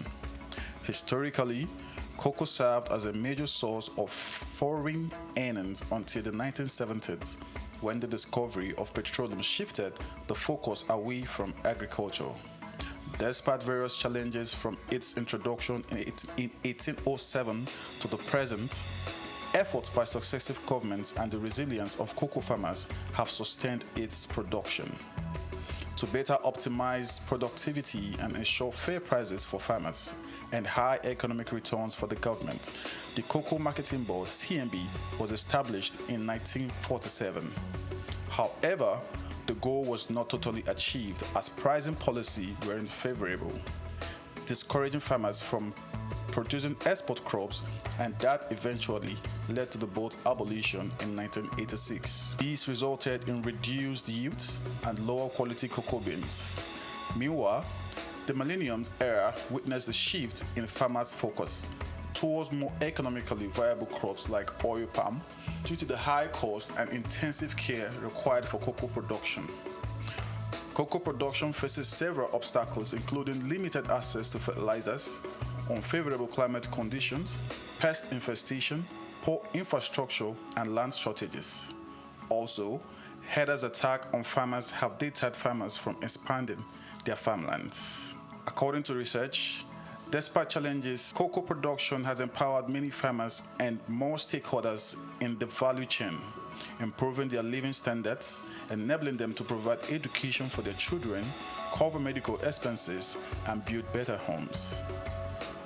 Concerning the future of cocoa farming in Nigeria, there are mixed opinions among farmers. Some are hopeful that government reinvestment and addressing current challenges can revive the sector's past success. Others are pessimistic due to the persistent issues and the trend of farmers shifting to other crops. Regardless, hope remains for the sector. Solutions like improving land-labor relations, infrastructure, and financial support could revitalize cocoa production, reduce out migration, stabilize prices, and enhance value chain development, ultimately securing a brighter future for Nigerian cocoa farming and its stakeholders. Ojai Michael, reporting for SOUQ News.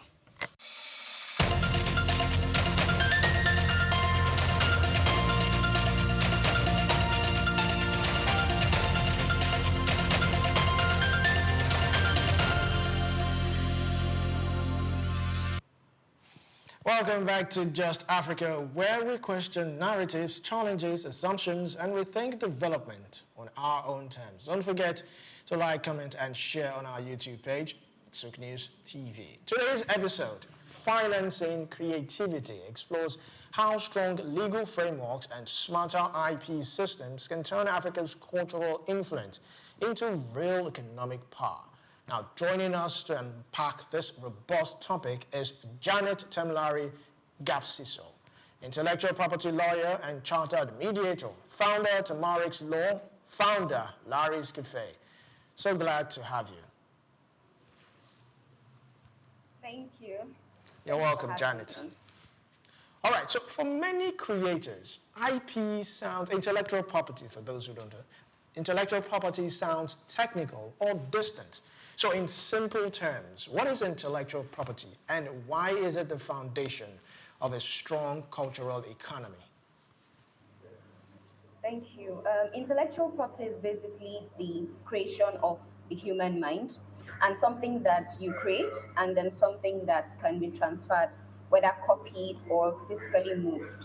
So basically, it's the expression of your mind. So basically, it's the thing that you create that is unique to you, or better yet, something that is original or an innovative work from something that already exists.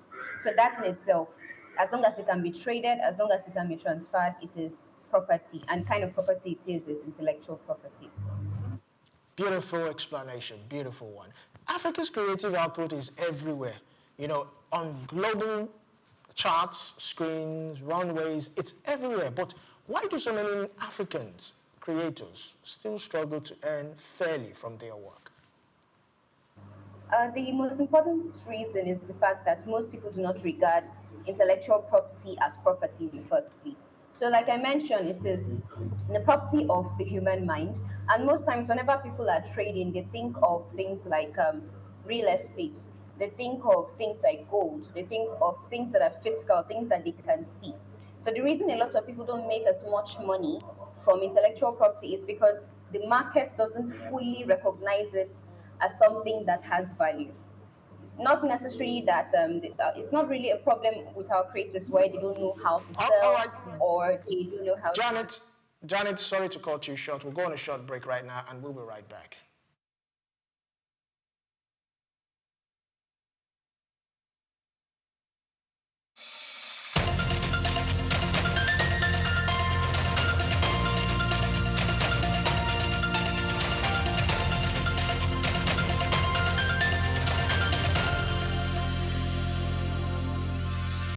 Cocoa has more than tripled in costs over the past year and is up 129% this year.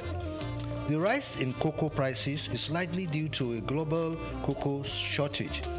Climate change-induced drought has ravaged crops in West Africa, which contributes around 80% of the world's cocoa output. According to the International Cocoa Association, global cocoa supply will decline by almost 11% over the 2023-24 season.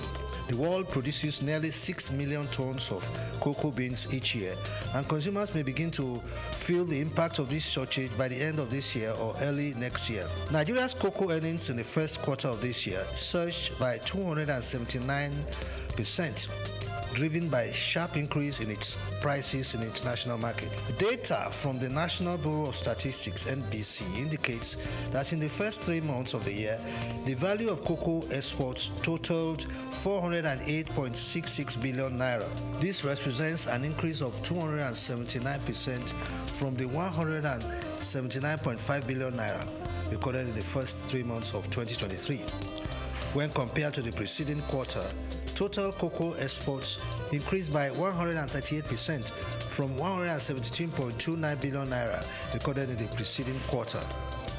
Despite the significant depreciation of the naira in the first quarter of the year, the dollar value of cocoa exports saw a significant increase both year on year and quarter on quarter.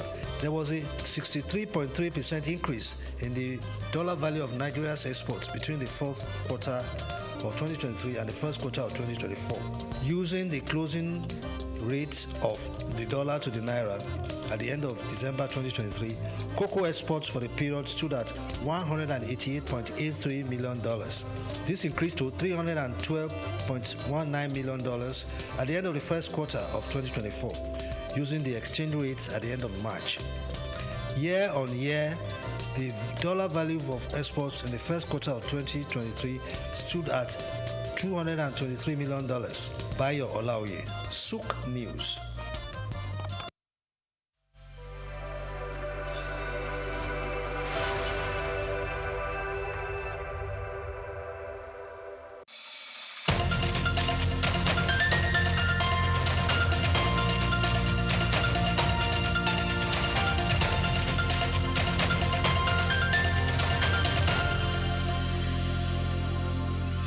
Well, welcome back to Just Africa. Don't forget to like, comment, and share. So we're talking about financing creativity with Janet Capsiso. So glad to have you, Janet. Thank you. Thank you for having me.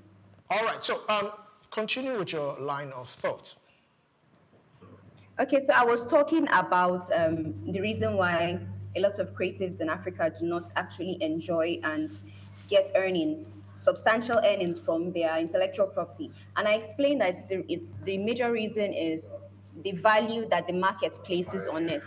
So you would notice that whenever our creatives go international, you notice that they actually get more earnings, they get even a bit more acclaim, and because of that, we have a tendency of kind of exporting them and them not wanting to come back. But it's mostly because of the amount of value we place on it. It's also partially because of our economy, but mostly because intellectual property is not yet seen as a very valuable asset yet. However, I just want to point out that there is a national policy, intellectual property policy, documents that has been prepared by the government and in collaboration with the World IP Organization that has actually laid out one very important thing, which is that there's going to be a lot more IP awareness. And I believe that with more awareness, people will start to put a higher value on this. And with more value, then more people can now be paid for their creative work. All right, so let's talk about some of your personal encounters for a bit. So can you share your journey into intellectual property law and creative industry financing? Okay, one of my first introductions into intellectual property was actually as a talent manager back in 2019, from 2019 to 2022. And it was mostly when I was in rooms I had to negotiate deals for and on behalf of my client. And one thing I've noticed is that the biggest issue that a lot of creatives have, aside being paid for their work, is actually raising funds for their work in the first place. So it's easier for a trade business to get, it's easier for them to get funding, for them to get loans for their work than it is for creative people. So the major issue in financing right now is that we need not only the market, not only the audience, rather, we also need the banks and financial institutions to understand the nature and how to actually actualize like money from intellectual property, because that is going to help us. And personally, I have discussed a lot about intellectual property valuation. I have actually taught on it a couple of times. And the major roadblock we experience is that even after we understand how to value it as lawyers and other professionals, many times the roadblock is that we have banks and many other institutions that will rather ask for things like real estate as collateral and not have the intellectual property itself on its own merit as collateral for loans. So I guess with financing, it's that as well. All right, so what inspired you to establish Tamarik's Law and Larry's Cafe? Larry's Cafe came first, actually. So it started as a blog many years ago in 2017. And the idea was for me to put a spotlight on creative people, people that make shoes, fashion designers, models, and many other kinds of creative people.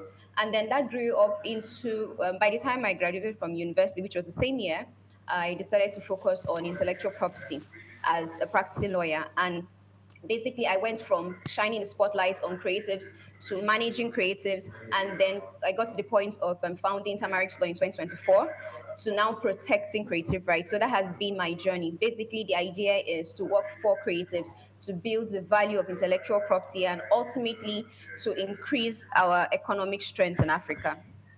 All right, so are there any, yes, of course, there are existing legal frameworks guarding against intellectual property theft, but are they adequately enough?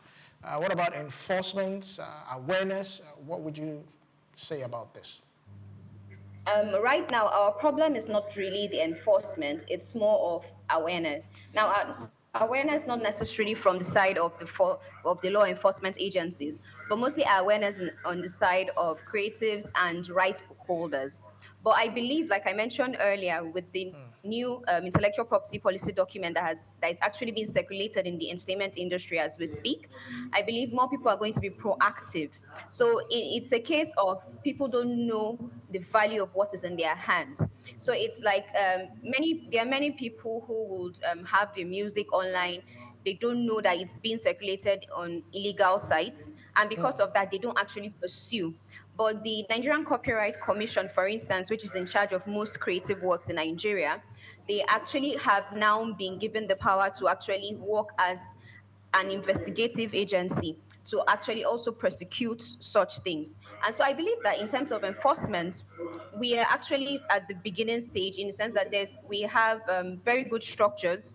The issue now is actually taking advantage of those structures, and that's where awareness in the industry comes in. And I believe that for a lot of lawyers and the government, we are actually doing quite good work. I'm very sure that the public is going to see even more work for the rest of this year.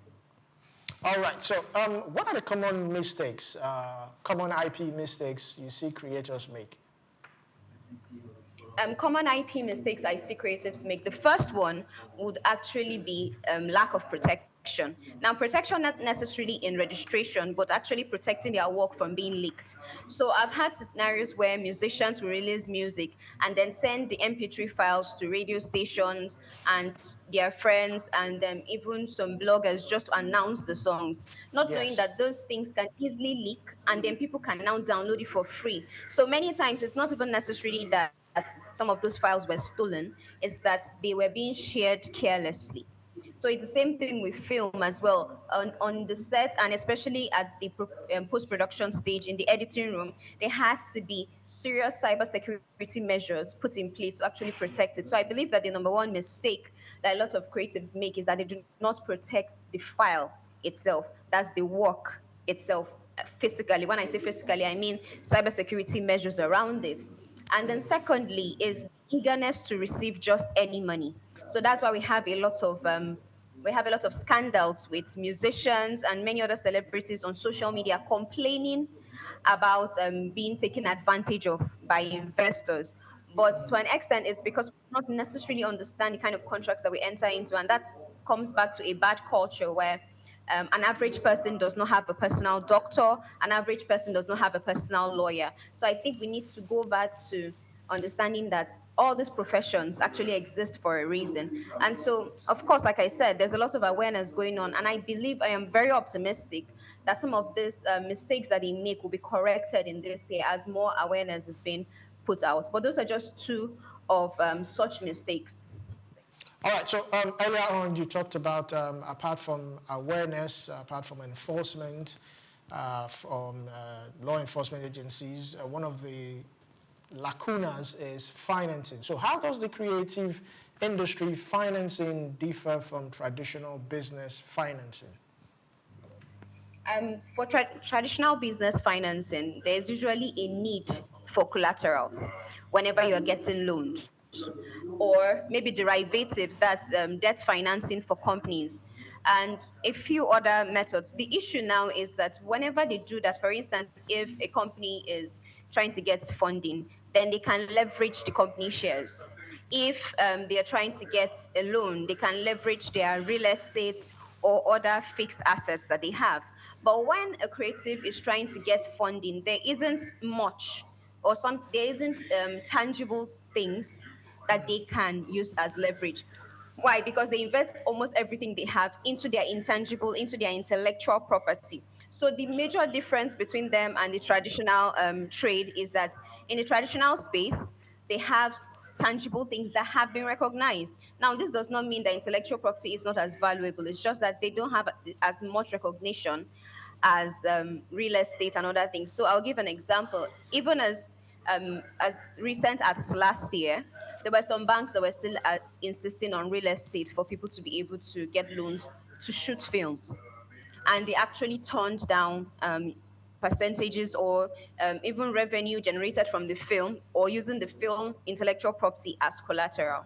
So I guess that's the major difference, the fact that we still have to borrow from traditional means by getting real estate and other things. So what advice or what's the way out? What would you suggest? PPP, public-private partnership, or what next? How can creatives have unlimited access to financing?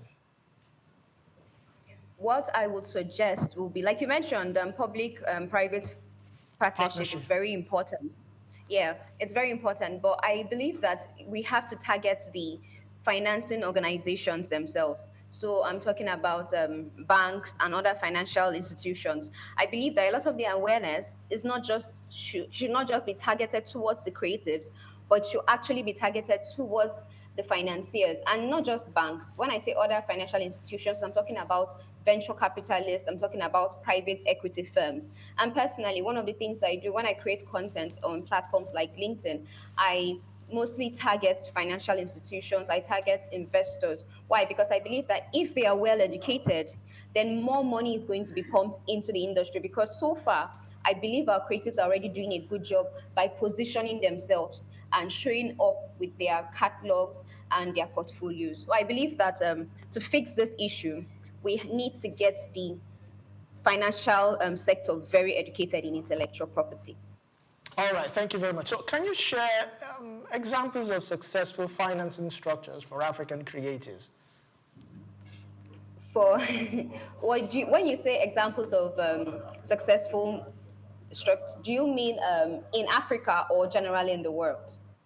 In Africa, maybe anyone that you've experienced, you've seen firsthand, or you've helped. Okay. Okay, I believe a very good example will be the movie The Black Book on Netflix. Okay. It's a Nigerian film. It was the investment came from a financial institution. Part of the investment came from a financial institution in Nigeria, and it became one of the top films of the year, the year it was released. And not just one of the top films in Nigeria, it was also one of the top films on the Netflix platform itself. And it went on to win awards. So I believe that using the Black Book as an example, and also using a record label like Mavens that was recently got a lot of funding itself, seeing the successes of people like Arya Star and Rema, and even many more artists that are being moved into that particular space through Maven, then I believe that those are two good examples, one in film and one in music. But so far, we've been getting a lot of investment has been coming out of the country. But I love the fact that Black Book especially got investment from local investors. And I believe that this is going to set a trend, especially in 2026. Okay, so what can they do, to make the market more attractive for both local and foreign investors? I mean, you mentioned Netflix, you mentioned a local investor. So how can we make it more attractive? How can we also convince these investors that, look, you can actually put your money into creativity, into intellectual property. It does yield, profit.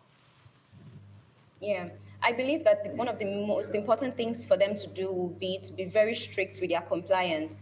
And the example I will use will be the tech industry. So we noticed that there was a lot of regulations on the tech industry, especially fintech.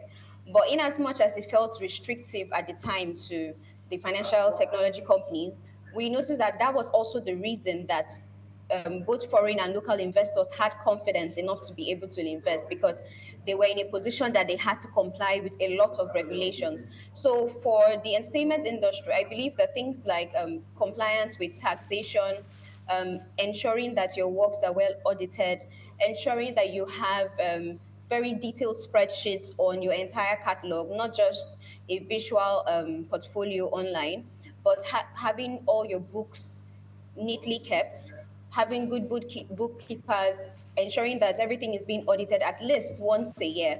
I believe those corporate structures will kind of give investors peace of mind and a sense of reassurance that this thing they're investing in is not just a hobby or a phase in your life as a creative before you go on to serious things. Because I believe that's one of the reasons that they are worried, because it's like, okay, if I should invest, what if you wake up and decide that you are not really into this music anymore, or you want to switch or something like that? But if all your books are well kept and you have a record of everything that you've done, how much money you have made, and you can actually even compare things like your marketing efforts to the things that you have received, your income, then I believe that all those things are even good enough to be able to compel people to actually want to invest, as opposed to just coming from a storytelling point of view. All right, so to the investors, what advice would you give an investor, looking to enter Africa's creative sectors? To an investor that is looking to enter into African's creative sector, I believe the first thing should be that this is a very young market. Intellectual property is relatively new, so there has to be a lot of patience. And another thing to understand is that because of how young our structures are, something that would take a company in Silicon Valley or in Hollywood maybe 10 years to be able to get to a point where you are breaking even, you are getting proper actualization of all your investments. I believe that we need to have a longer runway. So as an investor, when you're coming into Africa, then I believe that you need to have more patience. So something that you usually maybe have an exit in 10 years, calculate 20 years in your mind. But one thing is for sure, the African space and the African continent has the youngest population in the world. So in 10, 20 years, it's going to actually have more returns than you can actually imagine and you can actually calculate now. So it's actually a very good long-term investment, and I believe it's worthy of pursuing right now. All right, so talking about financing, in advanced markets, intellectual property is actually used as collateral, to raise financing. Do you see Africa, in the next 5 years using intellectual property as collateral for financing? Yes, I believe so. It may not necessarily be so much in the entertainment industry, but in other industries that utilize intellectual property, especially in agriculture and in technology, and even in medicine, yes, in pharmaceutical field, I believe that, yes, we're going to start to have a lot more of that because patent valuations are going to skyrocket very soon. And even industrial designs and a couple of other things that are not necessarily tied to the entertainment industry. So I believe that by the time we get that, by the time that happens for us, then the entertainment industry and more creative sides would actually also attract that. So yes, intellectual property will be used eventually, not eventually, already. It will very soon be used as collateral, but it may not necessarily start from the entertainment and creative space. All right, so royalty collections remains a major pain point.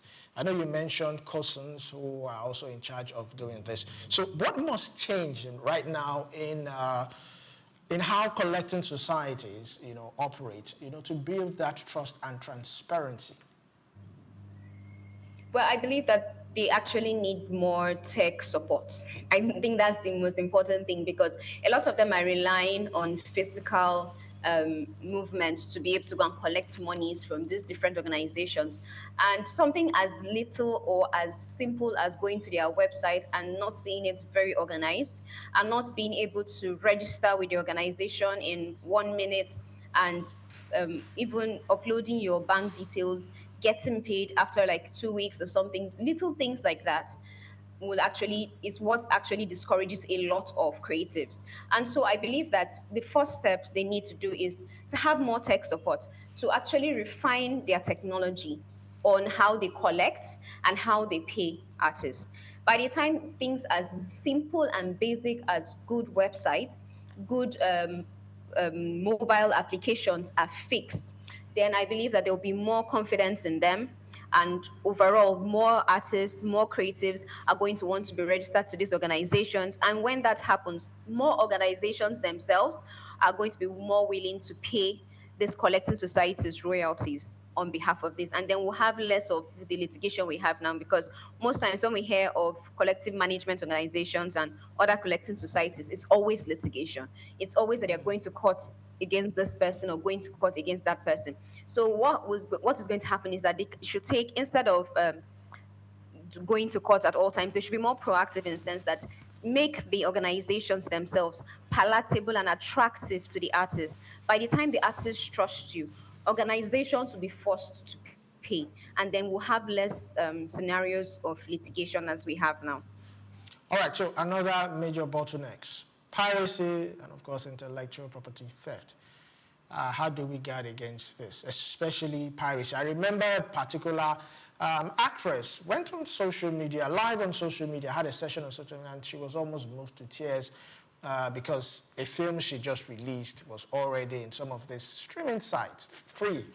And, you know, she, at a point, she went hysterics and, you know, so how do we guard against this? Well, the first thing, like I said, is that artists and their lawyers need to actually be close enough for consultations. And the reason I say so is because this is a problem that has already gotten a good solution. Now, the solution may not be perfect, but it is actually a very good and very extensive one.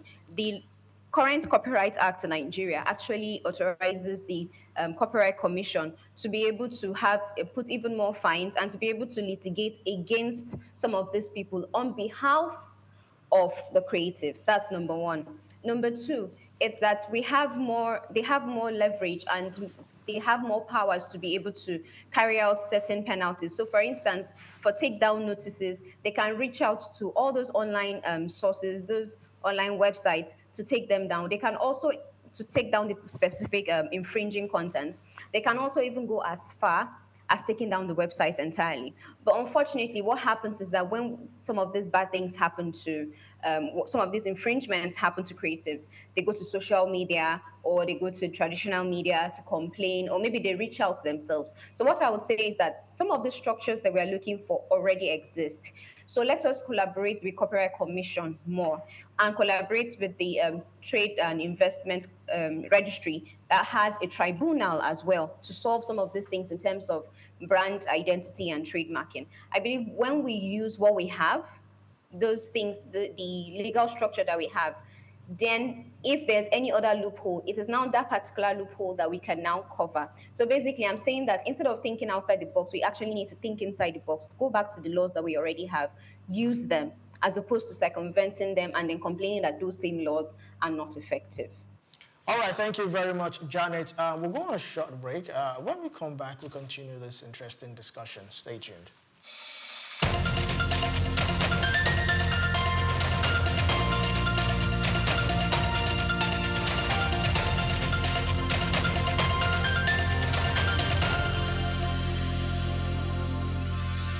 From Dubai to Lagos, Nigeria, and across the globe, SOUQ News TV is your #1 station focusing on business, economy, and development. With global digital reach, we connect Africa's pulse to the world stage. Welcome to SOUQ News Television, and here we go beyond the headlines. From breaking news, in-depth conversational programs, to market analysis and indices. From policies affecting growth to unique documentaries, from live event coverage to bespoke productions, we deliver content that connects you to the world. At SOUQ News Television, we provide news surrounding business, economy, and development, infomercials and jingles that stand out, short and long-form documentaries crafted to international standards, independent production spaces with full technical support, special coverage for individual and corporate events, a special form of documentaries through our prestige package, Immortals, where we tell your story the way you'd love it, and business support services tailored for small enterprises. SOUQ News TV, powered by FemiWatch Limited, also home to the Isle 95.9 FM Lagos and Kasua 99.7 FM Kano, and Emirate News Television Abuja, together forming Africa's trusted media powerhouse. Storytelling, coverage, and connection that matters. SOUQ News TV, your home for business, economy, and development. For more than a century, Zambia has stood as a prominent figure in the mining sector, particularly renowned for its copper production, which remains a cornerstone of the nation's economy.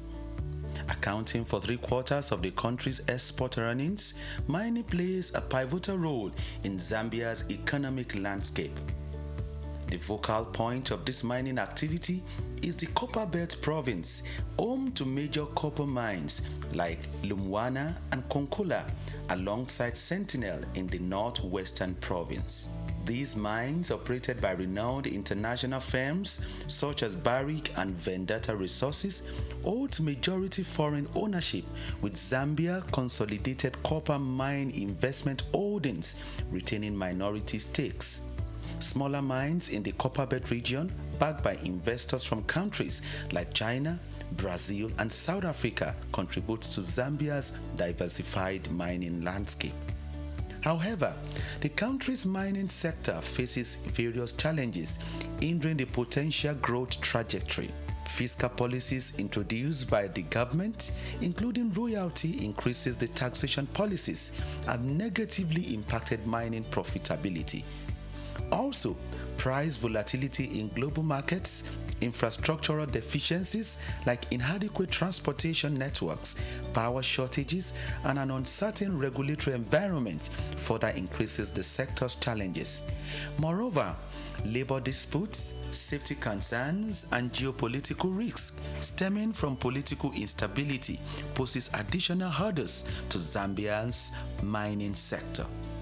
To propel the nation towards its 3 million tons copper production goal, strategic measures are crucial, and these include leveraging digital technology through partnerships with AI and machine learning firms to enhance sector's efficiency and investment, stable policy framework in order to attract and retain investment, and provision of a conducive regulatory environment. Infrastructure strengthening supported by donor funding and concessional financing can also alleviate critical constraints such as transportation and power shortages.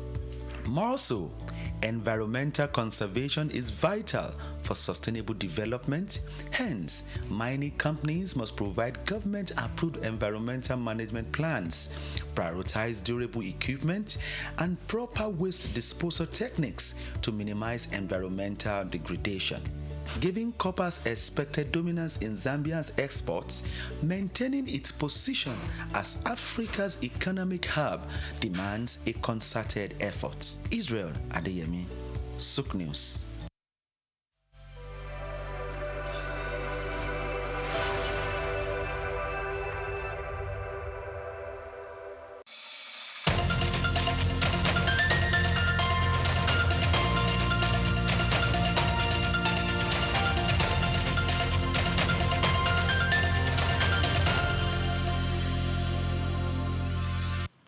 Hello and welcome back to Just Africa. We're still with Janet Kapsiso and we're talking about intellectual property financing. So glad to have you, Janet. Thank you. All right, so let's talk about Larry's Cafe. How does Larry Cafe foster collaborations between creatives, entrepreneurs, and investors? Sorry, please ask the question again. All right, so I said, how does Larry's Cafe foster collaborations between creatives, entrepreneurs, and investors? One of the things we do is that we educate, and then we also create roundtables where people can come and speak. So I'm talking about live webinars, and we have scenarios where sometimes the speakers are creatives, and sometimes the speakers are investors. And the reason we do that is so that we can have multiple points of views and perspectives. But in terms of our education, when we educate, we don't only educate the creatives, we also educate the investors as well. And whenever we do that, we always do it from the point of view of the other. So what I mean is, if we're educating creatives, then we're going to be teaching from the point of investors. So if an investor wants to fund your creative endeavor, what are they going to need from you? What are the things that they are going to be expecting? How long are they going to be expecting a turnover? So details like that. And then when we are pitching to investors, we explain the nature, the process of creation. So for instance, we explain that in as much as there are different kinds of copyright and intellectual property in music, many times it's usually created by the same person. And then there are some times that without having any written contracts, people can be in the studio, inspiration can come, and then multiple people who can contribute to the same work. And then things like contracts, drafting and preparation and signing can happen afterwards. So whenever we educate from the perspective of the other person, and that's our way of kind of bridging a gap And one motto that we usually remind ourselves at Larry's Cafe is that our job is to fill in the gaps. So we're not necessarily trying to do something new. We're just trying to ensure that the things that should already be known are being known. And we're ensuring that if there's any specific gap that needs to be filled, we'll focus on that as opposed to trying to create something different and unique. So basically, Larry's Cafe ensures that there is a bridge between creatives and investors so that financial and economic strength can be built. And how has the success story been so far? So far, to be honest, initially we targeted creatives in the entertainment sector, in entertainment and very creative sector. But we've noticed that most of the people that have been open to learning and actually using the things that they learn are actually people in the technology sector, surprisingly. And so this does not necessarily mean that we have given up on the creative sector. We have a lot of success in tech. But what we are doing now is that we're encouraging more tech involvement in the creative sector. So since we have attracted this particular market of people in tech that are trying to understand and utilize intellectual property, we are now bringing them to the point where they can see that, okay, they can actually help the creative and entertainment sector monetize better with more innovation and technological advancements. So basically, most of our success has been with technology as opposed to entertainment. All right, thank you very much for that. So what key advice would you give young lawyers, entrepreneurs, and creatives seeking to maximize their impact?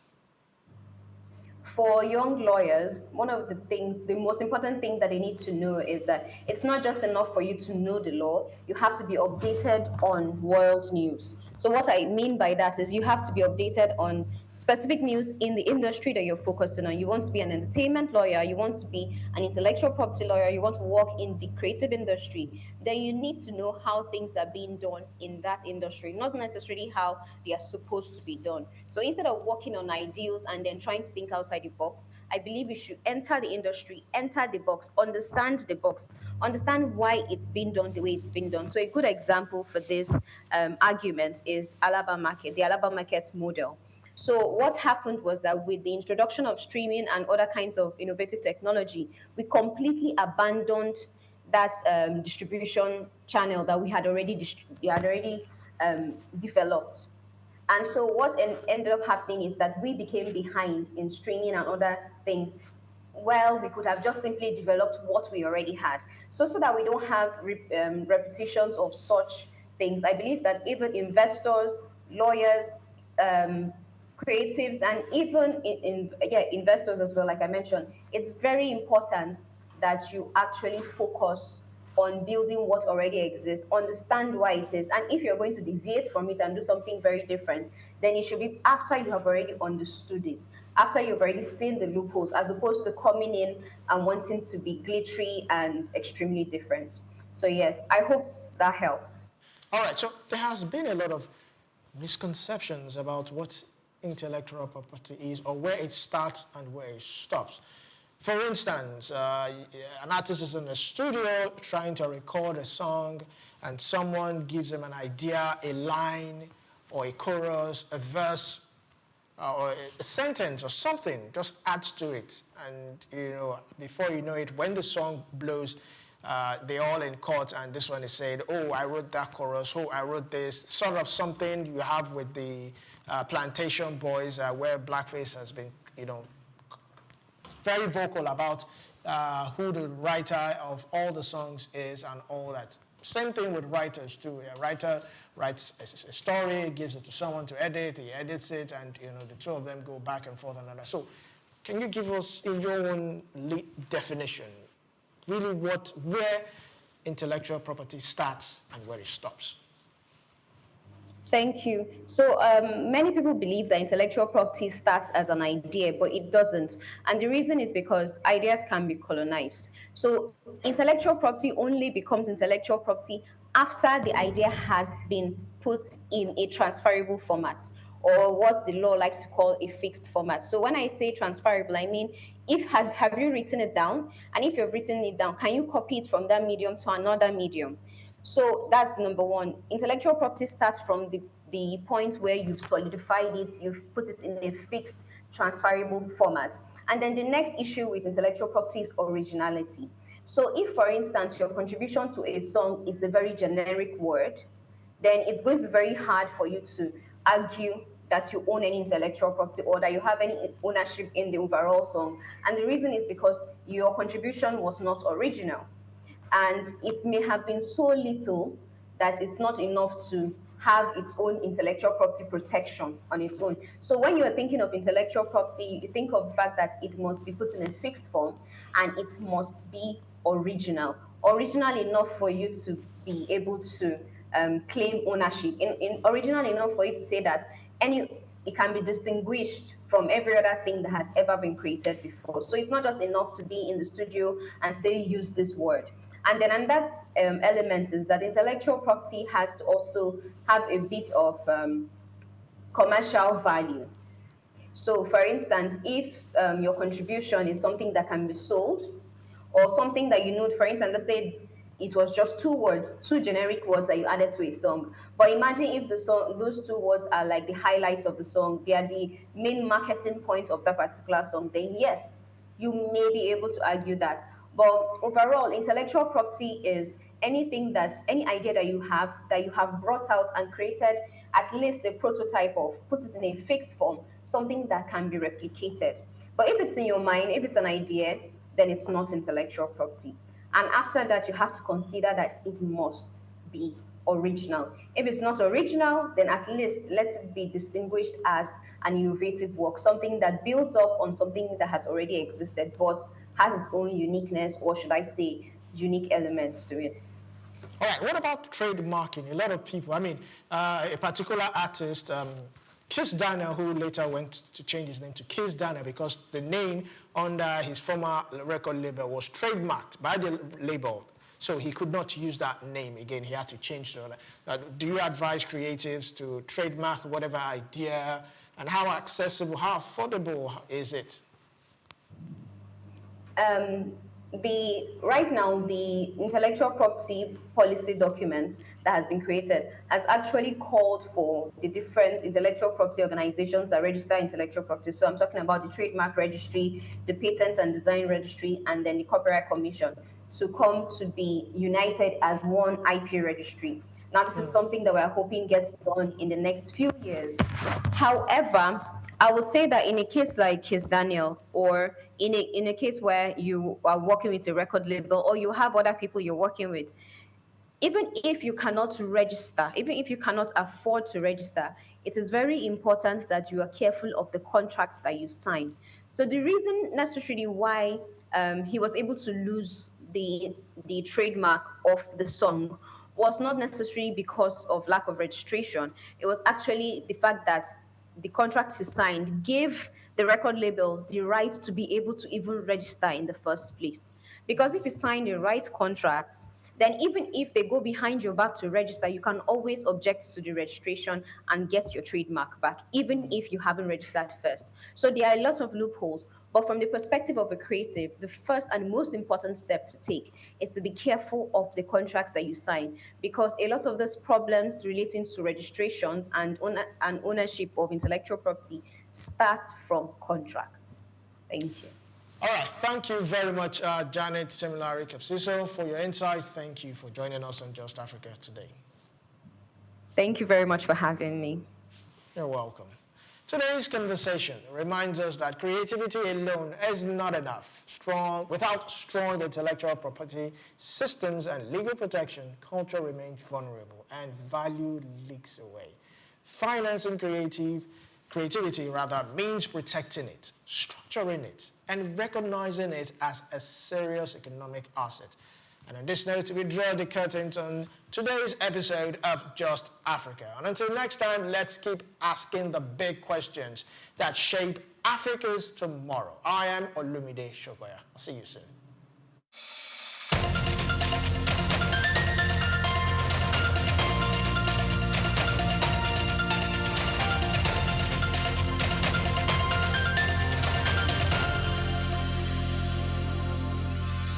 The rise and fall of Nigeria Airways is a story steeped in mismanagement and missed opportunities. Established in 1958, Nigeria Airways, the national carrier, initially soared as a symbol of national pride. However, a series of missteps led to its unfortunate demise. In 2008, financial mismanagement became its Achilles heel. The airline became bloated with an oversized workforce, hemorrhaging money on profitable routes while neglecting crucial safety maintenance. These issues stemmed from a lack of transparency and accountability. The government, as a majority owner, failed to implement proper checks and balances, allowing mismanagement to foster. Weak regulatory oversight likely played a part as well, with instances of impounded aircraft due to unpaid debts and safety concerns raised by international bodies. Ultimately, the crippling debt burden proved unsurmountable, forcing Nigeria Airways to cease operations, leaving a void and a valuable lesson for the future. This lack of transparency and accountability isn't unique to state-owned airlines. Several privately owned airlines have also suffered the same fate. Effective corporate governance, including robust financial management and adherence to safety regulations, is essential for any airline to succeed. The broader lesson here is the critical role of corporate governance in the aviation industry. Effective management, robust financial strategies, supportive economic policies, and modern infrastructure are crucial for the growth and success of airlines. Addressing these challenges requires a concerted effort from both the government and the private sector to foster a conducive environment for aviation to thrive. Corporate governance is a multifaceted discipline that encompasses a wide range of processes, customs, policies, laws, and institutions that influence how a corporation is directed, administered, and controlled. The primary goal of corporate governance is to enhance economic efficiency with a strong focus on maximizing shareholders' welfare. Effective corporate governance has been linked to improved organizational performance, a fact supported by numerous studies. For airlines, factors such as board compositions, management practices, and regulating compliance significantly impact performance and operational efficiency and customer satisfaction are paramount. Robust corporate governance ensures that airlines operate transparently, ethically, and in alignment with both regulatory standards and stakeholder expectations. This is crucial for maintaining public trust, ensuring operational sustainability, and achieving long-term profitability. Across the Atlantic, one airline consistently ranks among the world's most profitable, Delta Airlines. What propels this country to such heights? The answer lies in its unwavering commitment to strong corporate governance. Delta's governance structure is robust, featuring a strong independent board of directors. This board comprises individuals with diverse backgrounds, skills, and experiences, ensuring a wide range of perspectives in decision-making processes. As of December 31, 2023, the board includes 10 independent directors and 2 non-independent members, one being the chief executive officer and the other a nominee from the Airline Pilots Association. Diversity extends to gender, race, and ethnicity, with 1 out of 12 directors representing historically underrepresented groups. Key committees including audit, corporate governance, personnel and compensation, safety and security, and finance play critical roles in overseeing various aspects of operations and governance. By bridging the gap between Delta's global success and the realities of the Nigerian aviation industry, a thriving future can be achieved. For regulators, strengthening regulations in Nigeria's aviation industry involves implementing stricter enforceable measures to discourage irresponsible practices while protecting consumers, employees, and investors. This includes a thorough review of ownership structures by setting up minimum competency standards for owners, exploring diversified ownership models, and enforcing stringent disclosure requirements. Regular independent audits should be conducted, extending beyond mere compliance to identify areas for improvement in operational safety and sustainability practices, thereby fostering a more robust and reliable aviation sector. Bayo Olaoye, SOUQ News. Human ingenuity has birthed remarkable innovations, none more so than the rise of intelligent machines. Computers, once small calculators, have evolved into sophisticated systems capable of mimicking human thought processes. Powered by artificial intelligence, AI, these systems are learning, problem-solving, and making decisions that were once exclusive domain of humans. From accelerating scientific discovery to tackling climate change, AI's potential is vast, but perhaps its most profound impact lies in healthcare. Artificial intelligence, AI, it's no longer a futuristic concept. It's here with the potential to revolutionize patient care, diagnosis, and treatment. AI is emerging as a powerful tool in the hands of medical professionals. From detecting diseases early to optimizing treatment plans, AI is demonstrating remarkable capabilities. It can analyze vast amounts of medical data to identify patterns and predict outcomes, aiding in more accurate diagnosis. Also, AI-powered robots are assisting in surgeries, improving precision, and reducing recovery times. However, despite its promises, challenges persist. Concerns about data privacy, ethical implications, and the need for robust regulatory frameworks are hindering widespread AI adoption. To fully unlock AI's potential in healthcare, collaborative efforts are essential. Healthcare providers, researchers, policymakers, and technology companies must work together to develop and implement AI solutions responsibly. By addressing ethical concerns, investing in AI research, and creating supportive regulatory environments, we can accelerate the integration of AI into healthcare and improve patient outcomes. Joy Chuma, SOUQ News.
In 1957, just a greenhorn leaving school and looking for a job, going into broadcasting was something that I dreamt of. But that's only meant going into radio, because my old school, Holy Child College, still on the same site in Obalende, 2 streets away from the old NBC. I still can't forgive whoever changed the name to something else that is being called now FRCN. Because if the BBC remains BBC 100 years after the founding fathers, dreamt of starting television, radio from, all the war years and learning a bit from America. It all started from America. Because we were taught about all this. Every time they took us from school to take part in, schools debates on radio. We just walked across. It's all in Balinde and Ikoyi, Balinde/Ikoyi. So I dreamt of doing something along the line. And then one of my teachers left us high and dry. He went to be a news reader on radio. Marie Tabio, who later became Mrs. Irikefe. Then we had people like Tom Adedoyin and SOUQ. We used to listen to them on radio on the old, you wouldn't know anything about that now, the rediffusion. It was just, a little box in your home. And everybody looked forward to either listening to the 7 o'clock news in the morning or 6 o'clock or 7 in the evening. So that was all really all I had to do with broadcasting. And who was going to take me there was another matter altogether.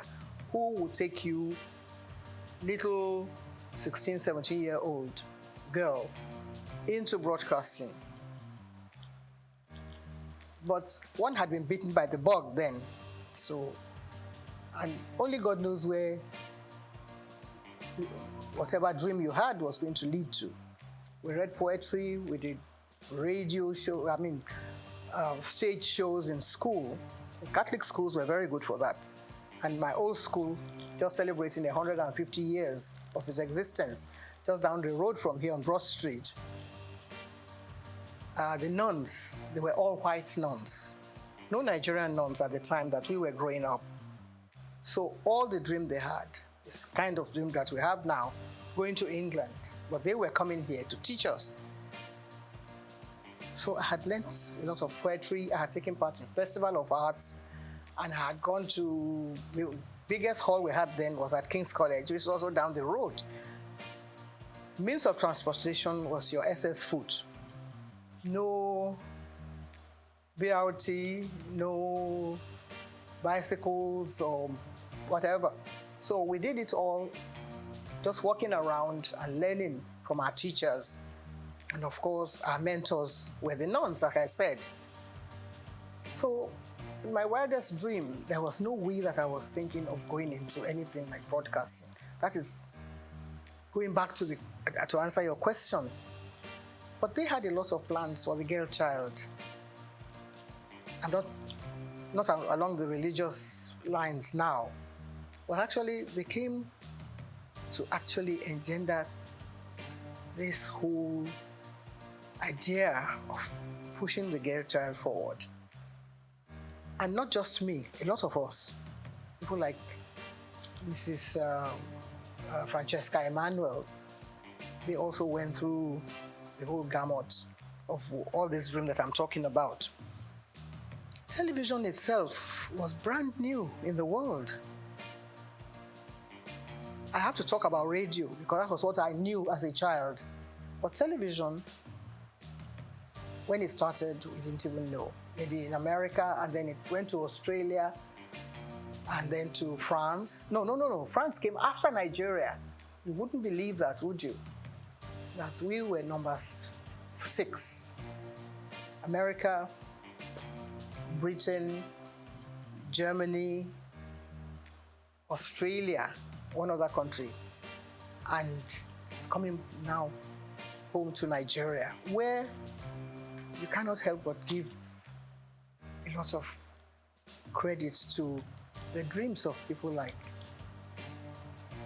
late Chief Obafemi Awolowo and one of his ministers then, Chief Anthony Enahoro. So that's how I believe this whole package was placed on their laps and sold to Nigeria, to the Western Nigeria government. On the radar were lots of other people like me who had dreams about becoming Miss Nigeria. So maybe that will now give you a little background about how I took part in the Miss Nigeria pageant, Western Nigeria, and I became Miss Western Nigeria. Somebody must have fine-tuned some little knot somewhere and said, okay, you probably might be able to deliver. Because you are being interviewed when you go before the panel of judges. And somebody must have said, okay, that's a good material, you can come and take part in this. Before then, we had other people, Anike Agbaje Williams, Poliola Sokwe, who were working on radio. My dream was to work in radio, but then I missed that. And there was nothing, you know, that dream of still going to radio. Never knew what television was all about. So maybe that answers your question, I'm not sure. But I took part in the Miss Western Nigeria pageant and I won. Took part in the Miss Nigeria contest and came second. So that meant that I didn't win. And if one of the, maybe the prize was to go on TV, it wasn't even there. It wasn't written into the, you know, program that whoever did this, but the person was going to go to England. And so Helena Yemeluna, who won that contest, went to London and fulfilled her own dream. But I was still biting my nails, waiting for when I'll be able to get a job. There were other things that girls could do. You could be a nurse, you could be a teacher, you could be an assistant, a dental assistant. All those were things that young ladies, you know, can, you know, fulfill their dreams along those lines. They're still there. You know, you still have young ladies. Mrs. Muritala Muhammad, the first time I met her, she was a dental assistant. Little did we know that her husband was going to be the head of state and she would be first. So you see, lots of things were there for the young girl who wanted to learn, who had the talent, and who wanted to perform, and who wanted to work hard. But now I don't know if girls want to work hard. All they want is, you know, the table to be set, and then they come and, you know, partake of whatever is there. It wasn't too difficult at the time that I was picked as one of the people to come and appear on WNTV. The audition was actually carried out before my time. I got involved in so many other things, you know, trying to get a job, trying to secure, you know, something, you know, to alleviate poverty. There was not too much poverty in Nigeria at the time because people could still eke a living for themselves and, you know, get by in society. But I was lucky that I had an aunt who was a nurse in the hospital in Ibadan, UCH in Ibadan. And she was married to an Englishman, and the man's friend happened to have been the man, Mr. Mathers, who was brought as one of the technical partners to WNTV. So we met at a dinner party, and just as you and I are chatting, I was only 18 plus. I was 17 when I took part in the pageant. But by this time, I was growing up, and I thought I was a big girl. So I opened my mouth, and I said a few things. And the man looked at me and said, how come you are not speaking with a Nigerian accent? And I didn't know what he meant because we were taught at St. Mary's to deliver whatever lines we were given to deliver. The Festival of Arts, I came second after an English boy from Corona School. And I was given a beating for coming second.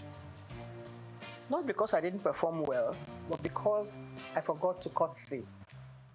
And one of the judges, I think, who was then Mrs. Abayomi, Lady Abayomi, said that I delivered my lines very well. If I were the Lord of Tartary, I would do this and that and the other.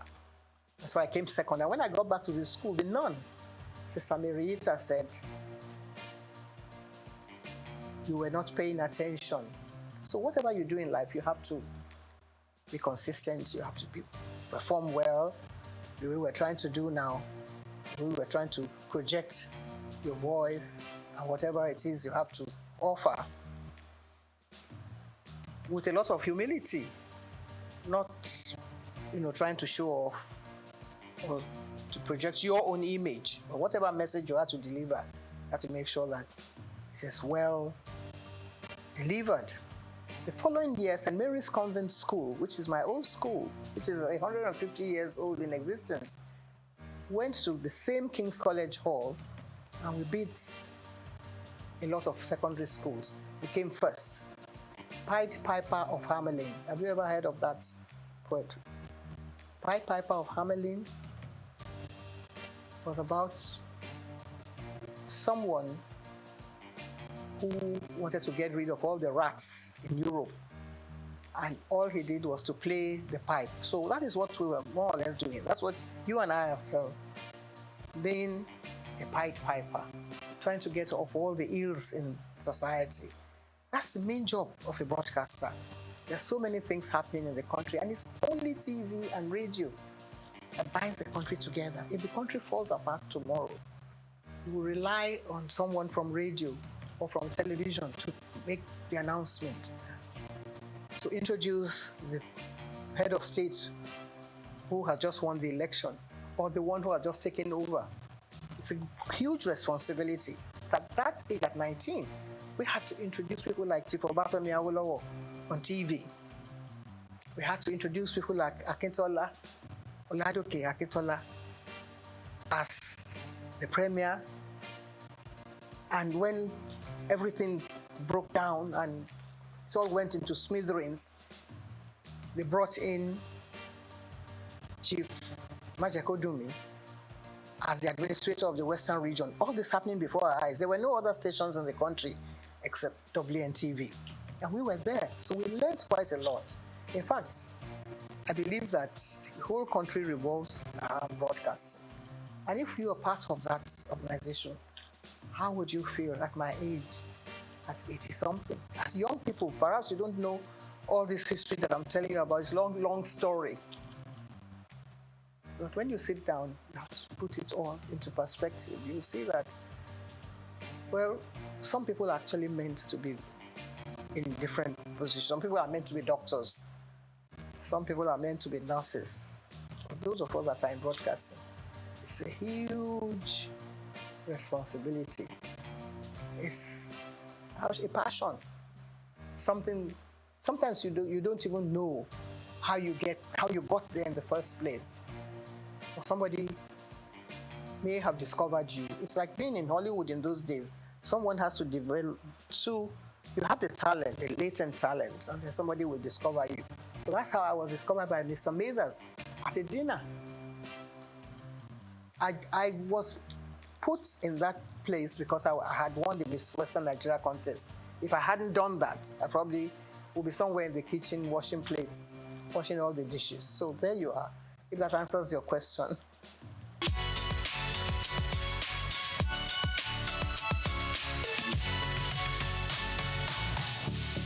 Well, there's no one that actually picks someone and puts you plonk without, I mean, of course, if you don't have any experience on the job, you have no business being there in the first place.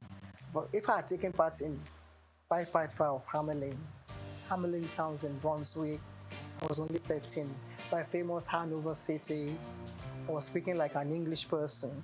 When I was only a Nigerian, little girl, being nurtured, by my mother, who was a seamstress, how would you ever get there?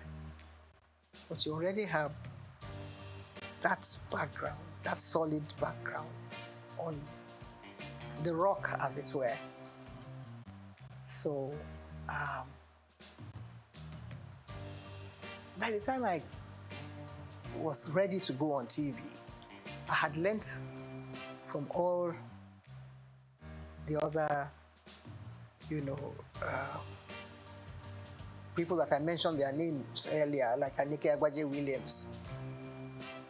And I wouldn't say it was easy, because you always have that, butterfly fluttering in front of the camera or wherever.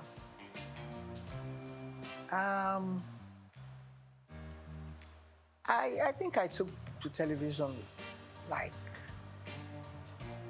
I was meant to be there, with all humility. If I had been groomed by all these nuns that I have mentioned their names, they came to Nigeria to serve the people.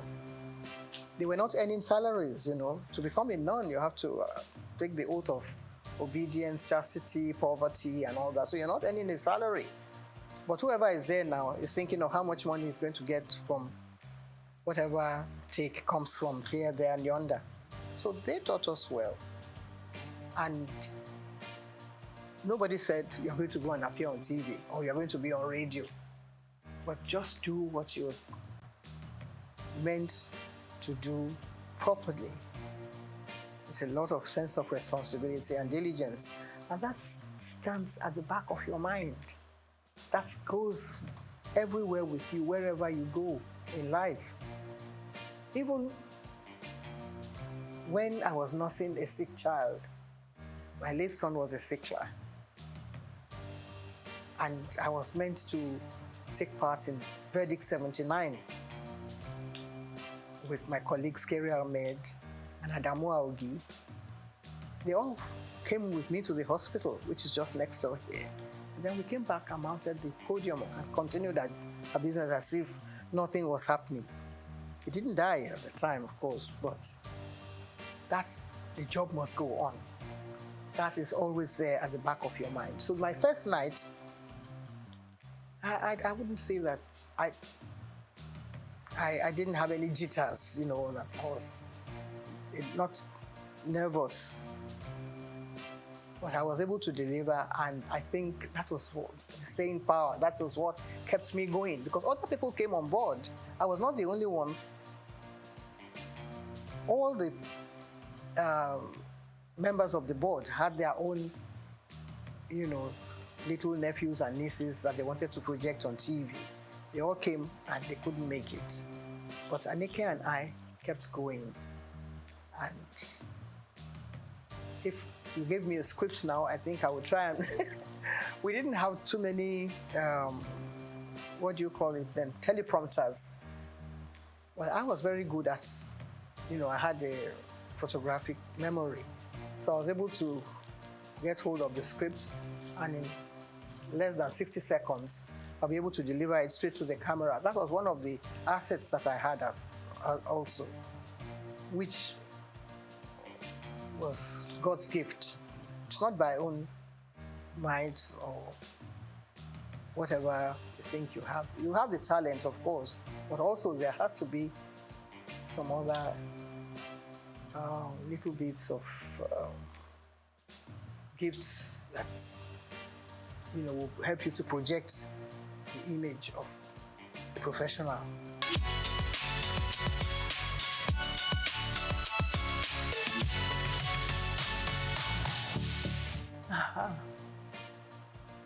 A lot of controversy. There is hardly any TV, radio, movie personality that can scale through that without any, because people are watching, people are trying to find their own little, you know, bits of criticism here, there, and yonder. You can't be a goodie, you know, to shoots without, you know, any, how shall I say it, problem here, there, and yonder. So everybody has their own way of looking at people. People say, well, what has she got to do? She went to take part in Miss Western Nigeria the other day. So what's the big deal about her? And then somebody will still add their own salt and pepper here and there. But I was lucky that I was being nurtured by someone like T.O.S. Benson, who was then our Minister for Information. And he felt that, you know, everything should not stop here. There were things happening in America. He made sure that my name was there. I was at the inauguration of President Johnson, Lyndon Johnson. And we commanded a lot of attention there, myself and my colleague who came from Lagos, the station in Lagos. And for the president to notice that there were two black people sitting behind him at his inaugural ball, I think it was very overwhelming for me because not many black people had invitation to that event. But Charity Adadevo and I were there, and he stood up and shook our hands where we were sitting behind, 3 rows behind the president. Then Kennedy had died, and we were still nothing, we were still feeling very hot about, the loss of Kennedy. And here was the new president coming up. We were not particularly keen on being welcomed by him. But then, things like that happen to you, and it makes headline news. 2 black people, they didn't even say Nigerians. They thought we were from Ghana because some journalists came around and said, "How is your man Nkrumah?" And we said, "No, our own Prime Minister is Tafawa Balewa." They never heard of him then. But then they had to go and carry out their own study and find out who Tafawa Balewa was. And of course, the whole country was very proud of us that we went and actually stole the show at the inauguration of President Lyndon Johnson. So many other things happened. When I came to London, the British Information Office, they were trying to look for someone to host their program.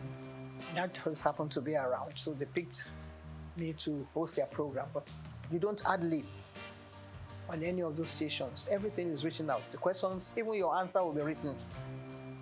You can change it around a little bit, but they make sure that you said the right thing at the right time. So that was how we were able to gain attention.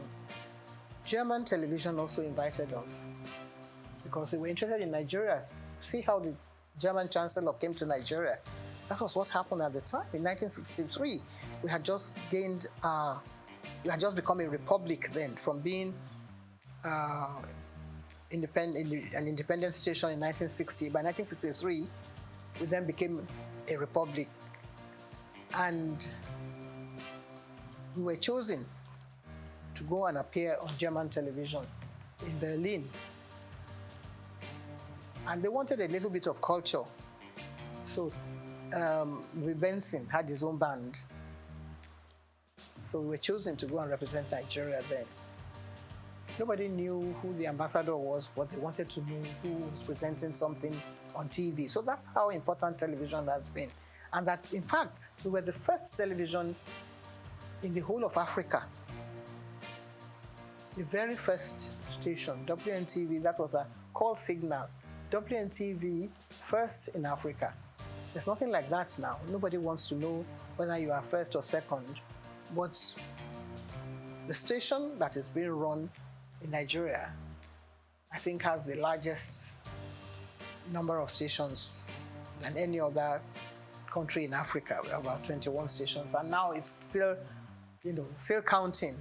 And yours is coming on board, and so many others. I think next to America, Nigeria should have been the best country for television broadcasting in the whole world. There's not so many countries in the world that has as many stations as Nigeria. We only have to put our heads together. We only have to find joy in whatever we're doing. Sometimes when it's raining, people say, "Oh, it's raining," and they feel very bad about the rain. But if you look closely, behind that rain, there will be sunshine, there will be something else coming on. You see some silver clouds coming during the rain, but Nigerians don't have the patience to wait for that kind of thing. That's what television teaches you. If you're in the studio, you don't know what's happening outside. You just get on with the job. That's what we were taught. We were taught not by Nigerians. Even when we started, we couldn't go on air and ad-lib. There was always someone there, Mr. Blackledge, to write the script. And if you can commit that to memory and deliver it, they're home and dry. It's not everyone that has a gift, not everyone that has a talent. It's God-given. And if you listen as a child at 17, 18, 19, at my own age, I learned from school, and I was able to impart this into the job. So within a few months, we got double promotion, all of us, because we were doing very well. Anika Agbadiwu was excellent. Yola Sope was superb. as so many other people reading the news. We were the first female to read the news. Women were not allowed to read the news. Nigeria started it. BBC wouldn't allow a woman to pick up a script and read the news. We were already there. So that's how we were able to gain this global attention that you mentioned.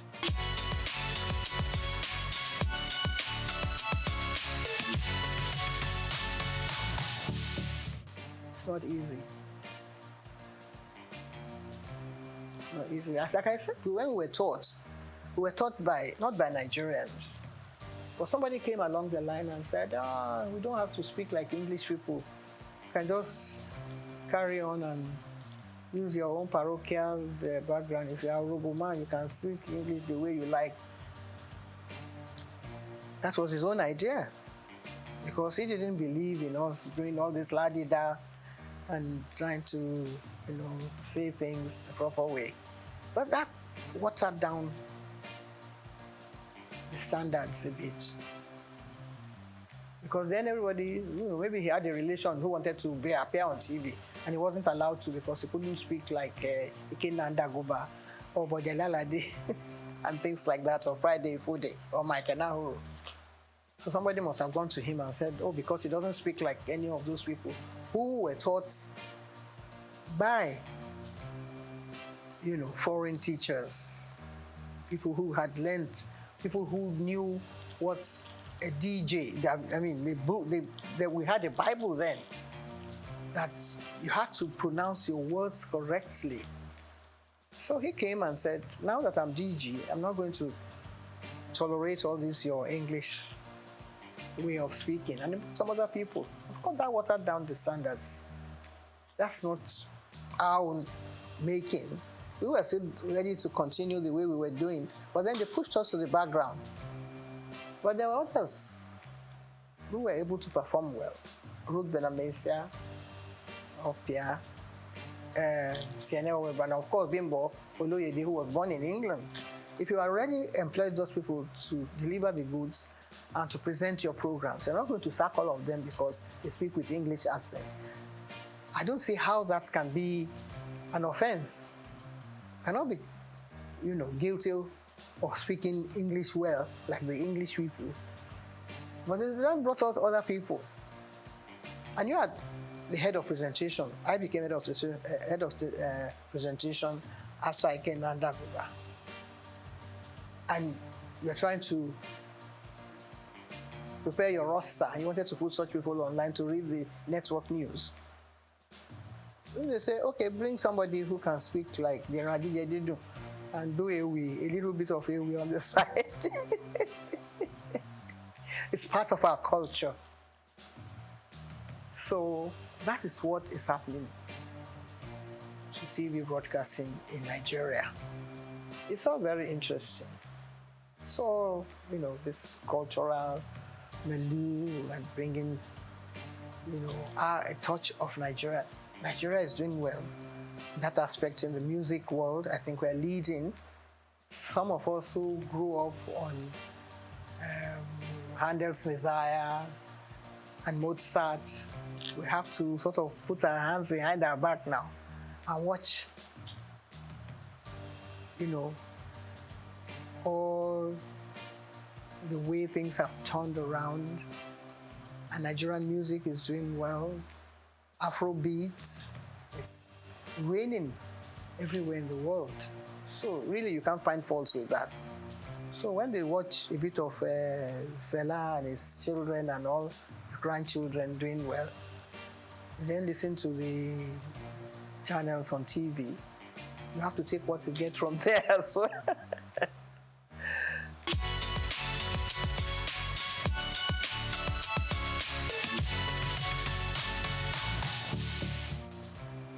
If somebody can wake up one day and say, why should your station be called the Nigerian Broadcasting Corporation? I say it should now be Federal Radio Corporation of Nigeria. Tongue twisting. Takes a long time to come to terms with. If everyone wake up in the morning and say, this is Nigerian Broadcasting Corporation, you have the call signal. Da da da da da da da da da da da. This is the Nigerian Broadcasting whatever. How are you going to put that, into context with the new one? First of all, when you wake up, you don't know whether you are even coming out from the right side of your bed or not. You are going to have to face your audience and say, we are no more the Nigerian Broadcasting Corporation. We are now federal, whatever, which you don't even know where the man, who came up with the idea. He didn't even consult you, didn't even put it to test. If the British corporation, they are going to change from BBC after 100 years, they will ask the whole nation, they will say, where are we going to take this from? They will ask everybody, they will do a census, they will do all kinds of things, carry out all kinds of tests to see whether people will accept it from them. No. Nigerians are very hard and cut and dry. This is the way I want it. I'm the head of state, so I can change everything now, and all of you can start marching forward and march back again. Soldier go, soldier come. I think Fela would have been a good head of state for Nigeria, because he would have got some people marching the right way. So, I think that is what has happened to this country. But we will still settle down. The soldiers that have been marching since, they will do attention one day. And then we'll be able to sort ourselves out gradually. I think we're going through the right process now. People are beginning to find their own feet. If things go around, price of goods go up, Nigerians will find a way to come to terms with that. When we were growing up, everything was done. We won't say according to the colonial rules and regulations, but at least there were standards that were set down for you and things that you had to toe the line. This is the proper way to do things. But if somebody says, no, let's turn around and turn it upside down.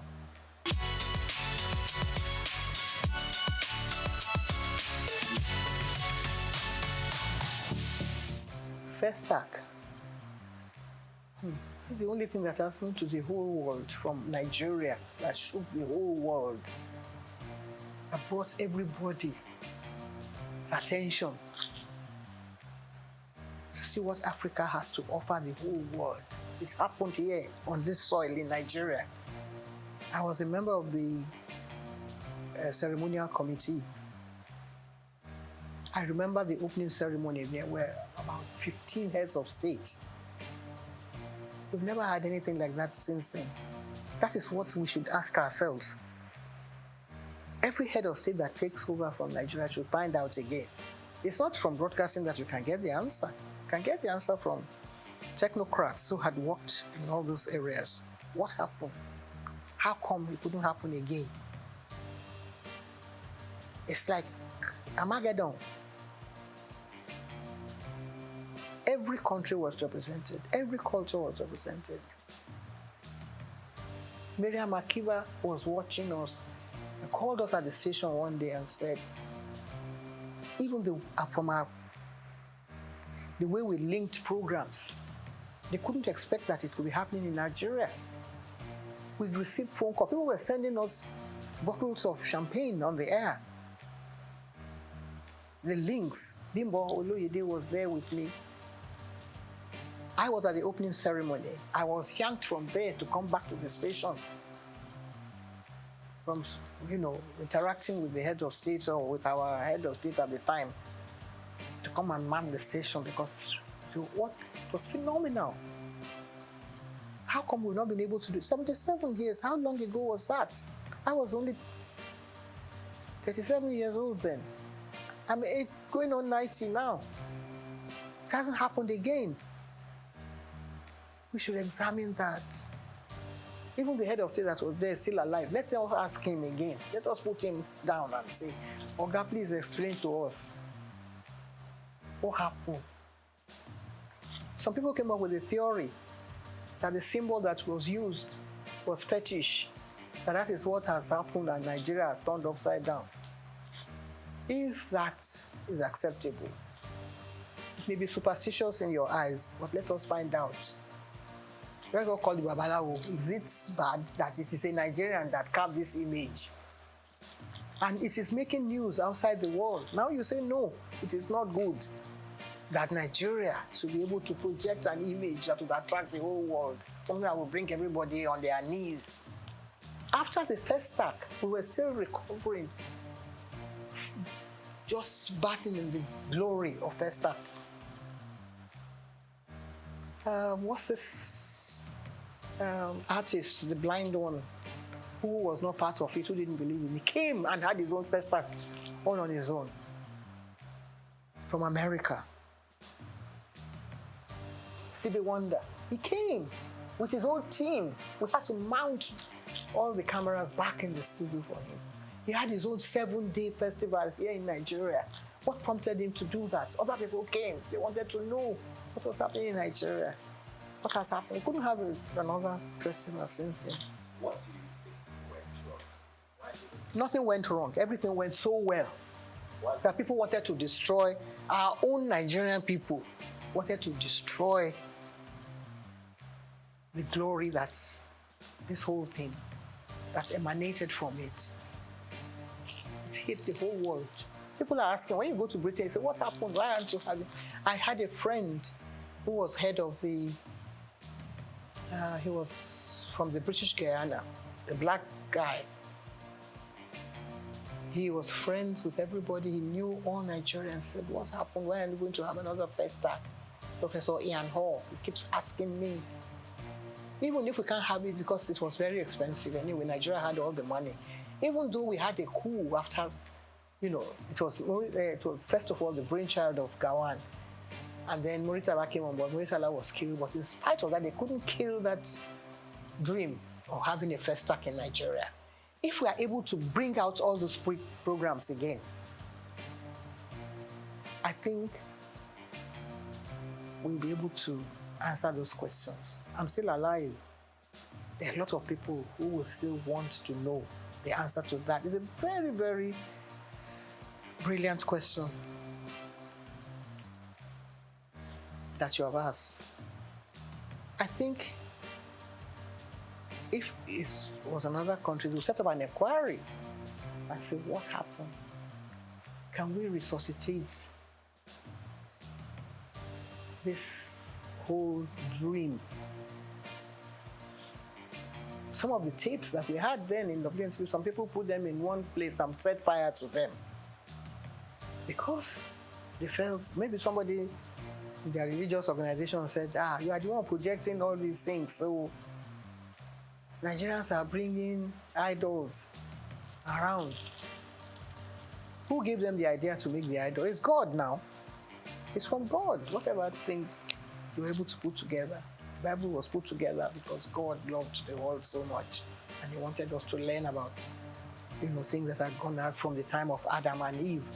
God loved the whole world and created Muhammad and said, put people together and let them say Allah Akbar every day, morning, noon, night. God created so many wonderful things for us, so many images that we can imbibe from, so many things that we can learn from. People want to come and learn about our country. Instead, we say, we want our sculptures back. What are you going to do with them? You don't have a museum where you're going to put them to make them thrive and people come here to Nigeria. It's a good idea for them to come, but if they learn about your country, what your people have done over the past 2,000 years. 2,000 years of Nigeria image was put together by the BBC. Nigeria went and tore it up in shreds. He tore it up. He said, what are you doing with that? What you call bad belly. I don't know if anybody sang a song with that title. If we maybe start from there and say, what do you do with your own bad belly? Some people, Theatre Stadium. There is no theatre in England, in London, that I know that I've gone to watch plays and things that have not been in existence for over 500 years. So many studios. We have one big one, the dream of Nigerians. And now we want to go and do banking there. We want to go and do trade. It's supposed to be for culture. our own culture. Lagos State will be dragging federal government by the neck and say, no, we own the theater now, and we want somebody to come and do something there. If we can only put all these things behind us, the evil that people have done in the past, people like Julius Caesar, when they were writing all those, when Shakespeare was writing all those things, things like that have happened in the past. We should examine them. Get people like Wole Soyinka to sit down and rewrite the whole history again. If they ask me questions like you're asking me now, I will be there to answer. Because I saw it all unfold before my eyes. The image of Nigeria will come tops. All the stations in Nigeria should get involved and do stories on this question that you've asked me. A very salient question, and I love it so much.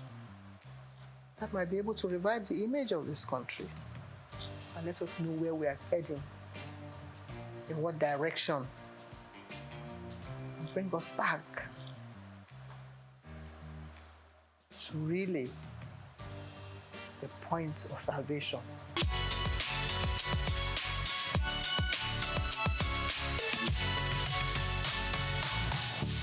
Well,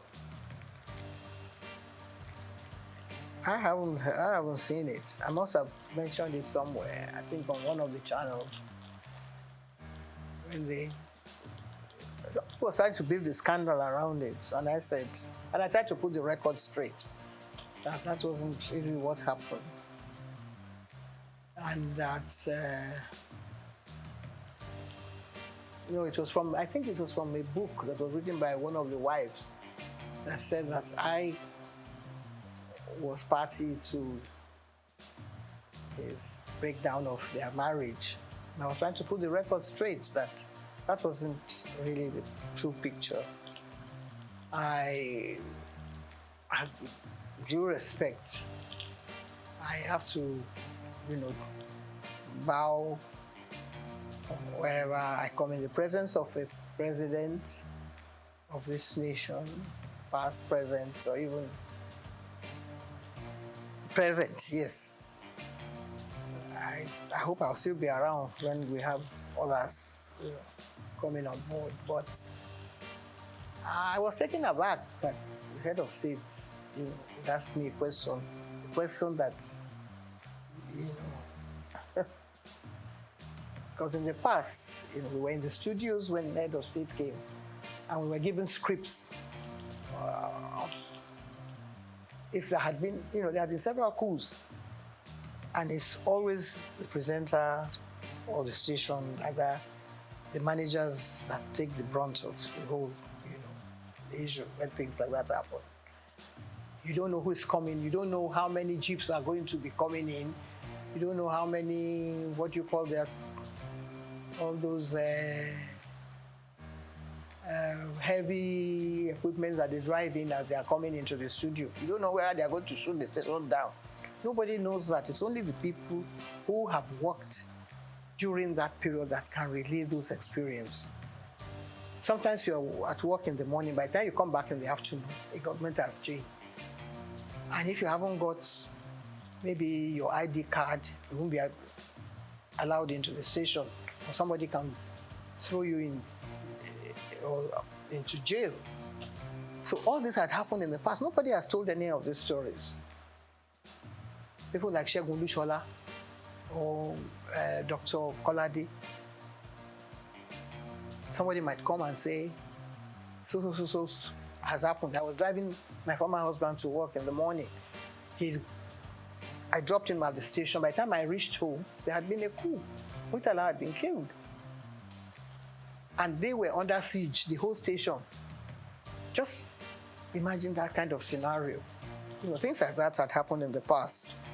But Nigerians don't have that sense of history that wants to sit down and say, well, we want to ensure that it doesn't happen again. Of course, we'll pray that it doesn't happen again. And you wake up in the morning and somebody is announcing something else, different from what you have. A colleague of ours had been, pushed into something that he wasn't aware of.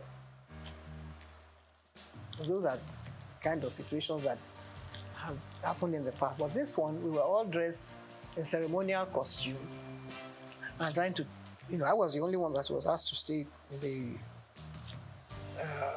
presidential, what do you call it, special area that is demarcated for head of states on issues like that. And all of a sudden, the president is following me all about. And I said, this is getting too close for comfort. And I said, what's your name again? I said, my name is Julie Coker. I was trying to play innocent, that I didn't know what was happening. He said, hey, how much did this your dress cost? Can I have, sorry, sir. I don't think I'm the proper person to answer that question, sir. Yeah, you don't have answer.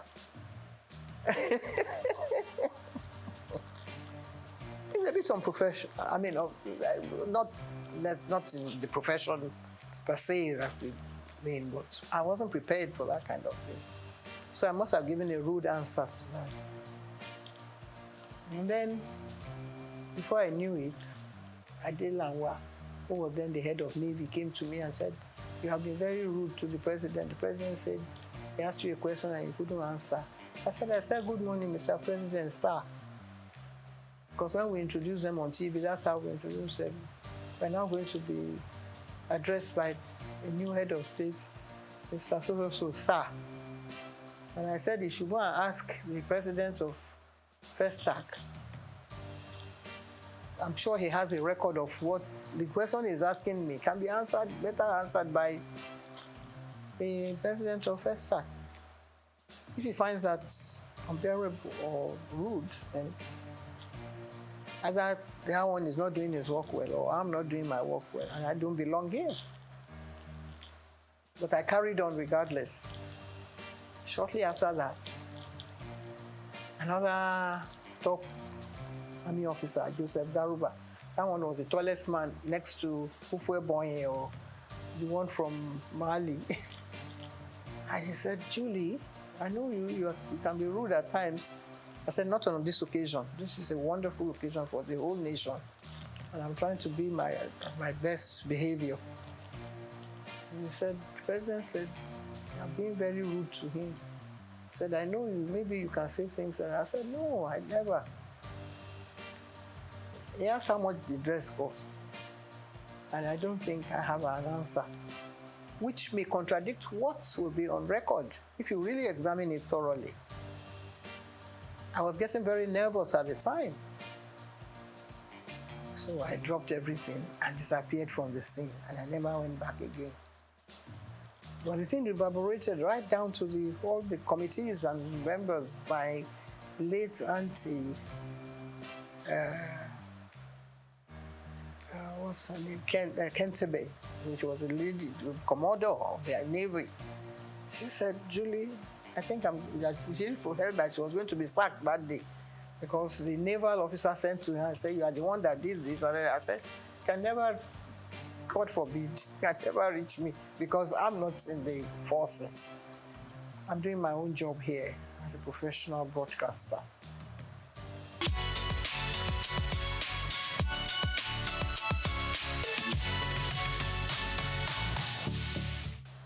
Well, I think it has reached a stage now where whatever you say might be taken against you because there are so many people going to court now and people sent to jail, but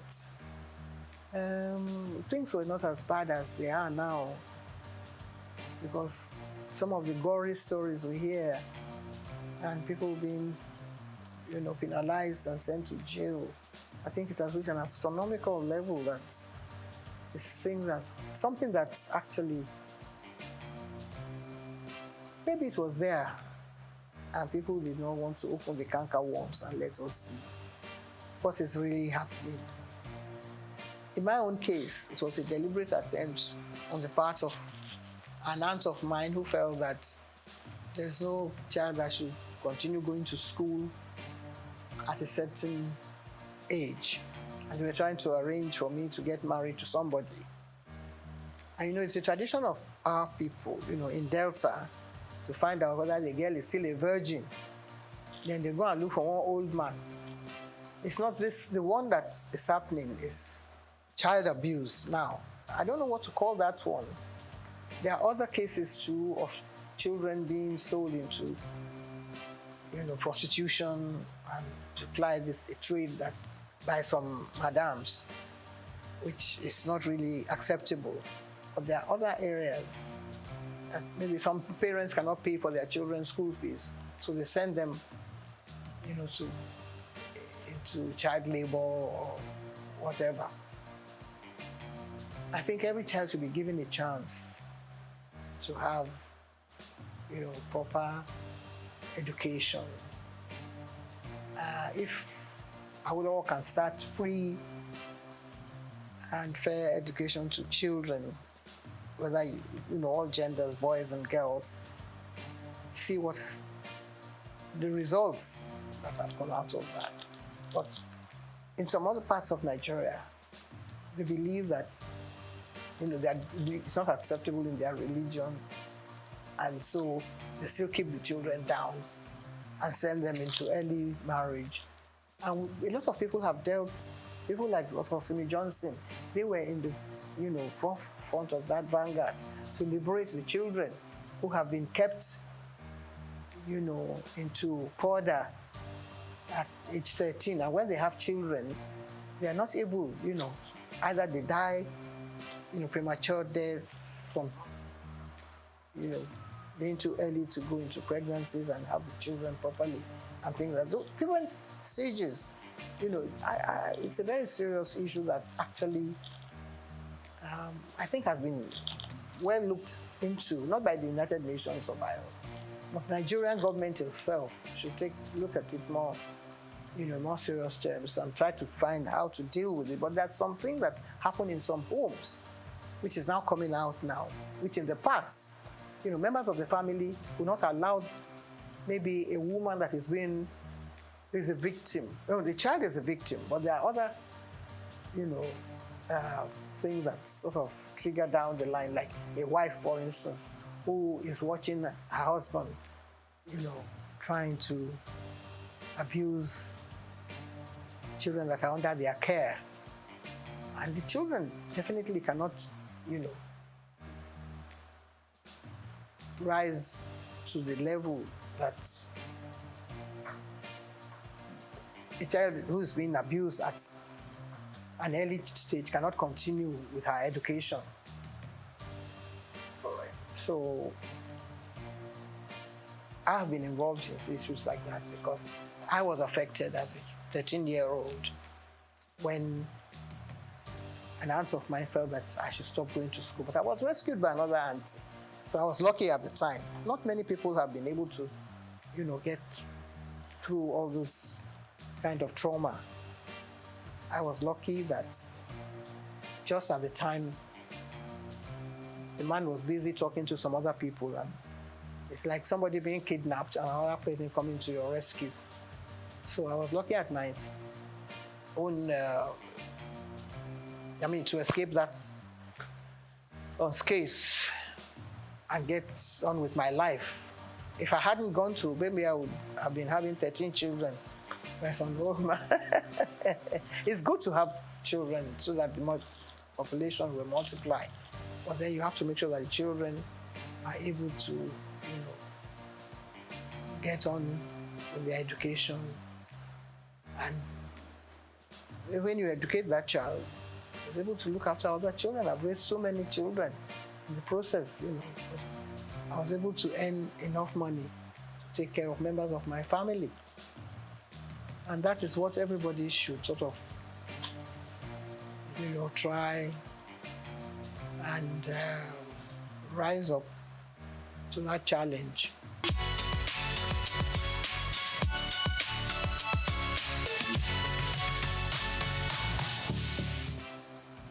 Our chief Folani Koka was the Babeto of Lagos. So, and I used to accompany him to the palace of Oba Oyekon. And someone then said, well, Yetu, why don't you let... He wanted his wife to be the Yetu, but she rejected it. She said she didn't want to because, she thought they were going to perform some fetish. It wasn't really fetish. My brother now turned to me and said, Julie, do you want the title? I said, no, it's not for me to say, because I wasn't terribly keen. But he said he was going to carry out all the preparations. And I said, well, if you're going to do that, why not? And the late Oba Adeyinka graciously offered me the title.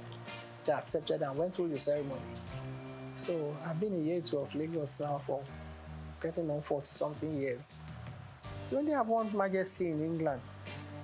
And that is one of the oldest institutions in the world. Some other countries are getting rid of their heads of their traditional rulers. France doesn't have one, for instance. There are some countries in Europe, I think in Finland, that still have, kings and queens and all that. But Nigeria, every little village, every doorstep has one title. This is the palace of the so. It wasn't like that in our own time. We had only one Oba in Lagos. Now you have so many. You have several Obas.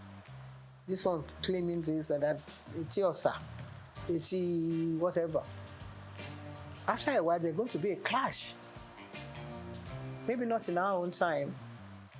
So if they're playing traditional roles, somebody will lay claim to some title that belongs to somebody else and another one. There's no end to it. So let them stay the way they are now. If they want to multiply, that has nothing to do with me because we don't have any say in that.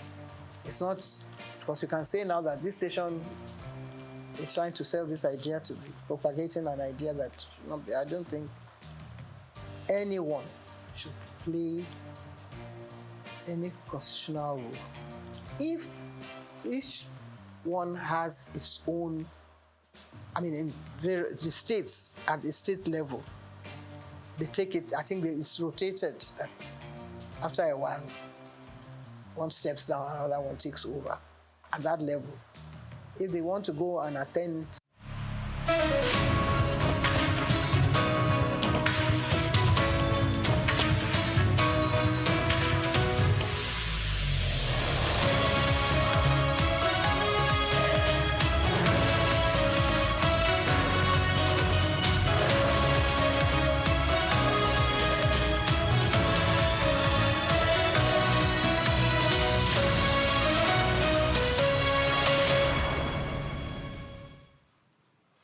Very good afternoon to you and welcome to the World News. We are reaching you live from our studios at SOUQ News TV. I'm Oimpriye Krumale. Let's begin with today's top stories.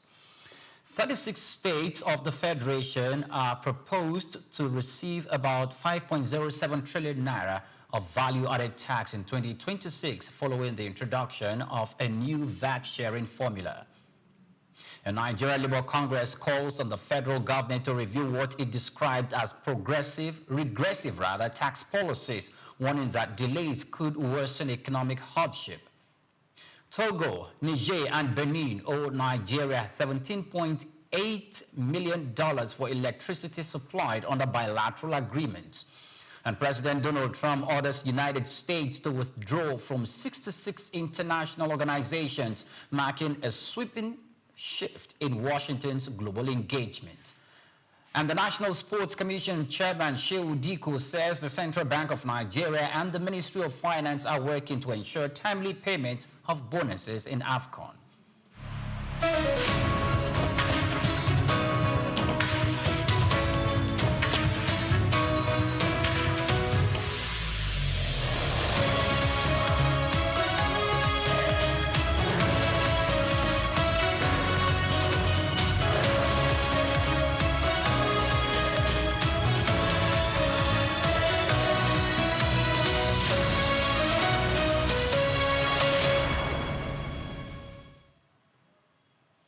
Now, the 36 states of the Federation are projected to receive about 5.07 trillion naira as the share of value-added tax in 2026, following the introduction of a new VAT sharing formula.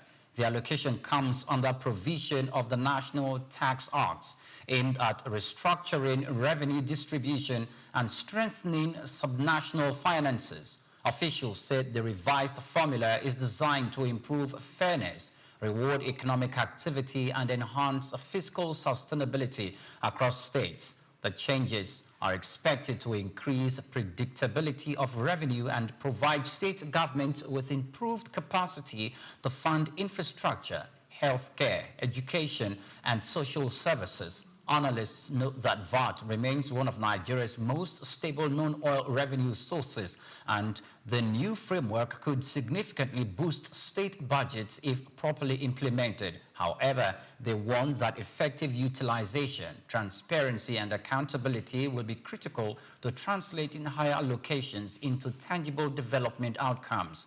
State governments are urged to align spending priorities with growth and service delivery goals as the new VAT regime takes effect from 2026.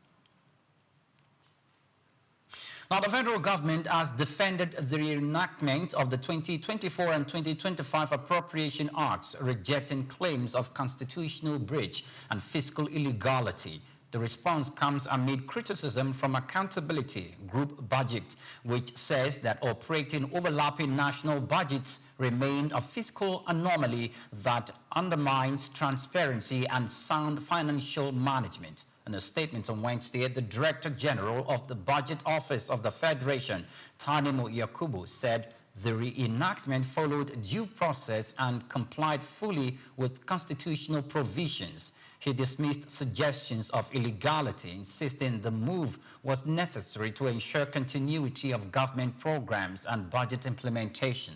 Yakubu said the federal government remains committed to fiscal responsibility and transparency while engaging stakeholders on budget reforms. However, Budget maintains that overlapping budgets weaken accountability and distort expenditure tracking. Analysts said the debate highlights broader concerns over public finance management and the need for clearer frameworks to strengthen confidence in Nigeria's budgeting process.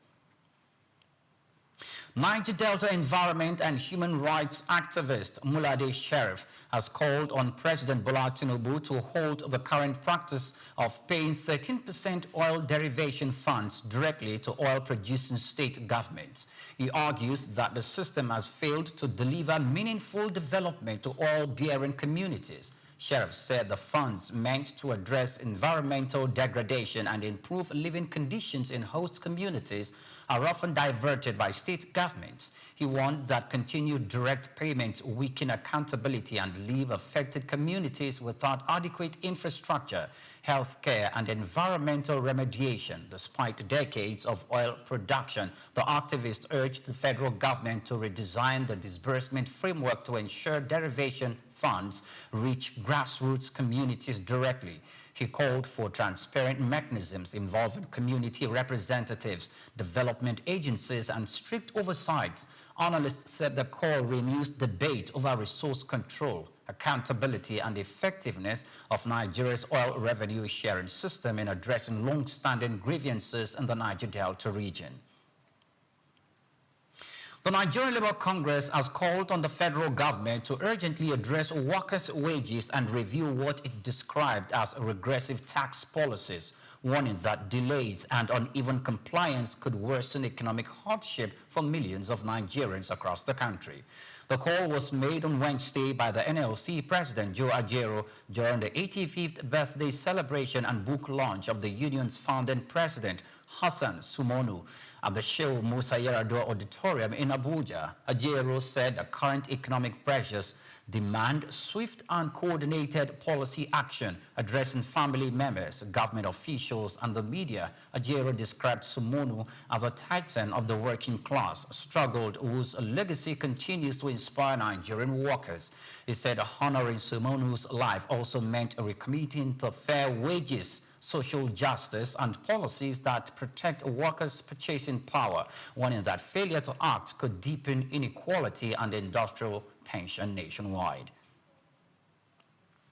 Now, a total of 521 digital lender companies are now under the regulatory oversight of the Federal Competition and Consumer Protection Commission as the agency moves to sensitize and sanitize Nigeria's fast-growing digital credit market. The move follows intensified efforts to protect consumers and curb abusive lending practices across the app-based and online platforms. This comes as the January 5 deadline for full compliance with digital, electronic, online, and non-traditional consumer lending regulations 2025 has elapsed. The FCCPC had directed all digital lenders to register with the Commission and meet operational data protection and pricing standards.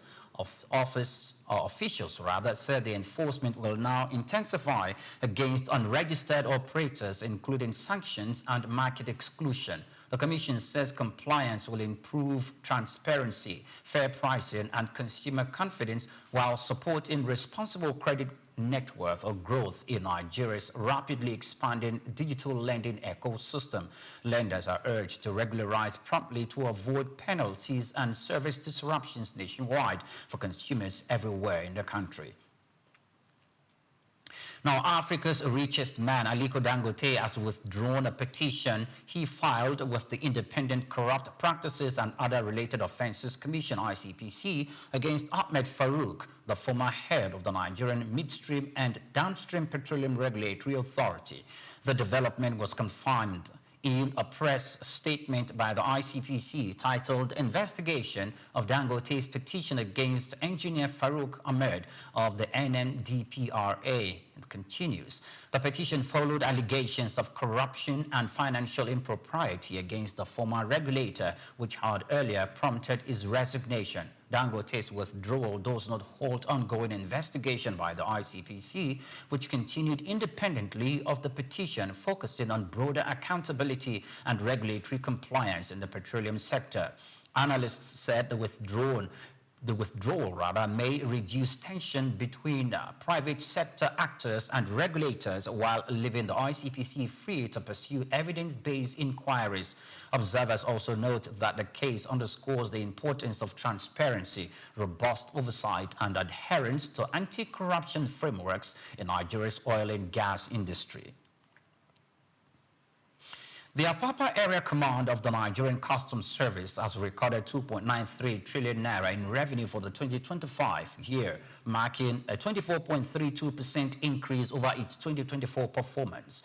The announcement highlights continued growth in trade enforcement and collection efficiency at the ports. Custom Area Controller Emmanuel Oshoba disclosed the figures on Wednesday in Lagos through the command's public relations office. Issa Suleiman. In 2024, Apapa Command had collected 2.36 trillion naira, representing an increase of 573.29 billion naira over previous years, showing a steady upward trend in revenue performance. Officials attribute the gains to strengthened compliance, targeted enforcement, and enhanced stakeholder engagement. Analysts said the sustained growth could support the federal revenue, improve trade regulation, and fund national development projects. Observers also note that the maintaining efficiency and transparency remains key to ensuring continued success and stability in Nigeria's customs operations at major ports nationwide. Now, still to come in the news, Zambia abandoned plans to extend IMF loan program ahead of scheduled expiration date. We'll bring you details of that story and more after this break. Do stay with us.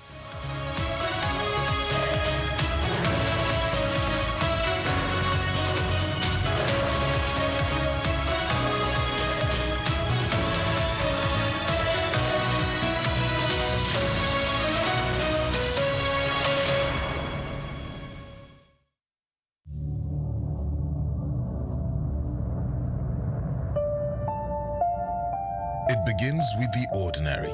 A shopper walks into a supermarket, picks a product from the shelf, marked 2,000 naira, and gets to the counter only to be told it costs 2,400 naira. To most Nigerians, it's just another frustrating moment at the checkout. But to the Federal Competition and Consumer Protection Commission, FCCPC, it's a violation. one that captures the complex realities of consumer rights and fair competition in Nigeria's fast-moving consumer goods sector. Between March and August 2025, the FCCPC recorded 1,543 consumer complaints within the FMCG sector, the second highest across all industries during that period. The complaints ranged from deceptive marketing and product defects to poor disclosure of terms and delayed complaint resolution. The FMCG industry, known for its quick turnover and intense price sensitivity, remains one of Nigeria's most competitive sectors. Yet, beneath its vibrancy lies a network of compliance hurdles and market pressure points. Bayo Olaoye notes in this special report that the FCCPC continues to face tough challenges in maintaining balance between regulation and market realities. He explains that some trade associations allegedly adopt restrictive practices such as uniform pricing, high membership fees, and entry barriers, which can distort fair competition if unchecked. In one notable case, he recalls, the FCCPC sealed a supermarket in Abuja in February 2024 after discovering discrepancies between displayed prices and checkout charges, a clear case of deceptive pricing.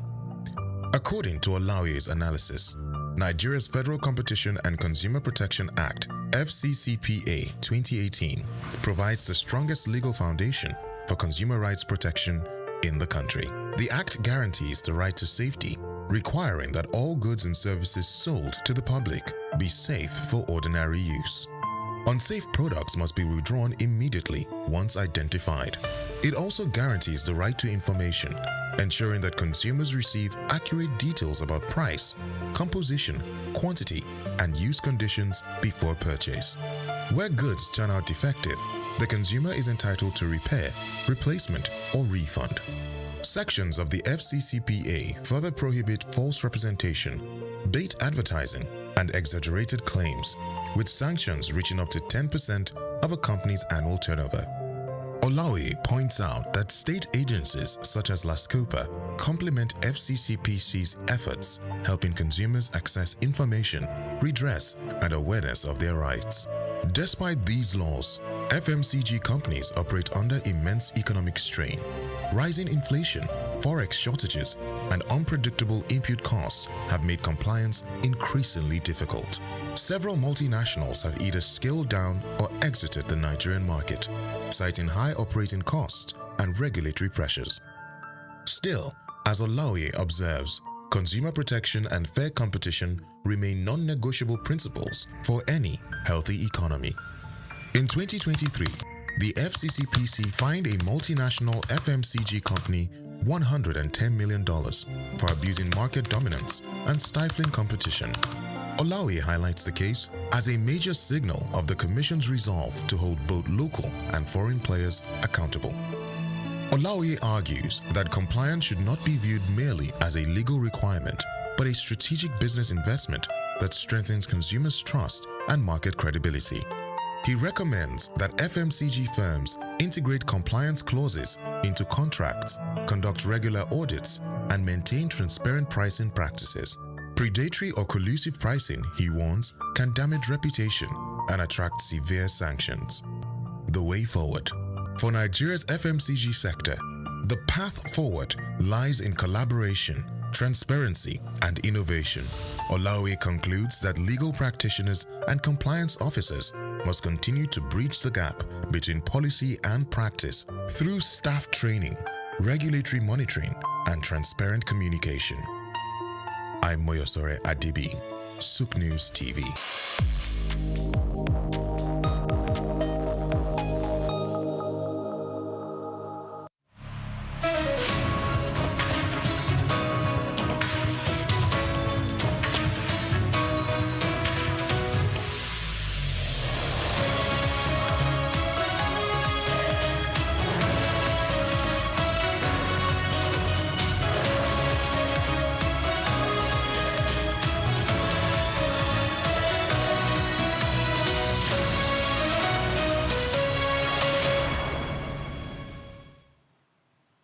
Welcome back. Many thanks for joining us on the World News.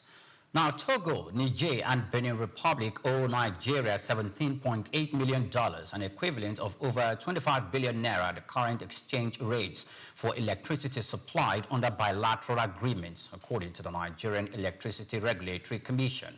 The outstanding payment highlights growing regional power debt and persistent settlement challenges in cross-border electricity trade. NERC said the liabilities arose from power exports to neighboring countries through bilateral arrangements where buyers are required to pay in line with agreed contracts.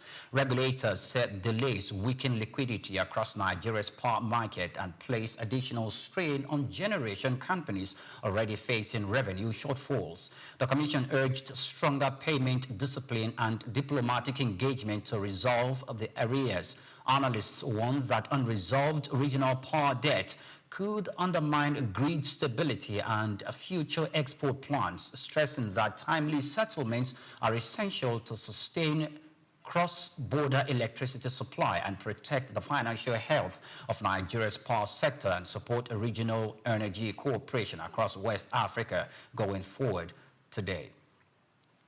Now, Zambia has abandoned plans to extend its International Monetary Fund loan program ahead of its scheduled expiration date at the end of the month. The IMF said on Wednesday the decision marks a shift in the country's engagement with the fund as it navigates post-debt restructuring recovery efforts. IMF officials said the program will now conclude as originally agreed following consultations with the Zambian authorities. The lending arrangement has supported fiscal reforms, debt restructuring talks, and macroeconomic stability since it was approved, helping restore confidence after years of financial stress.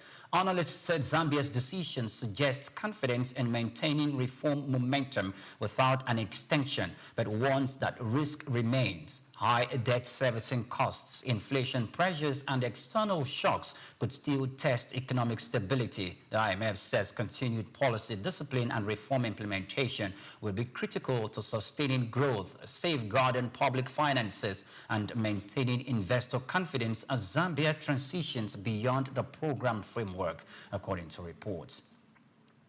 Now, Tanzania's central bank has kept its benchmark interest rate unchanged at 5.75% for the second consecutive policy meeting, officials said today, aiming to support stronger economic growth.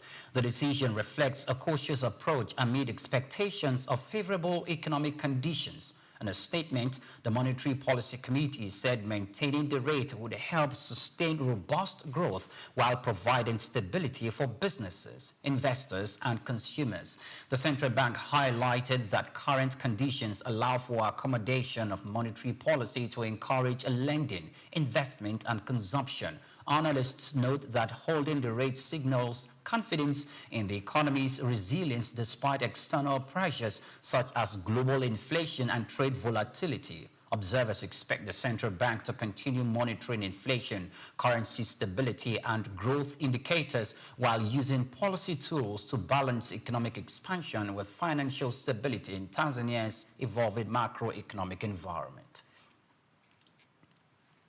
Now, a senior Australian central bank says that the slowdown in consumer price inflation for November was helpful, but largely as expected, noted that overall inflation remains elevated. The Deputy Governor of the Reserve Bank of Australia, Andrew Holser, made the remarks on Thursday in an interview with the Australian Press Corporation. The data released on Wednesday showed annual CPI inflation slowed to 3.4% in November, down from 3.8% in the month of October. The House said the moderation in headline figures provides some relief, but does not remove the need for continued vigilance in monetary policy to ensure inflation trend towards target ranges. Analysts said the RBA will continue monitoring core and headline inflation, wages growth, and economic activity to guide future interest rate decisions.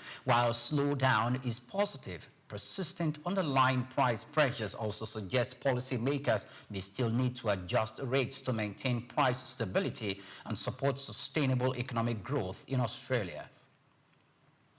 Now, India's finance ministry plans to remove 5-year-old restrictions on Chinese firms bidding for government contracts, sources have reported, as New Delhi seeks to revive commercial ties amid easing diplomatic and border tensions. The move signals a shift toward greater economic engagement with China after years of strained relationships.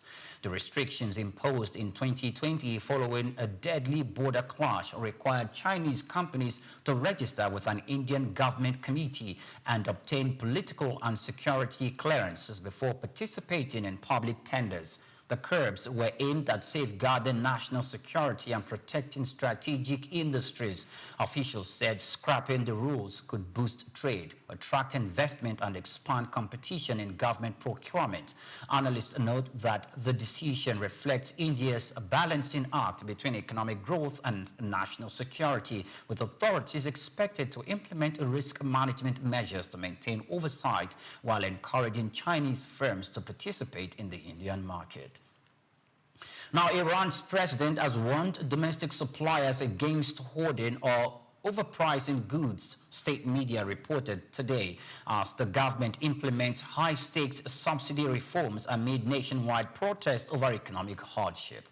Authorities said maintaining stable supply and price is critical to prevent public unrest and ensure access to essential goods. Masoud Pezeshkian said citizens should not experience shortages in supply or distribution, calling on government agencies to monitor prices and enforce compliance across the country. The warning comes as Tehran adjusts subsidies, a move aimed at reducing fiscal pressures while attempting to protect vulnerable households. Analysts said enforcing price stability and preventing artificial scarcity will be key to sustaining social calm during reforms. Observers also note that effective monitoring, penalties for violation, and transparent communication with consumers are essential to ensure goods remains affordable and accessible while Iran navigates broader economic challenges and subsidy restructuring nationwide. Now, China's export ban on dualized items to Japan will target only military firms, the Commerce Ministry said on Thursday, easing concerns that rare earth shipments vital to Japan's automobile industry could be restricted. The announcement follows Tokyo's remarks on Taiwan, which had sparked fears of broader trade retaliation. Dual-use or dualized items include goods, software, or technologies with both civilian and military applications, such as rare earth magnets used in car components like side mirrors, speakers, and oil pumps. These materials are especially critical for electric vehicle production, making clarity on the ban crucial for Japan's manufacturing sector. Officials said the measures are narrowly focused on military-related transactions and will not disrupt civilian or commercial supply chains. Analysts also note that the statement helps stabilize markets, reduce uncertainty for automotive and electric vehicles industries, and signals China's intent to limit punitive actions while maintaining strategic leverage over sensitive technologies in international trade. Now, still to come in the news, Prime Minister Keir Starmer and President Donald Trump sets position on Greenland amid escalating geopolitical debate. We're back in a moment. Stay with us.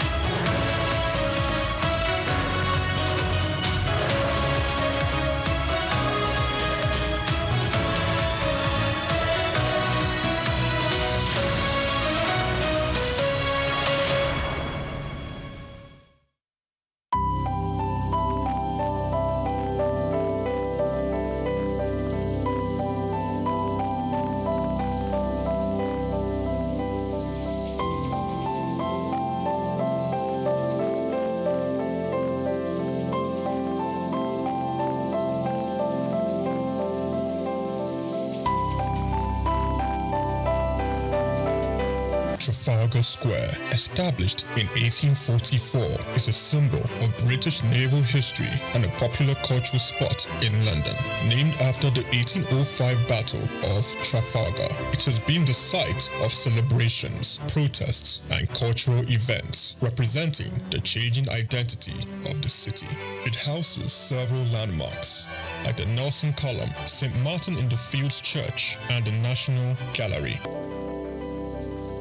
The Nelson's Column, a tribute to a naval hero, is the main feature of Trafalgar Square. Standing 52 meters tall, completed in 1843, it honors Admiral Horatio Nelson's victory at Trafalgar. The column is topped with a statue of Nelson, and 4 bronze panels at its base show scenes from his battles. Surrounding it are 4 large bronze lions added in 1867, symbolizing British power. Iconic part of British culture, not just in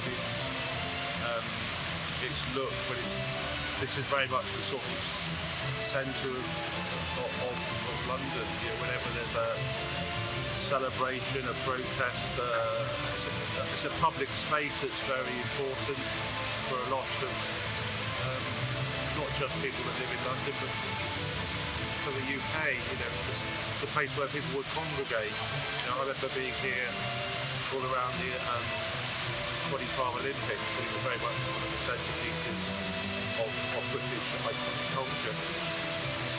Yeah, no, you used to be able to climb on the lions when I was younger, but you can't do anymore. So there you go. That's progress for you. St. Martin's in the Fields Church, reputed as an architectural gem, was built between 1722 and 1726. It is known for its neoclassical design by architect James Gibbs, and is famous for its portico and steeple, and has influenced architecture worldwide. The church also a rich musical history, hosting concerts and helping the homeless. Yeah, I actually came to London just on a little day trip, and then I remembered that this church sometimes has classical music on, so I just popped in, and there's no concert, but there were some people practicing. So there's a quartet of violins, and they made some lovely, sort of practice for some classical concerts. So I really enjoyed just sitting there for 10 minutes listening to it. It's lovely. It's a really nice church, and it's nice that people get to use it much time. So maybe we should have a nice coffee as well.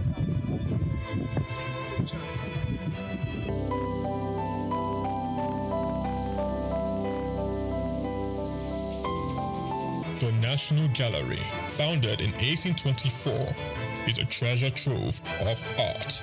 Located on the north side of Trafalgar Square, it houses over 2,300 artworks from the 13th to 20th century, with free public access to masterpieces from major European artists. I'm not really sure. I haven't been through the museum yet, but I'm here for a Christian heritage tour to kind of learn more about the history of the Protestant Reformation in England and Christian history here in England through the paintings that are in the gallery. So that's what I'm here for today. Trafalgar Square blends Britain's naval history with modern art and culture. It remains an important public space, attracting millions of visitors each year to experience London's rich heritage and vibrant atmosphere.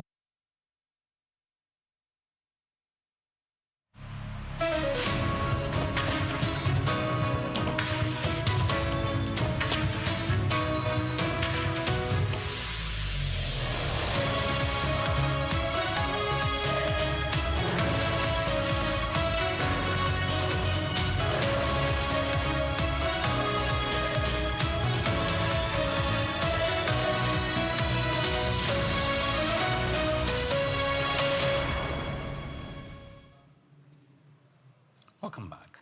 Now, President Donald Trump on Wednesday ordered the United States to withdraw from 66 international organizations, marking a sweeping shift in Washington's global engagement.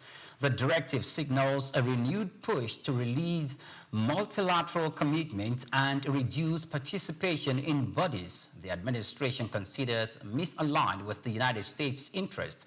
Officials said the decision follows internal reviews of funding obligations, governance standards, and policy outcomes. The order authorizes agencies to begin withdrawal procedures, reassess treaty obligations where applicable, and redirect resources toward domestic priorities and bilateral arrangements deemed more effective.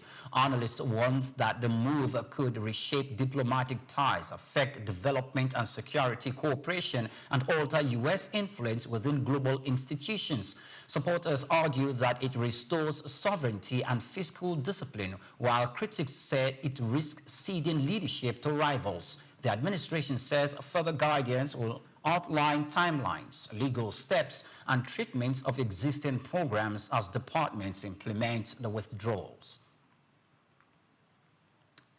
Now, the British Prime Minister Keir Starmer spoke by phone with United States President Donald Trump on Wednesday, setting out his position on Greenland amid escalating geopolitical debate over the Arctic territory's future.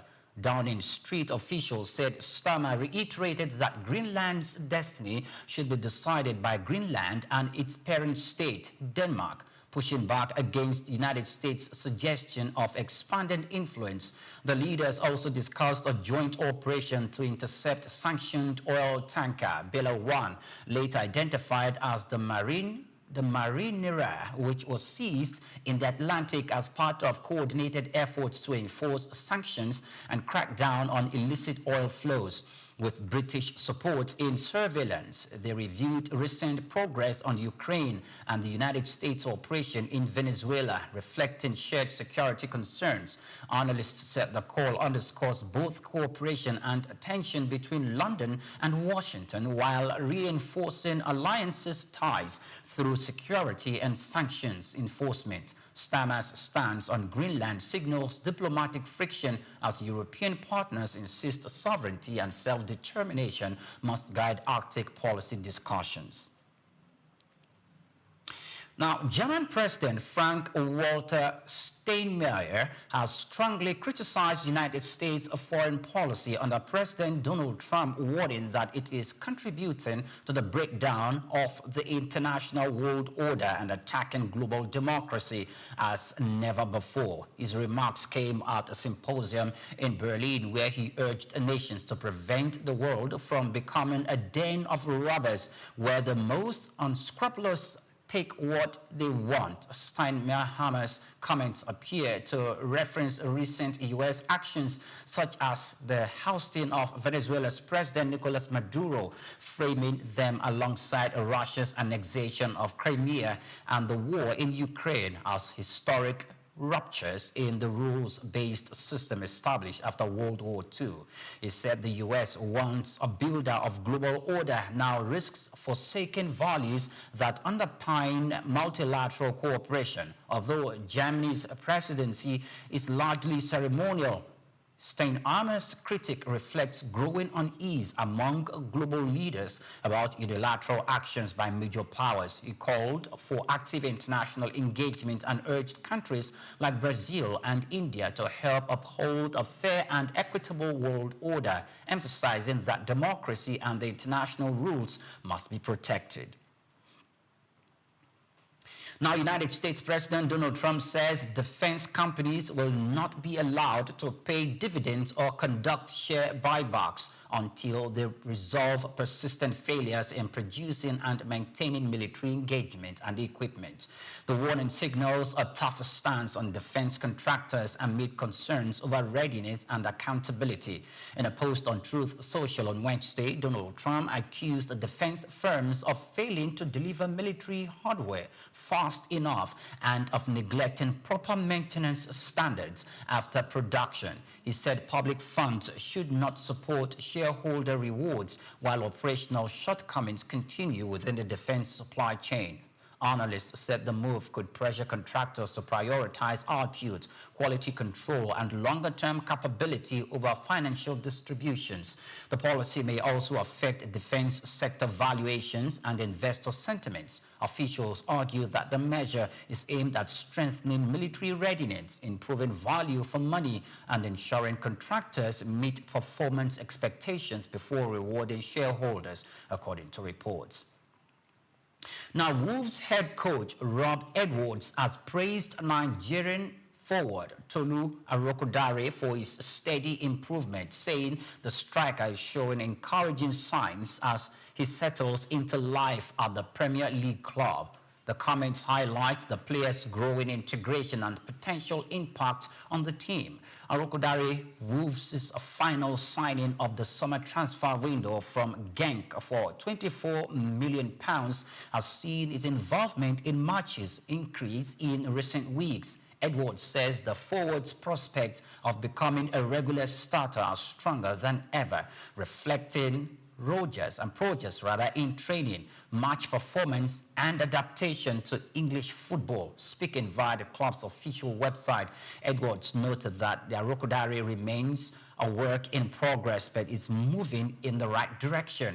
Analysts suggest that with consistent play time, tactical understanding, and confidence, the striker could become a key attacking option for Wolves in the current campaign, according to reports.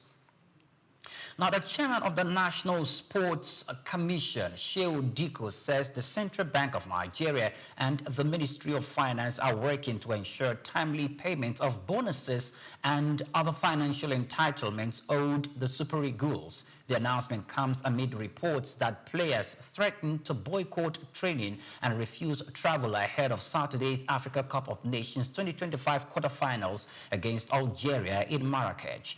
Diko said authorities are coordinating with relevant agencies and authorities to clear outstanding obligations, assuring players that all dues will be settled before the crucial knockout match. The move is aimed at maintaining morale and focus as Nigeria prepares for the next stage of the tournament. The Super Eagles reached the quarterfinals after a convincing 4-0 victory over Mozambique in the round of 16. Sports analysts note that resolving payment issues promptly is essential to avoid distractions, uphold professionalism, and sustain the team's momentum in pursuit of continental glory at AFCON 2025.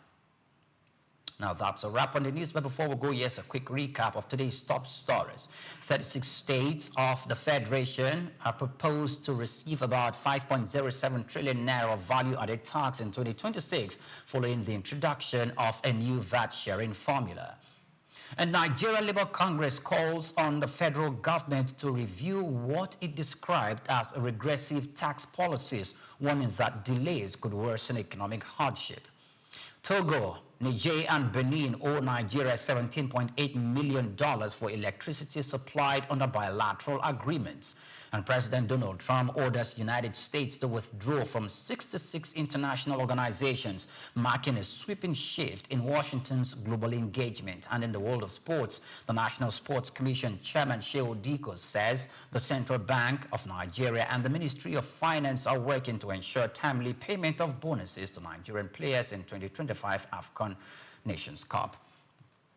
Many thanks for watching. Do well to follow us on all our social media platforms at SOUQ News TV. I'm Priya Krumale. Good afternoon to you.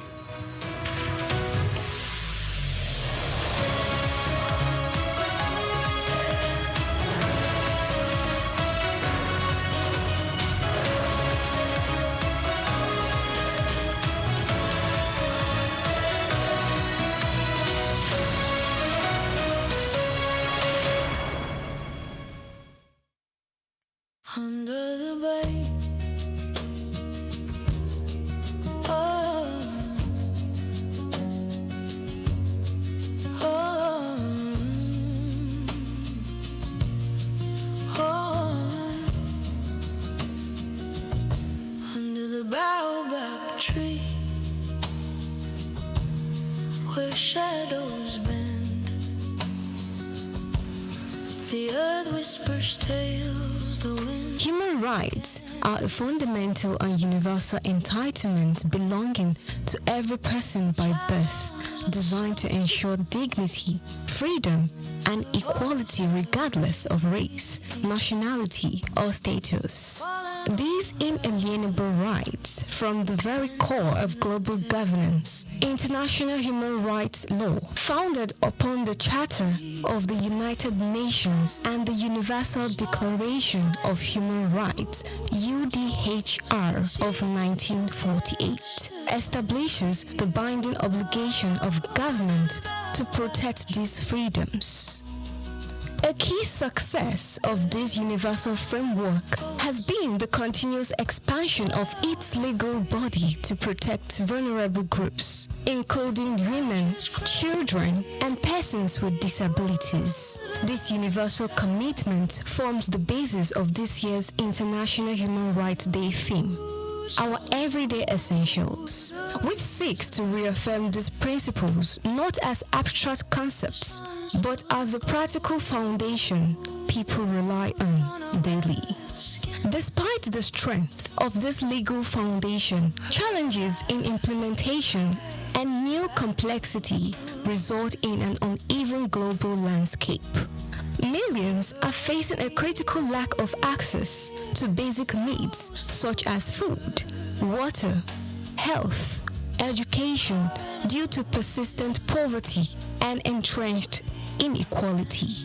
Recent World Bank estimates indicate that approximately 817 million people are currently facing extreme poverty, underscoring the severity of this implementation gap.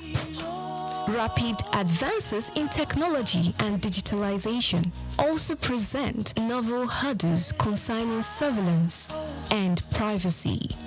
Digital access, essential for modern civic participation, saw significant disruption in 2024 with 296 instances of internet service disruption, highlighting the growing threat to digital rights.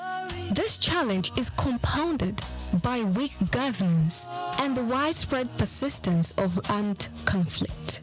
These elements undermine fundamental rights by fueling instability and violence, often perpetuated by a lack of accountability for violations. The devastating impact on civilian life remains profound. The United Nations recorded a sharp 72% surge in the loss of civilian life in conflict zones in 2023, coupled with a record high of over 120 million forcibly displaced persons by the end of 2024. The human rights framework faces compounding issues such as climate change, which threatens the rights to life and health through environmental degradation. This has created a hazardous environment for advocates, with environmental human rights defenders facing substantial risk to their personal safety. Navigating a fair and constructive way forward requires key action across key primary fronts. Strengthening social safety nets through the establishment of universal social protection floors is vital to close the inequality gap and safeguard essential economic rights. Enhancing accountability is paramount. The international community must increase support for mechanisms that investigate and prosecute serious violations of humanitarian law, thereby countering impunity and restoring the rule of law. Also, the protection of civic space must be prioritized by regulating the digital sphere to ensure strong privacy rights and by enacting specific legal safeguards that protect activists, journalists, and human rights defenders from attacks, allowing them to perform their essential work without fear. Ultimately, ensuring human rights remain an ongoing commitment that demands measurable action over rhetorical assurance. by reinforcing the UDHR's principles through strategic investment in social protection, accountability, and the safeguarding of civic and digital freedoms. The global community can successfully transition these values from legal ideals into the everyday essentials that defines a life of dignity, freedom, and equality for all people. Praise Matthias, SOUQ News TV. And the rules hold the reasons why. The Trump administration has once again thrust U.S. immigration policy into the global spotlight with the recent announcement of a new voluntary self-deportation program that offers a $1,000 stipend to undocumented immigrants who agree to leave the country on their own. This incentive-based strategy is a calculated shift from the traditional, more aggressive deportation measures and is already stirring debate among policymakers, immigration advocates, and the public alike. The program, introduced in early May 2025, is being implemented by the U.S. Department of Homeland Security. It allows undocumented migrants to register for voluntary departure using the CBP-1 app, after which they will receive a government-funded flight and a $1,000 stipend upon confirmation of their exit. Homeland Security officials argue that this move is designed to save taxpayers significant amounts of money. According to data provided by the DHS, a forced deportation process costs the government an average of $17,121 per individual. In contrast, the stipend program is seen as a cost-effective alternative that also reduces the strain on overcrowded detention centers and court dockets. This new measure is a part of a broader, intensified effort by the Trump administration to curb illegal immigration and tighten control over the U.S. southern border. Since returning to power, President Trump has reinstated several policies from his first term, while introducing new ones aimed at deterring undocumented migrants. Deportation numbers have surged, with nearly 66,000 individuals removed from the U.S. within the first 100 days of his new term. Family detention centers, once heavily criticized for their impact on children, have been brought back into operation, while legal aid for unaccompanied minors have seen severe cuts. These developments come at a time when the United States is experiencing a historic high in its foreign-born population. As of 2023, nearly 47.8 million immigrants were residing in the U.S., with an estimated 11 million of them undocumented. Many of these individuals have lived in the country for over a decade, raising families and contributing to the economy. Immigrants, regardless of status, are a vital part of the U.S. labor force, contributing billions in taxes and significantly shaping industries such as agriculture, construction, and caregiving. Critics of the $1,000 self-deportation offer argue that the program may oversimplify the complex reasons behind undocumented migration. Many of those targeted by the program have deep roots in the U.S., including U.S.-born children, community ties, and long-term employment. Human rights organizations warn that such policies, while less aggressive on the surface, may pressure vulnerable individuals into making life-altering decisions without legal representation or full knowledge of their rights. There are also concerns about the ethical implications of offering monetary incentives for departure, particularly in cases involving asylum seekers or those fleeing violence. From a strategic standpoint, the administration insists that this approach is a practical way to reduce the migrant population without resorting to mass raids or extended detentions. Supporters say it offers dignity and a choice to undocumented migrants while protecting national interests.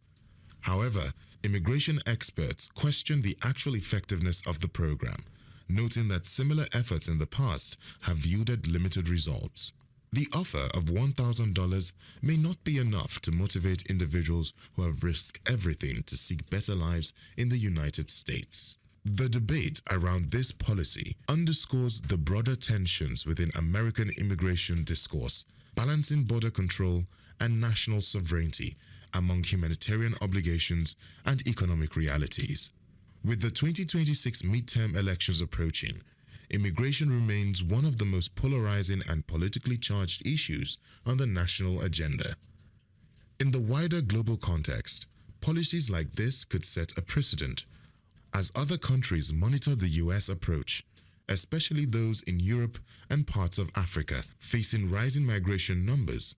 Questions around voluntary migration, incentives, and state-led deportation policies are likely to spark wider international debates. What remains clear is that the Trump administration's latest move is not just a domestic policy. It is a bold, controversial experiment in reshaping the global migration conversation. I am Moyosore Adibi for SOUQ News TV. Nigeria, rich in traditional and cultural heritage, is intentional about promoting history and retaining cultural values. The country has succeeded in preserving its identities and that of the forefathers for ages through folklores, folk tales, traditional ceremonies, community-based initiatives, cuisine, and most notably, museums and cultural centers. These institutions serve as invaluable repositories of history, ensuring that future generations remain connected to their roots and appreciate the diverse cultural tapestry of the nation. In Nigeria, there are over 38 museums comprising national, state, and privately owned institutions scattered across the country. Each of these museums plays a crucial role in safeguarding Nigeria's vast historical wealth, with collections that reflect the uniqueness of different ethnic groups, traditional practices, and historical transitions over time. In Lagos, the National Museum, located at the center of the city in Onikon, claims a notable collection of Nigerian art, including pieces of statuary, carvings, archaeological and ethnographical exhibits, among others. Of particular significance is the terracotta human head, known as Jema head, dated between 900 and 200 BC, which is part of the renowned Nok culture. The piece is named after Jema, the village where it was discovered. The museum is administered by the National Commission for Museums and Monuments and remain a key educational and historical attractions for visitors. Another prominent artifact housed within the museum is the famous Benin bronze head, an evidence to the artistic excellence of the Benin Kingdom. The museum has a lot of functions, some of which are to educate, to entertain, research, interpretation, conservation and preservation of our cultural heritage. And then the museum was established, Lagos Museum particularly, was established in 1957. It was formerly referred to as Department of Antiquities. So, well, the journey so far has been interesting because, we are here, to showcase our cultural heritage, not just to the country, but to the world. And we've had, we have series of, events that we do, that involve the community. And because of that, we create that awareness that this is where you can come and, see and feel your cultural heritage, your traditions, your history. Because it is said that a people without a history is a people without identity. So the museum portrays this to the people. And over the years, that is what we've been doing. Through education, community participation, we have galleries, that we display some of our objects, our antiquities, that showcase our patrimony and all there is to know about our cultural inheritance. And so the museum, has been doing that over the years, and, we still keep doing more. The Lagos National Museum was founded in July 1957 by English archaeologist Kenneth Murray, following the submission of architectural sketch in 1948 at a conference on museum policy in Nigeria. Kenneth Murray collected several traditional masks from Cross River State to display in the museum's early years, according to historical records. The primary purpose of structuring the museum was to preserve Nigeria's historical artifacts and cultural heritage. Fortunately, that vision has remained alive to this day. The museum serves as a significant tourist attraction for Lagos residents and international visitors alike, offering an immersive glimpse into the nation's past.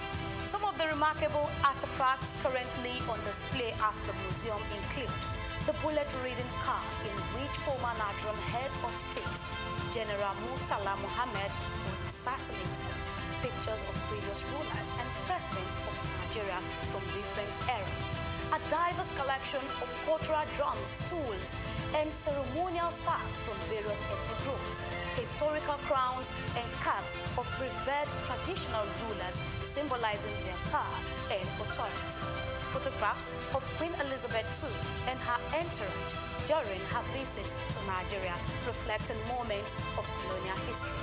It's so immense. Museum is a reminder of what the society is all about, because a number of us are missing the link. We don't even know the role, the significance of the society we find ourselves because of foreign influence. But when you come to museum, it will bring your mind back to the original habitat, the way of life of people, how things should be seen in the society, and how we should react to phenomenal changes in our environment. Basically, we'll be doing this work of educating the general public, not only Nigerians, over 20-something years here, and the impact has been so tremendous. To the point that what we do at the museum is in consonance with the curriculum of our institutions, from primary, nursery, primary, secondary, even tertiary, even people in their corporate organization. They deem it to come to National Museum anytime they feel like we are missing the link, we have missed a lot of things concerning the way of life of our forefathers. Even here, apart from that, we do have what is called seminar. We organize seminar for expatriates, for individuals. They come around on Wednesdays to come and listen and learn on cultural-based subjects. I think it's great. I mean, I particularly like the circle of life that are presented in here, right? From birth to reincarnation to external influences. I think I gave a good history of Nigeria. I learned a lot about that. There seems to be some real big connection between Nigeria and Benin in terms of the history that I wasn't totally aware of. I was able to see the different artifacts and stuff that were presented. So it was quite interesting. They did, I think, a pretty good job doing a comprehensive tour or comprehensive history of Nigeria and its culture and its surrounding areas. A visit to the Lagos National Museum offers an enriching experience, transporting visitors back in time and allowing them to connect with Nigeria's rich and diverse history. The museum provides an opportunity to explore stories of resilience, artistry, and governance that have shaped the nation. Whether you are a history enthusiast, a student, or simply a curious traveler, stepping into this museum promises a nostalgic journey through Nigeria's past, fostering a deeper appreciation for its cultural legacy. Nigeria continues to reflect the stories that shapes its people, steadfast in its commitment to promoting history and preserving its cultural values for generations to come. Grace Komalafe, SOUQ Perspective.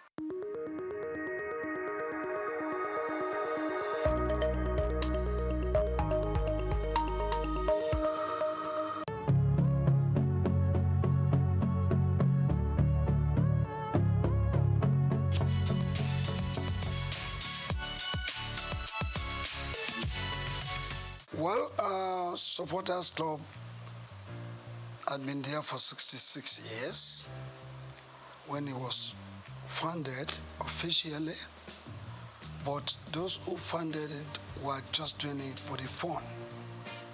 We just come to the field, drum, sing and go. Nobody gave them any recognition. But I joined them in the year 1977. Well, I paid 2 naira to join. And how did I join? It was because of an incident that happened at the National Stadium. The Shooting Stars of Ibadan and the Bendel Insurance of Benin were playing the semi-final of the FA competition that year. And I had to go to enter the stadium. I paid 4 naira to watch the game. But while entering the stadium, the whole place was filled. And when I got inside, there was no place for me to sit down. So many of us were standing. Out there, people outside the gate of the stadium, there were more than the people right inside. So as at a point in time, while standing, some people just took me off ground and threw me into the crowd. And I started rolling until I landed on the culvert, concrete. Concrete slab. Before I knew it, over 50 people were on my top. And I could no longer breathe. So to me that day, it appeared I was going to die. But through the grace of God, I was able to wriggle out myself of that position. And the man directly on top of me had to leave, because what I did was by biting him. And I had to struggle to go under the concrete slab. And I was right there for the first half of the game, 45 minutes. I was right there under the concrete slab. I couldn't watch the game. It was the breeze that was coming from the outer part of the stadium that saved the situation. After the first half, you know, people will get up to go to the toilets, to go and buy drinks and meet their friends. I had the opportunity of coming out, and a good Samaritan gave me a small place to sit. Even at that, I was very unconscious. I was not comfortable. But the game ended. It was a drawn game. When the game ended, everybody left the stadium. But because I wasn't very comfortable,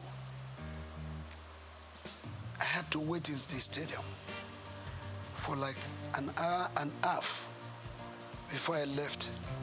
So when I left and I got home, 9 p.m. network news, breaking news. 32 people died in the stadium that day. And that, the thought came to me. I probably could have been one of them. But I thank God. That was what informed my decision to say, I will not go to the stadium again until I have the best way to go into the stadium without being killed, maimed, or injured. And I decided to move with those people, and I joined them. But then we were just doing it. Maybe 20 of us, 15, 30 of us, we meet under the trees of the National Stadium, and we go home. And since that period, immediately I became a member. I introduced what they call flag bearing. when from 1977 to 1990, every Nigerian team that came out of the tunnel or goes out there outside Nigeria to play, you will see the Nigerian green, white, green flag being carried by one person. It's me. I did that flag bearing for 13 whole years. Whenever the team is played, I will be there with them, whether it's the Super Eagles, the under 20, the under 23, the Falcons, and the rest, all our national teams. Even our club sides going out to play continental, when you see the green, white, green of Nigeria, I used to be the one carrying that flag. So I was with them, and I rose within the ranks from being an assistant secretary to becoming the national secretary and also the chairman of the disciplinary panel of the Nigerian Football Supporters Club. And by 1990, I was voted to be the chairman. That was when the thoughts of registering the club came. So when you hear that the Nigerian Football Supporters Club founder officially, because of its registration, I did the registration. Registering the club, I moved it from Lagos to Ibadan, Oyo State. I'm an Ibadan man. Charity begins at home, they say. So I went to Ibadan. From Ibadan, I moved to Bauchi. I moved to Abuja, Kano, Port Harcourt, all the states of the Federation. By 1992, I went to Cote d'Ivoire, in Abidjan precisely, to launch the Supporters Club. I went there physically, bringing the Nigerians together, those living in Abidjan. I formed the Supporters Club and launched it officially. I left that place, I went to Ghana. I launched it in Ghana. Leaving Ghana, I went to Gambia. I went to Burkina Faso. I went to Mali. I went to Republic of Benin. I went to Togo. I went to all the countries of Africa, putting the Supporters Club in place in those countries. By 1995, I moved to the United States of America. I launched the Supporters Club at the Giant Sports Stadium in New Jersey in 1995. After that, I went to France in 1997 to launch the Supporters Club in France in 1997 because we were already thinking of going to France to play in the World Cup. And if the Super Eagles will not have enough supporters there, what will happen to them? Don't forget that I led the Supporters Club to the United States of America for the very first time we played in the World Cup in 1994. I was at the Copa America in 1995. That was when I had the opportunity of launching the Supporters Club in America. In 1996, I led the Supporters Club to Atlanta in 96. And the winning of the trophy, the gold in football event, made possible by the Supporters Club, support of the Supporters Club. Because when you listen, when that match, you remember that we played a match with Brazil in the preliminary stage, and we lost 1-0. But we had the opportunity again to meet them during the semi-final. And during the semi-final, Brazil had given us 3 goals. We were trailing 1-3 at the interval. And when the second half came up, we were given a penalty, I think 25 minutes to the end of the game. One of our players, I don't want to mention the name, but he knows, he lost that penalty kick. That was when God told me, sing this song. It's a miracle working God. It's a miracle working God. He's the Alpha and Omega. He's a miracle working God. Of course, my members chorused. Indeed, miracle came. We scored the second goal. And the then Minister of Sports, Chief Jim Nwobodo, came to our stand and said, let it go. I heard you guys singing, it's a miracle working God. It's like God is going to make a miracle to happen today. I said, yes. And we continued. I changed the song. I have a Father who never fails. I have a Father who never fails. I have a Father who never fails. Who never fails. Who never fails. Forevermore. Amen. Jesus never failed. Amen. Jesus never failed. Amen. Jesus never failed. Jesus never failed. Jesus never failed. Forevermore. We scored the third goal. Then another song came. Boya chukuna gaza. Boya chukuna gaza mere. Messiah yobiuma. Boya chukuna gaza. The match ended and there was to be the extra time. And that time was a sudden death rule. Immediately I sang that song, my people chorused. And the ball was coming to Kanun Wakwo. He was backing the goalkeeper. Tested the ball, raised it up, turned around and tapped it to the net. And that was the 4 goals the Nigerian team scored against Brazil. And they started crying.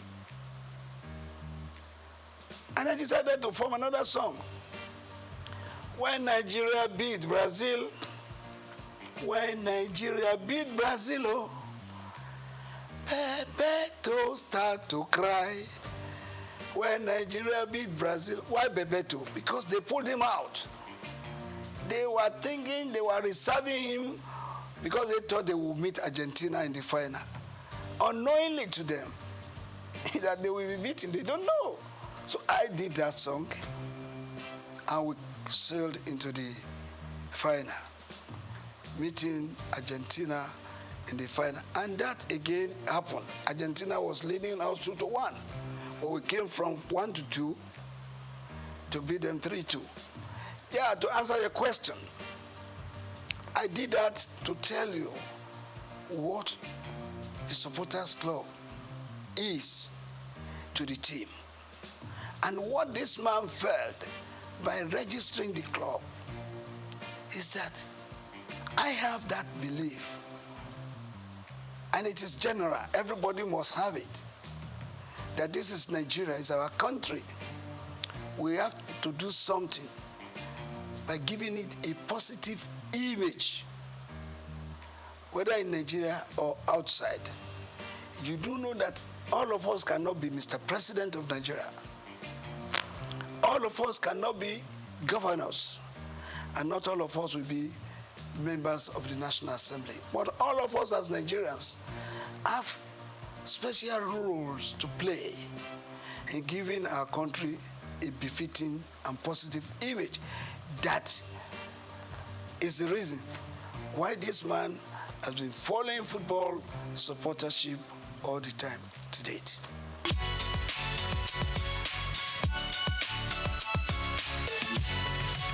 Well, I want to tell you, like I said earlier on, the grace of God has been the secret. The other secret is that my members, I get them reoriented to believe in my vision. All of them supports what I was doing. They all love this country. They want to contribute their own to the good name of Nigeria. That has been the secret.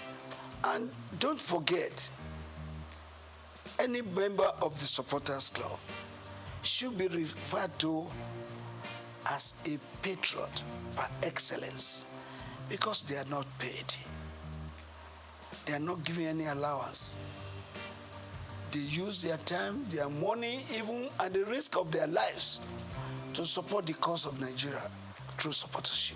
Well, majorly, it is funding. The challenges is funding, because if you have to support the team, yes, they are playing in Lagos, you may not spend much money. But when they are playing in Enugu, they are playing in Uyo, they are playing in Abuja, you need money, no matter how. But come to think of you traveling with 100, 200, 300, 600 supporters outside Nigeria. They will not go by road.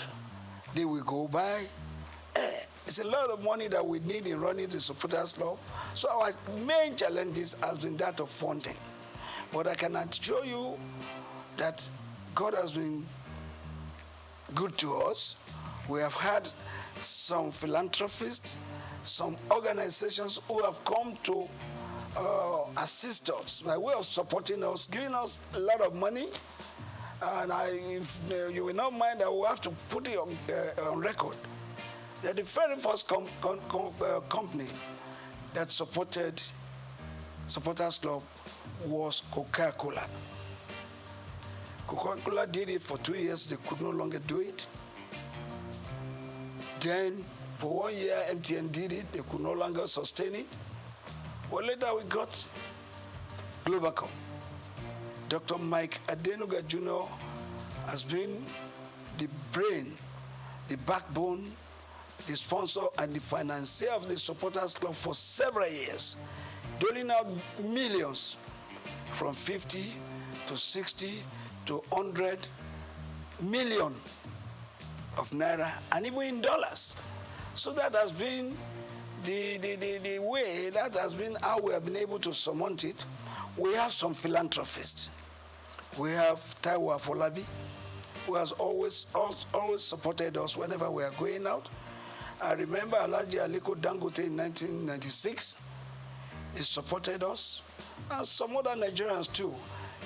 Esther Ajayi, when we were going to Russia 2018, I went to this woman and I told her our problems. The second day, she was able to give us 20 million. I went to meet the then governor of Lagos State, His Excellency Governor Ambody. He gave me 10 million. The club, not me per se, he gave the club. And when we were going to Brazil in 2014, that was the very first time any government supported us. We went to Brazil. Before going, I visited the then president, Dr. Goodluck Ebele Jonathan. After decorating him as our patron, he pronounced a 50 million naira grant for us to go to Brazil. Actually, we were going to request from him a whole plane to take us there because we were going for a national assignment. Supporters Club is a selfless service. But the president gave us 50 million. I mean, Goodluck Jonathan. But we ended up spending 189 million. The difference of that was raised by me going to Dr. Mike Adenuga, Taiwo Afolabi, Esther Ajayi, Ambode, and the rest. That's how we've been running the club. We've been running the club, meeting people who lost the game of football, who lost Nigeria, and they have been helping us.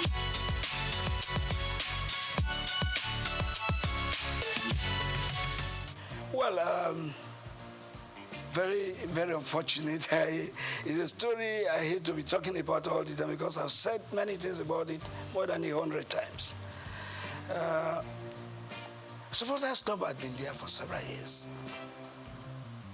And Dr. Rafiu Ladipo was the national chairman for just 10 years, from 1990 to 2000. I left that position in 2000. And then somebody else became the national chairman. And that was Alhaji Waide Anderile Yusuf, who was the chairman for 8 good years. After him, there was Otumba Olatunde Bashonu. He was there for 4 years. And there came a time when one Mr. Vincent Okumagba acted in that capacity for 3.5 years. And there was one little misunderstanding, because people will not want to wait for their time. And all I told them is, please go through an election. Anybody who would not want to go through an election is not supposed to be on that chair of the national chairman. That's what came up. And the then NFF believed that there could be 20 arms of supporters clubs in Nigeria. It could even run to 100 units. But it's unhealthy. You cannot have a situation where your team is playing right on the field and you have different corners where you have the Nigerian supporters scattered all over the field, singing in different voices. It's not good.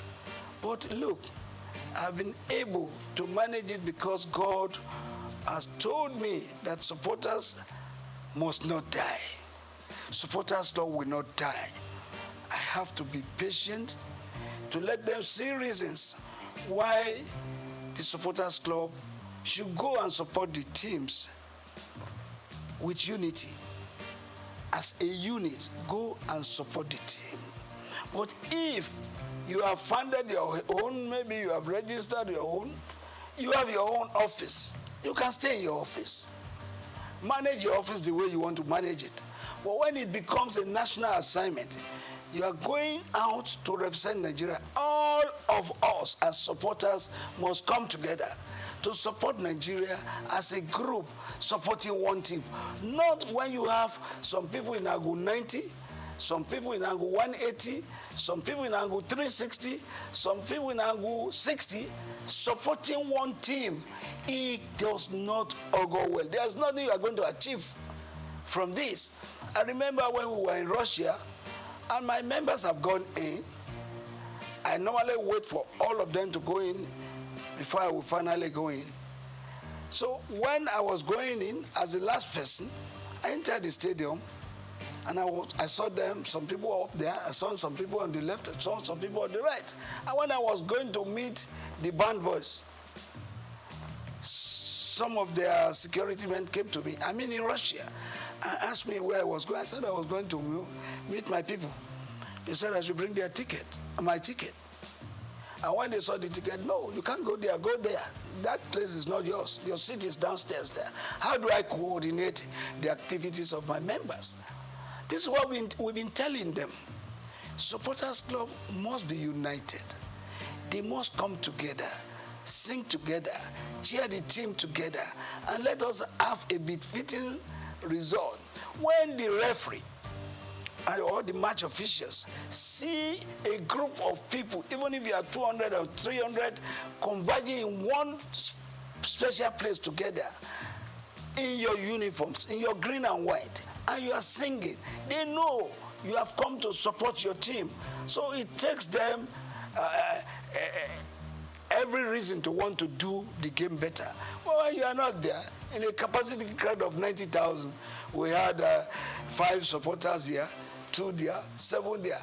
When the Argentines were about 87,000 in the field, singing for their team. So I believe that the supporters club must be together. I've been able to manage it now, up to now. The national chairman of the supporters club as we speak is Reverend Samuel Ikpeya. He coordinates the activities of the supporters club in Nigeria. While worldwide, I'm the president general because we have supporters club in all the other countries of the world. And when we come together, there must be one person. There must be the head. We have the president of the supporters club in Cote d'Ivoire. We have the chairman of the supporters club in UK. In all francophone countries, the head of the supporters club is called president. In Anglophone countries, the head of supporters club is addressed as Mr. Chairman. So the President General is not just what we just came out with. It's because there's a need for it. That's why the President General worldwide comes up. Well, I have told you a lot of people don't want to wait for their time. And when you don't wait for your time, what do you lose? You lose much. There was going to be an election. And I called all of them, go and pick your nomination papers for the election. But some of them would not want to because they want appointments. And I don't believe in appointments because we have a constitution in the supporters club that says everybody and anybody who wants to be an officer must contest for election.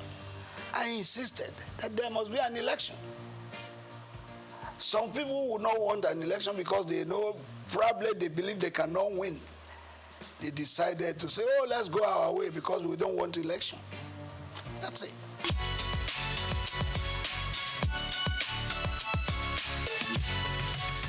Before now, up to about 8 years, 10 years ago, the Super Eagles were really super. But in the last 8 years, we have not been there. We have not been doing well. Don't forget that in 1994, Nigeria's team, the Super Eagles, were judged to be the 5th best in the world. What is our ranking now? 37th in the world. Even in Africa, what is our ranking? So the Eagles of the last 8, 9 years ago, no, they have not done well at all. I want anybody to tell me, what did we win in the last 8, 9 years? Don't forget that in 1980, we won the Cup of Nations right here at the National Stadium. In 1994, we were in Tunisia. We won it. In 2013, we were in South Africa. We won the Cup of Nations. In 1996, we won the Atlanta Olympics. Since then, what can we point to that we have won? So the Eagles of the last 8, 9 years, no. They did their best, but their best was not good enough for Nigeria. And that's why we didn't win nothing.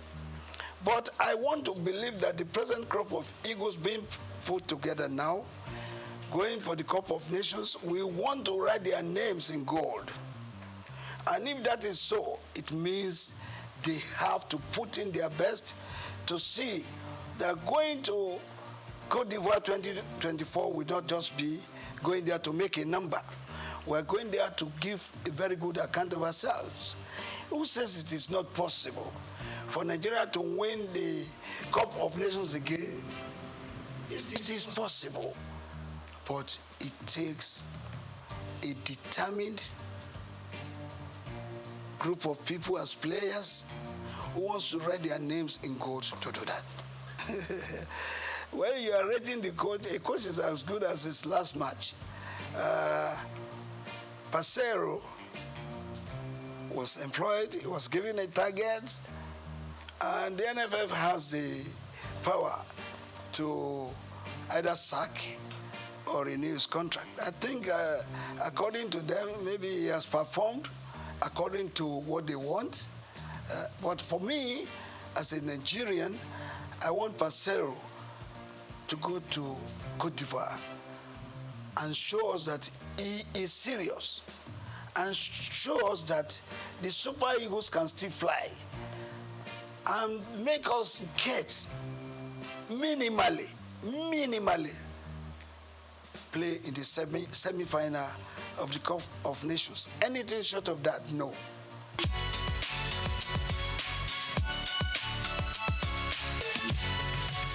Well, I want to believe that our Nigerian coaches are good. There have been 2 or 3 foreign coaches that have done well. Westerhoff Humphrey Joe, and this witch doctor, what's his name again? I'll remember his name. This guy qualified us to play in the World Cup with a match to go. The witch doctor. The witch coach, we call him, we remember it's now it will come back. So, since then, there's no foreign coach that has done better. I was one of the people that went to London to recruit this man I'm talking about. When we recruited him, he came to Nigeria, and he made us to qualify for the World Cup with a match still to go. Philippe Trouzet. I was there in England where we interviewed him. Well, since then, it has been one coach coming to take our money, not giving a very good account of us, of himself. But the Nigerian coaches, let's also praise some of them. Some of them. The late Shuaibu Amadu qualified us to play in the World Cup, even though he did not take us there. The late Stephen Keshi also made us to win the Cup of Nations of 2013 in South Africa. So if that happens, who says the Nigerian coaches are not good? Some Nigerian coaches have proved themselves, but they still need to do more. But these two coaches, exceptional. That is the real reason, the real controversy we're having between the NFF and the coaches. You don't hire a coach if you know you cannot pay his wages. You must be ready to pay his salary as at when due. There's no coach who will labor and labor, and after which he would have trained your players, and you are owing him salaries of 5 months, 7 months. Which coach will take that? Where is that happening across the world? Nobody will accept that. So that has to be looked into.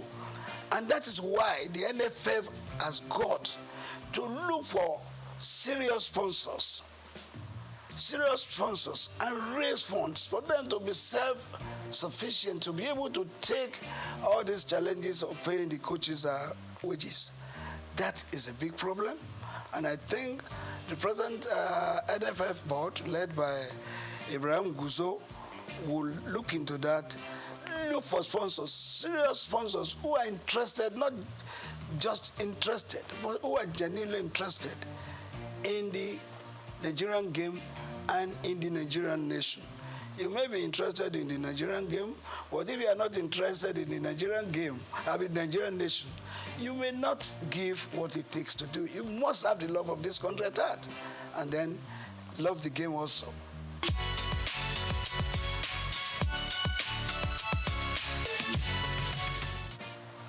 In the last 15, 10, 8 years, our boxing went down. In the last 5 years to today, our boxing has come up. I am the president of the Nigerian Boxing Board of Control, and I confirm to you that every week now, we have a boxing championship. We had one last week. Tomorrow, we will have one in Abuja. When I come back the following week, there's another one. We have promoters now promoting our boxing events. And our boxers are now earning big money, other than what they were earning before. In those days, they were earning 20,000, 30,000. They go on the ring, they hit them, they shed blood, and they sweat. What do they earn? But since the last 3-4 years, our boxers have been earning big money, some of them earning millions, some of them traveling abroad to earn $5,000, $10,000. And that is made possible because we have a group of people in the Nigerian Boxing Board of Control who respects each other, who respect the boxers, who respects the coaches, and who respects the promoters. Take for instance, I'm sorry to mention, Go TV. Go TV night every day. They've had about 29 Go TV sessions. You know what that means? Go TV for every boxing fight. They don't spend less than 20 million. They even spend more. And our boxing now is being watched all over the world, if not just Africa.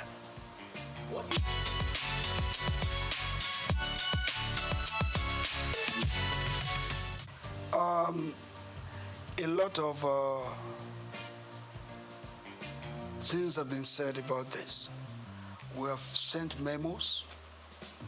We have sent advice. We have met with the people in charge severally. I've had to write to put the Minister of Sports, the National Assembly, and the rest. How can we develop our sports? It's very important.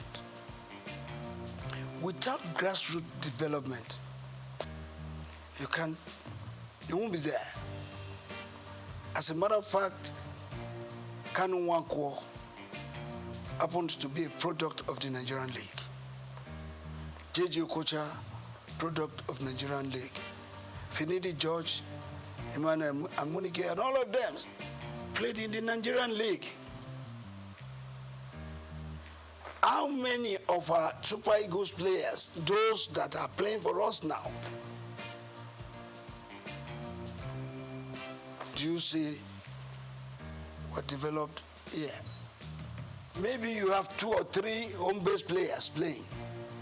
But the real product for our football development, they are here in Nigeria.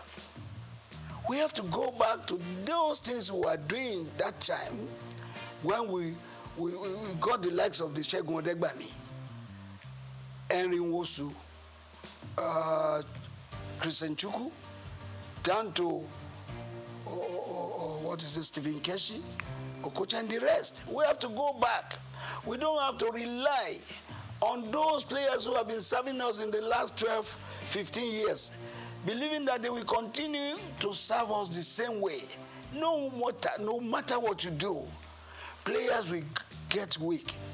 They will age. And when they are aging, that's when they start referring to them as tiring legs. You need replacements for them. How do you get that?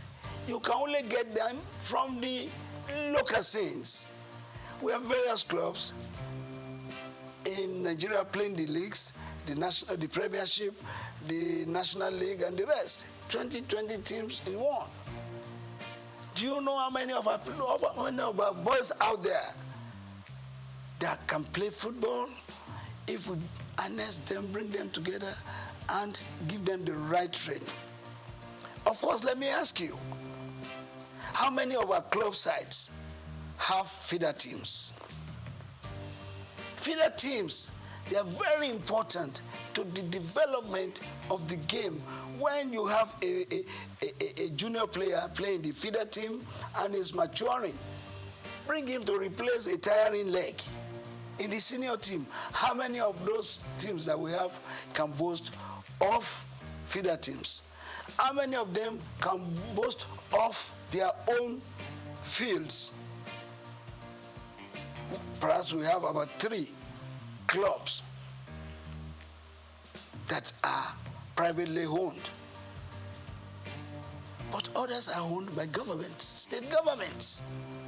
And state governments, what do they use them for? For political gains. And if it is political gains, well, it's off it.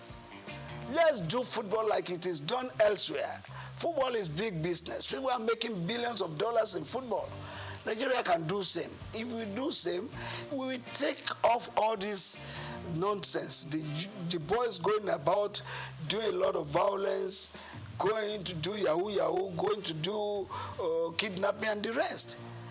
You will have all of them looking forward to becoming millionaires and billionaires in future, and of course becoming employers of labor apart from fending for their families.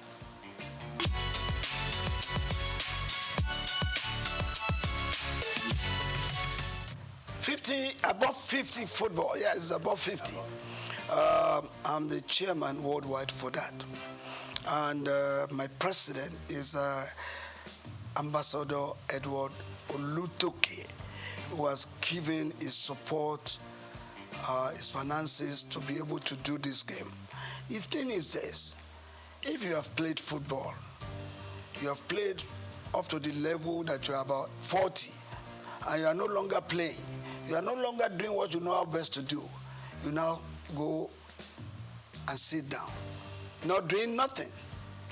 Boredom sets in. And within that period, rather than getting fit, you are aging.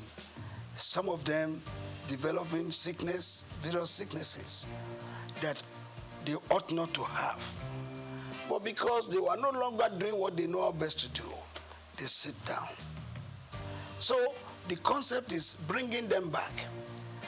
Not just the footballers, but anybody above 50 could play football, keeping fit, and above all, living a standard life, making money. There's a way, we have one thing we are developing with the above 50 concept for you to make money. Anybody who is above 50 and has no car of ease or no house of ease or a home has not been living standard. So above 50 concept is not just to play football alone, but to help you to keep fit, to keep you healthy, and make you to live standard life and make money. That is what we're doing. And as I speak with you, Brazil has embraced it. Mexico has written to us that they will want to play with us. The last competition we had 8 clubs. Ajegule, Surulere, Redeem, Itiraikate, Abeokuta, all of them, they came to play at the National Stadium. And the prize, the winner's prize was 5 million, which was paid instantly. The second place was 2 million, while the top place was 1 million. And we put a lot of money in organizing that. We are going to start the second edition very soon. We are now having clubs from Benin, Edo, where people from Abuja, people from Kwara registering to be part of the above 50 football.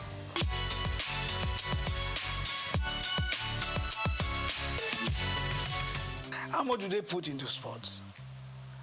What you have in sports is noise. How much money do they put into sports? They need more money to run sports, particularly the development of the sports, not just taking part in competitions. Because if you have to develop sports, it takes a lot of money.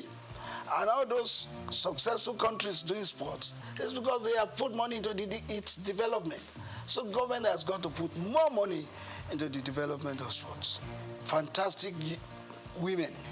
They've done us proud severally, having been champions of Africa for 9 times. I don't think any country in Africa can boast of that. But beyond that, we should also realize that these ladies, they are getting old. Some of them are 40, 38, 36, down the ladder. You need replacements for them. That's why we're asking that we should put more money. We should put more focus in the development of sports, both male and female. I think with what the female national team has done for Nigeria, we owe it a duty to put more money into the development of female football.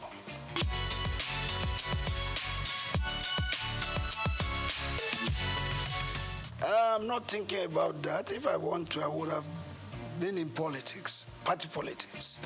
I would have been there, and by now I think I would have been something else. But no, I chose to be part of giving an image to Nigeria, a good image, positive one. Take, for instance, if you go out of the country, you get to the entry point of any country, and you speak of our sports. They give you a wide latitude for you to go in. Well, you say when you get there, you speak sports. They ask you, where's Kano? Where's the coach? Where's Finidi? Where's Amokachi? That means they recognize Nigeria sports. In fact, that's the only thing we can be proud of right now.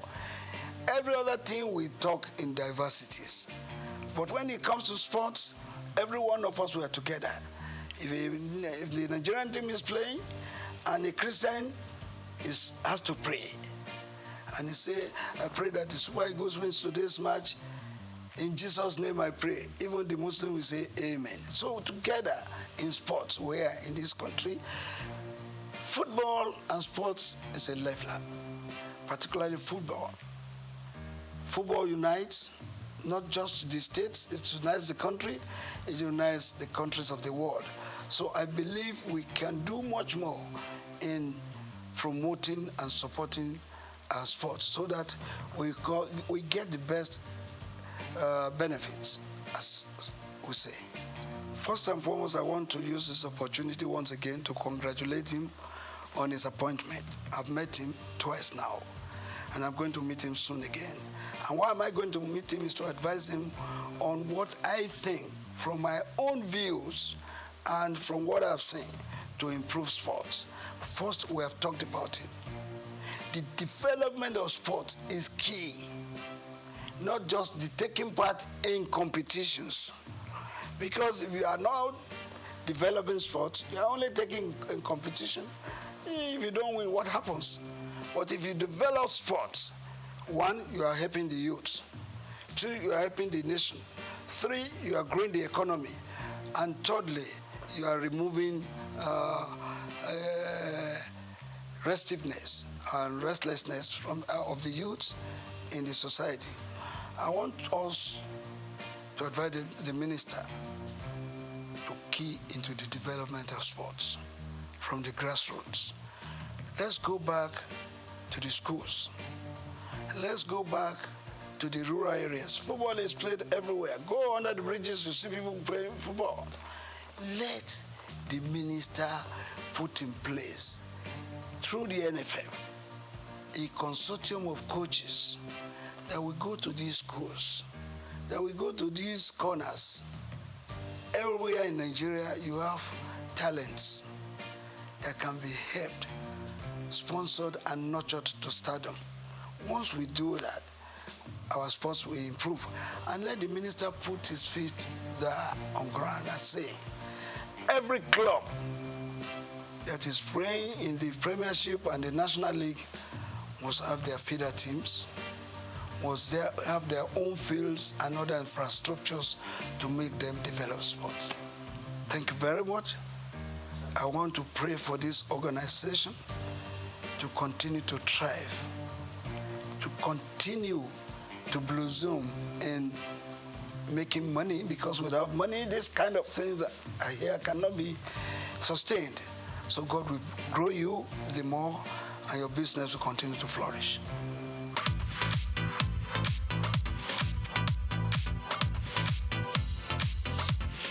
When Emeke talks about black gold, he isn't referring to oil. He buys it in sacks, not barrels. He sells it from a metal shack to customers in Lagos, Nigeria's commercial capital. Charcoal is big business in Africa. He says there's enough money in the charcoal trade to make the wealthy envious in several African countries. Charcoal has fueled Africa's urbanization. It is energy dense and difficult to regulate, much like the cities it powers. Despite concerns about pollution, deforestation, and illicit money flows, charcoal remains indispensable. In this special report, written by Bayo Olaoye, he explored the value of Africa's charcoal economy, estimated to be worth billions of dollars, and assesses its viability. Nearly 200 million Africans cook primarily with charcoal, including 27% of urban dwellers. That share has grown since 1960, replacing much of its previous reliance on firewood. If there's been an African energy transition, it has been from one type of wood fuel to another. Charcoal's appeal lies in its convenience. By weight, it contains nearly twice as much energy as the wood it's derived from, making it easier to transport and ideal for megacities with fragile infrastructure. In Kinshasa, a Congolese metropolis of 18 million people, almost everyone cooks with it. Never before have cities grown so large while relying so heavily on wood-based fuel. In rural Africa, tens of millions of people make charcoal using earth kilns, outnumbering the world's coal miners. The process involves heating wood under low oxygen conditions to remove moisture and volatile gases. Logs and branches are stacked in a pile, covered with grass and soil, and burned for several days. This yields 1 to 2 tons of charcoal from 10 tons of dry wood. The process emits more carbon than simply burning the wood. Much of the raw wood is free, harvested from farmers' own land or from forests. Many charcoal producers are farmers selling to traders when in need of cash. Others are entrepreneurs who bring in work teams, distribute chainsaws, and pay off landowners or local chiefs. Locals often complain about outsiders cutting down their trees. In Kenya and Uganda, vigilantes have even attacked charcoal trucks. Africa's charcoal trade is estimated to be worth tens of billions of dollars, possibly more than the continent earns from cocoa or coffee. The money trail often leads to soldiers or government officials. The United Nations Security Council banned charcoal exports from Somalia because jihadists were earning millions by exporting it to the Gulf, where shisha smokers prize the aroma of acacia wood. Charcoal production leaves destruction in its wake. In Mozambique's Mabalane district, 2/3 of the woodland was affected by charcoal harvesting in the decade leading to 2018, according to one study. To mitigate the damage, governments oscillate between legalizing the trade through licensing and forest management and banning it outright. Sudden bans, however, often fuel a black market. Enforcement becomes a chaotic negotiation involving traders, officials, police, soldiers, and local communities. Lorry drivers move at night and pay bribes to checkpoints. In Uganda, where charcoal production is banned, it's smuggled across the border and transported under official seals from South Sudan. Other policies promote clean cooking. Liquid petroleum gas, LPG, which burns cleaner than charcoal, is exempted from VAT in Kenya. Some companies have introduced metered gas canisters so consumers can pay as they go, easing upfront costs. Today, more than half of urban Kenyans use LPG as their main cooking fuel. Bond Manufacturing, a company known for efficient stoves, has stopped selling its charcoal models and now promotes electric stoves subsidized by carbon credits. Experts say charcoal is on the decline in Kenya, though it remains prevalent in countries like Madagascar and Zambia, where alternatives are limited. Phasing out charcoal will have economic consequences. The trade is informal and decentralized, while gas is distributed through large firms and creates fewer jobs.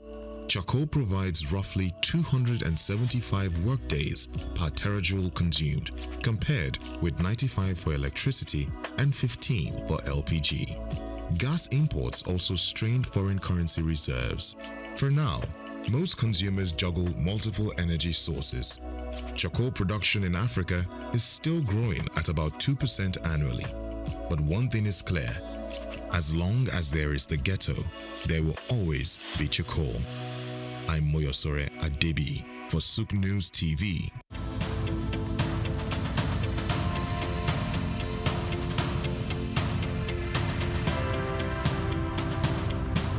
Eko Atlantic has become Nigeria's most sought-after city for its high-end infrastructure, prestige, and well-planned city layout, as reflected in an 8-lane boulevard, about 13 internal bridges, underground cables, and green footprints defined by over 30,000 trees. Additionally, having a building in the city has become a trend among the so-called big boys, as was the case with all Old Ikoyi, Victoria Garden City, popularly called VGC, Osborne Foreshore, and now Banana Island.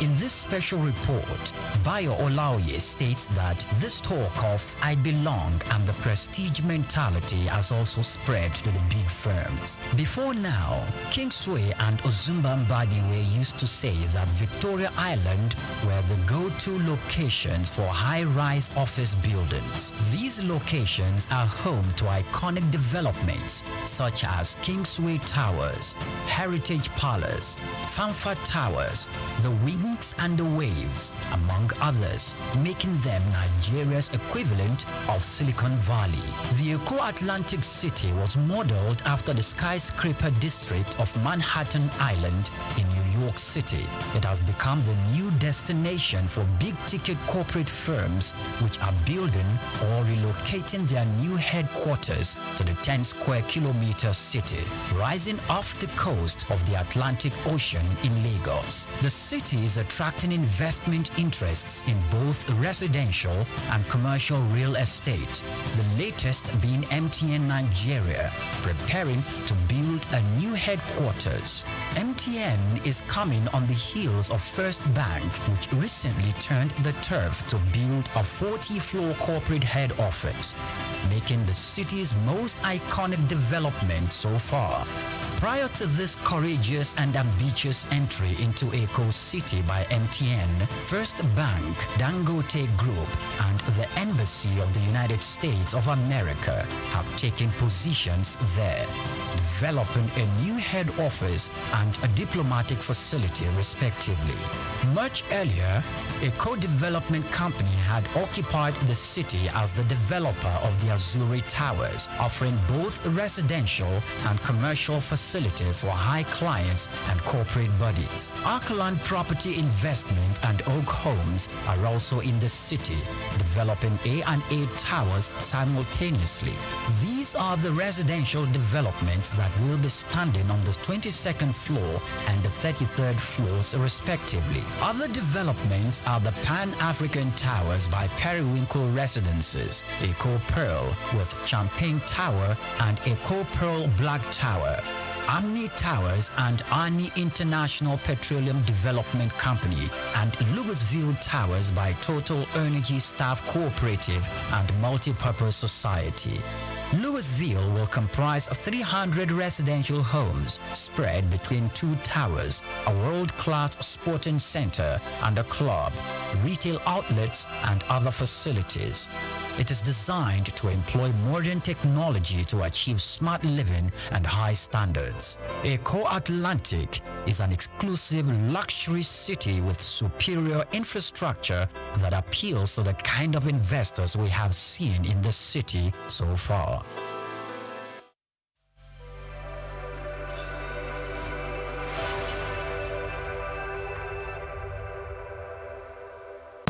From Dubai to Lagos, Nigeria, and across the globe, SOUQ News TV is your #1 station focusing on business, economy, and development. With global digital reach, we connect Africa's pulse to the world stage. Welcome to SOUQ News Television, and here we go beyond the headlines. From breaking news, in-depth conversational programs, to market analysis and indices. From policies affecting growth to unique documentaries, from live event coverage to bespoke productions, we deliver content that connects you to the world. At SOUQ News Television, we provide news surrounding business, economy, and development, infomercials and jingles that stand out, short and long-form documentaries crafted to international standards, independent production spaces with full technical support, special coverage for individual and corporate events, a special form of documentaries through our prestige package, Immortals, where we tell your story the way you'd love it, and business support services tailored for small enterprises. SOUQ News TV, powered by FemWatch Limited. Also home to the Isle 95.9 FM Lagos and Kasua 99.7 FM Kano. And Emirate News Television, Abuja, together forming Africa's trusted media powerhouse. Storytelling, coverage, and connection that matters. SOUQ News TV, your home for business, economy, and development.